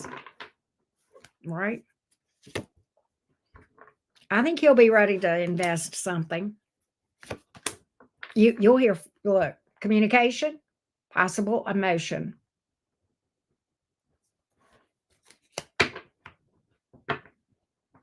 He may be awkward. I really feel like if you want something bad enough, you'll do whatever it takes.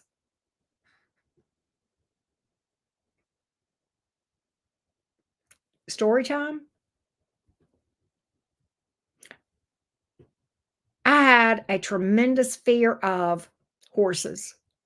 Tremendous. like anxiety, like my throat. I was afraid of them, but I wanted one at the same time. I wanted a horse really, really bad, but I was also afraid of one. I was afraid to ride one. I wouldn't even brush them. And my then husband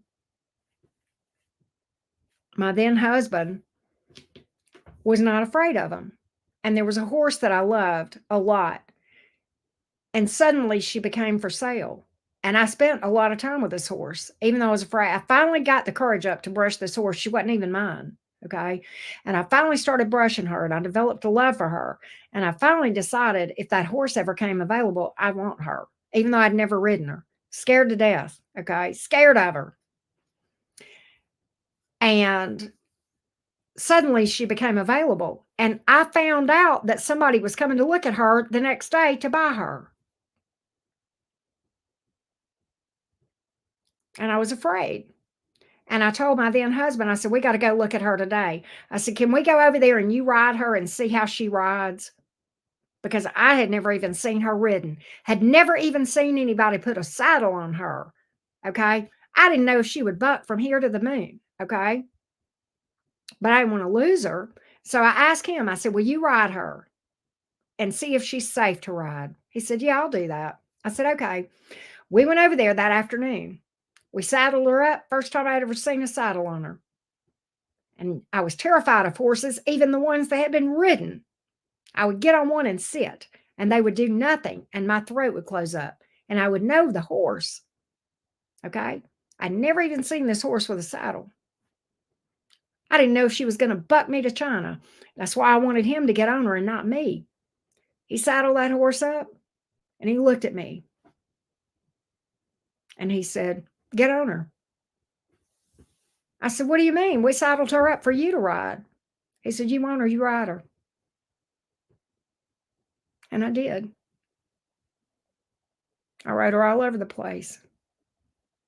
And that was my heart horse until she passed away. If you want something bad enough, you'll overcome your fears and you'll go for what you want. And that's walking, talking proof right there. He'll overcome it if he wants it bad enough. You'll face your fears. That's the story of my Misty mare,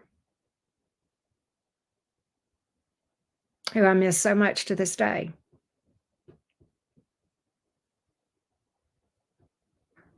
So there you go.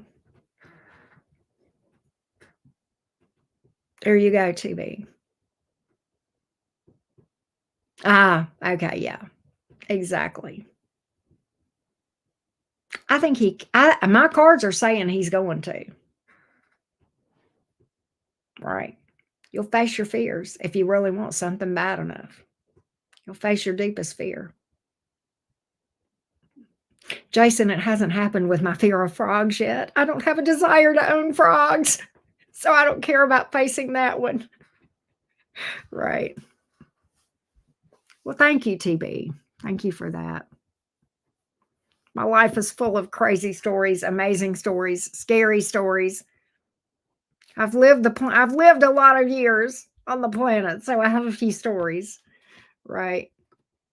Okay, Miss Laura, what's up with you? Last but not least, Laura the Gemini. Yes, thank you so much, TB, as always.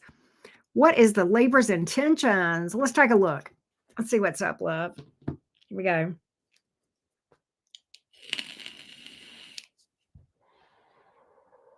Really, TB? I overcame my fear and it became respect. Respect that they're a 1,200-pound animal that can kill you, right? They absolutely can. I never looked at my horses as a pet. They were a partner. There was a mutual trust that had to exist. I had no choice but to trust that horse. The horse had no choice but to trust me. Together, over time, we built a bond that was unbelievable. And that horse got me out of some situations that only a Gemini would get into. I got lost in the woods one time, thousands of acres of woods, gotten off the trail with her. This is the kind of bond we had, just to tell you. And I'd always heard that a horse could find their way back, always, right? We could have been lost and never found again. It was thousands of acres of woods that we were in, and I was off the trail. It was just me and my then husband. And I looked at him and I said, let's see if the old thing that they say, the natives used to say, if you get lost and you're on horseback, drop the reins and they'll take you home. And she did. I did that. And I completely gave the reins to her. I gave her her head and she took me home, straight home. So I have some pretty amazing horse stories, and that's one. Oh, ponies can be a hot mess. Ponies can kind of be mean.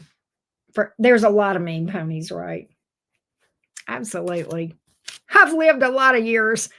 You know, you can say what you want, and I have made a mess, but I have lived a lot too.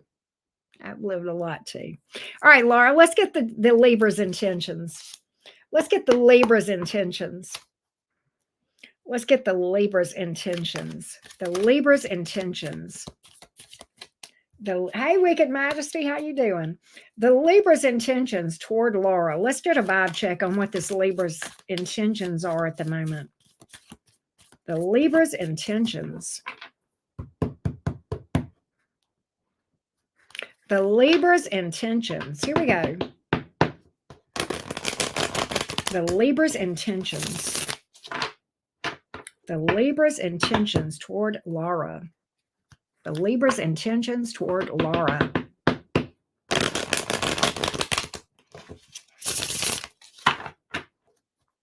The Libra's intentions toward Laura. Libra's intentions toward Laura the Gemini.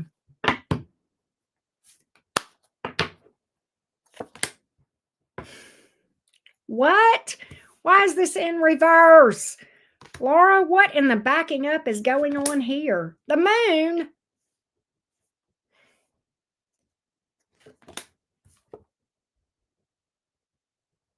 Laura?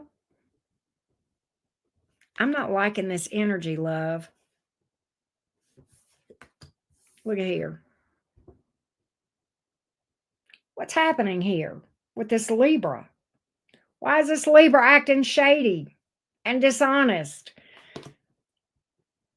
What is the backing off? Why is this Libra backed off recently, Laura? Why is this happening? Is this true? Are my cards fucked up or is this accurate? I'm getting backing away here.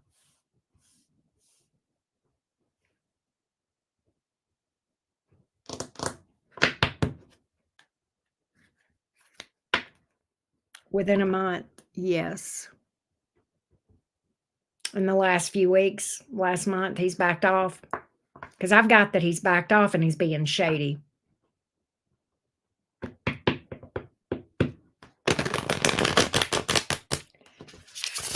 I don't know if he's communicating with you or if he's holding.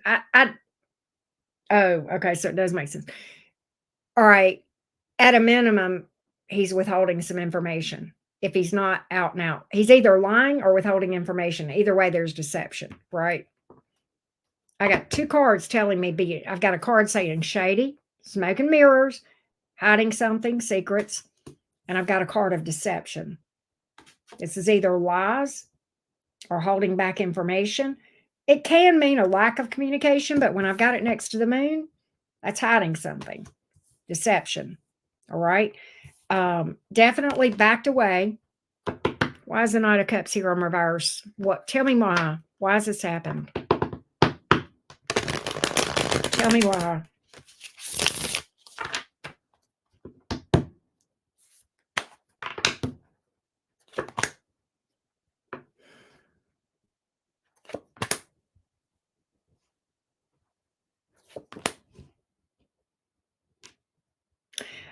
This is weird. Laura, is there somebody in this person's past that if they heard from them, it would shake them up. This Libra. Does this Libra have a person from their past that if they heard from them or heard something about them, that it would shake them to the core? You tell me. Because that's what I've got here. They found something out about a past person or either heard from them directly, possibly an apology from a past person, or they heard something about this person and it has shaken them up. And it's somebody that's in their past. Because the Six of Swords in reverse tells me that's where it originated from. And that has been a game changer here. I don't know if it's necessarily that he wants this person back. My cards have not told me that yet. But there's been a bombshell dropped right here. Okay? Something has been exposed. Some truth has come out that has shaken this person to the core. All right? And the person is from their past. All right? Let's get a little bit deeper on this thing. Let's get a little bit deeper.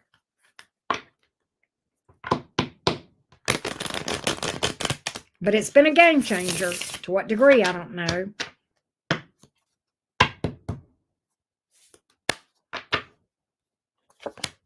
Communication. It's communication from that person. It's communication from that person. Look at here.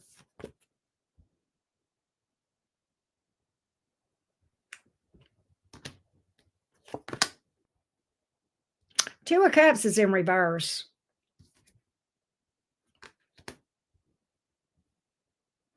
You know, with that Ace of Wands here, it may be that this person and this Libra may have just, you know, and that may be all it is to it. There may not be a reconnect with that Two of Cups in the reverse. But there's definitely something here.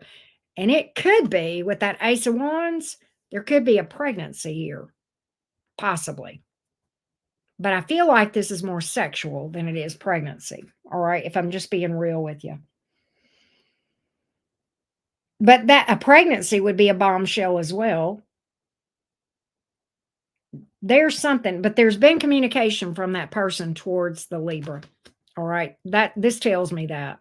And movement. Because that Knight of Swords, I mean, it is communication with swords here. It's also movement, especially with that Ace of Wands. And it may be more sexual. I don't think there's a reconnect here with the Two of Cups in reverse. But at least not right now.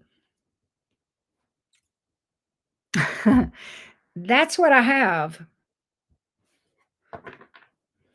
Is there anything else that would be helpful here for her to know?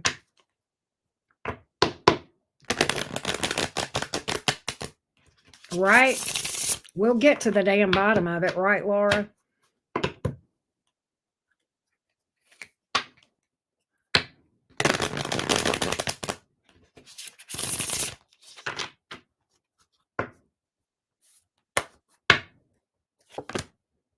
Nine of Wands here in the reverse, Two of Wands here in the reverse. So he's a bit confused about what he wants to do. Yeah, big indecision between you and this other person. Right? Big indecision here.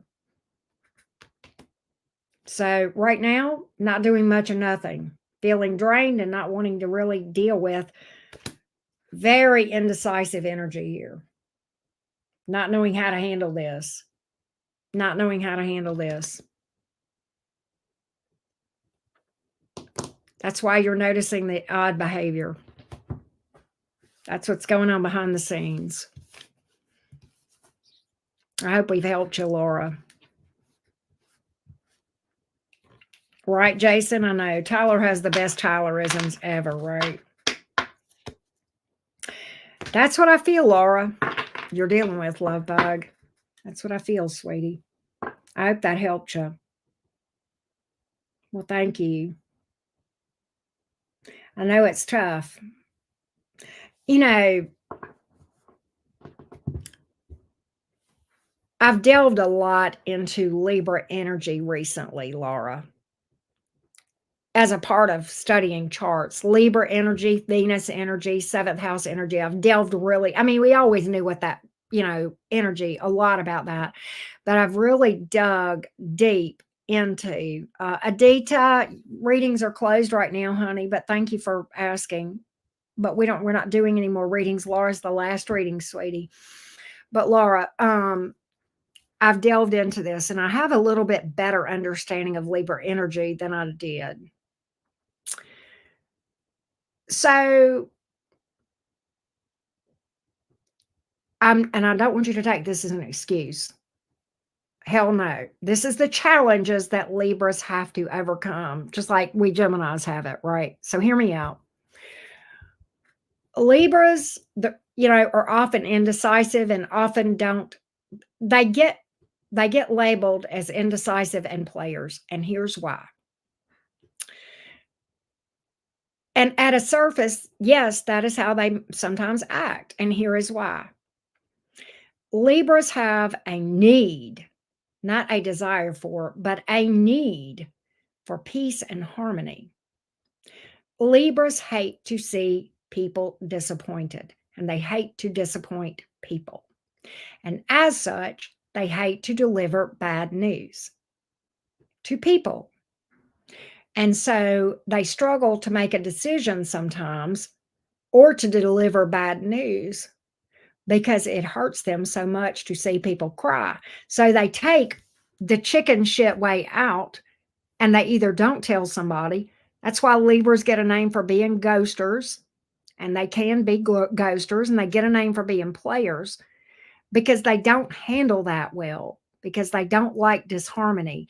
They don't like disappointing people. They don't like delivering bad news. Libras long for Libras are often, and they often struggle with codependency because they're people pleasers. Why? Because they don't like to see people upset. They like to have outcomes for win-wins. And if there's not an outcome possible for a win-win, sometimes they'll just run away and they'll ghost, or they'll act shady, or they'll lie, or they'll come off as players. And at their core, this is why this happens. But they can come off being complete jackasses. And here is why. There's never an excuse, right? What Libras have to learn in this lifetime is how to deliver tough news. Some get it, others don't. And that's, I believe, what you are dealing with right now. And that's why this Libra is not telling you everything and acting shady. When you go beneath the surface and you understand the challenges that Libras have, you can have empathy, but you also keep your distance at the same time, right? And that's what you're dealing with this Libra. I know it doesn't make it any easier, but that's what I feel like is going on here, if I'm just being real with you, because my cards are kind of screaming this. And it's really funny that this question comes on the heels of me delving really, really deep into Libra energy over the last month or two. It's like, I feel like if you had the same issue 2 months ago, I wouldn't have the perspective that I do right now. We learn exactly what we're supposed to learn when we need to, right? It's crazy. Yeah, at least you know now. Exactly. And Laura, this is why I struggle to date Libras to this day. This is why I struggled. I don't say I don't. I'm talking to one right now in a very guarded way for this reason, because this has been my experience. A high vibrational Libra will have overcome this stuff. A low vibrational Libra will act in this way.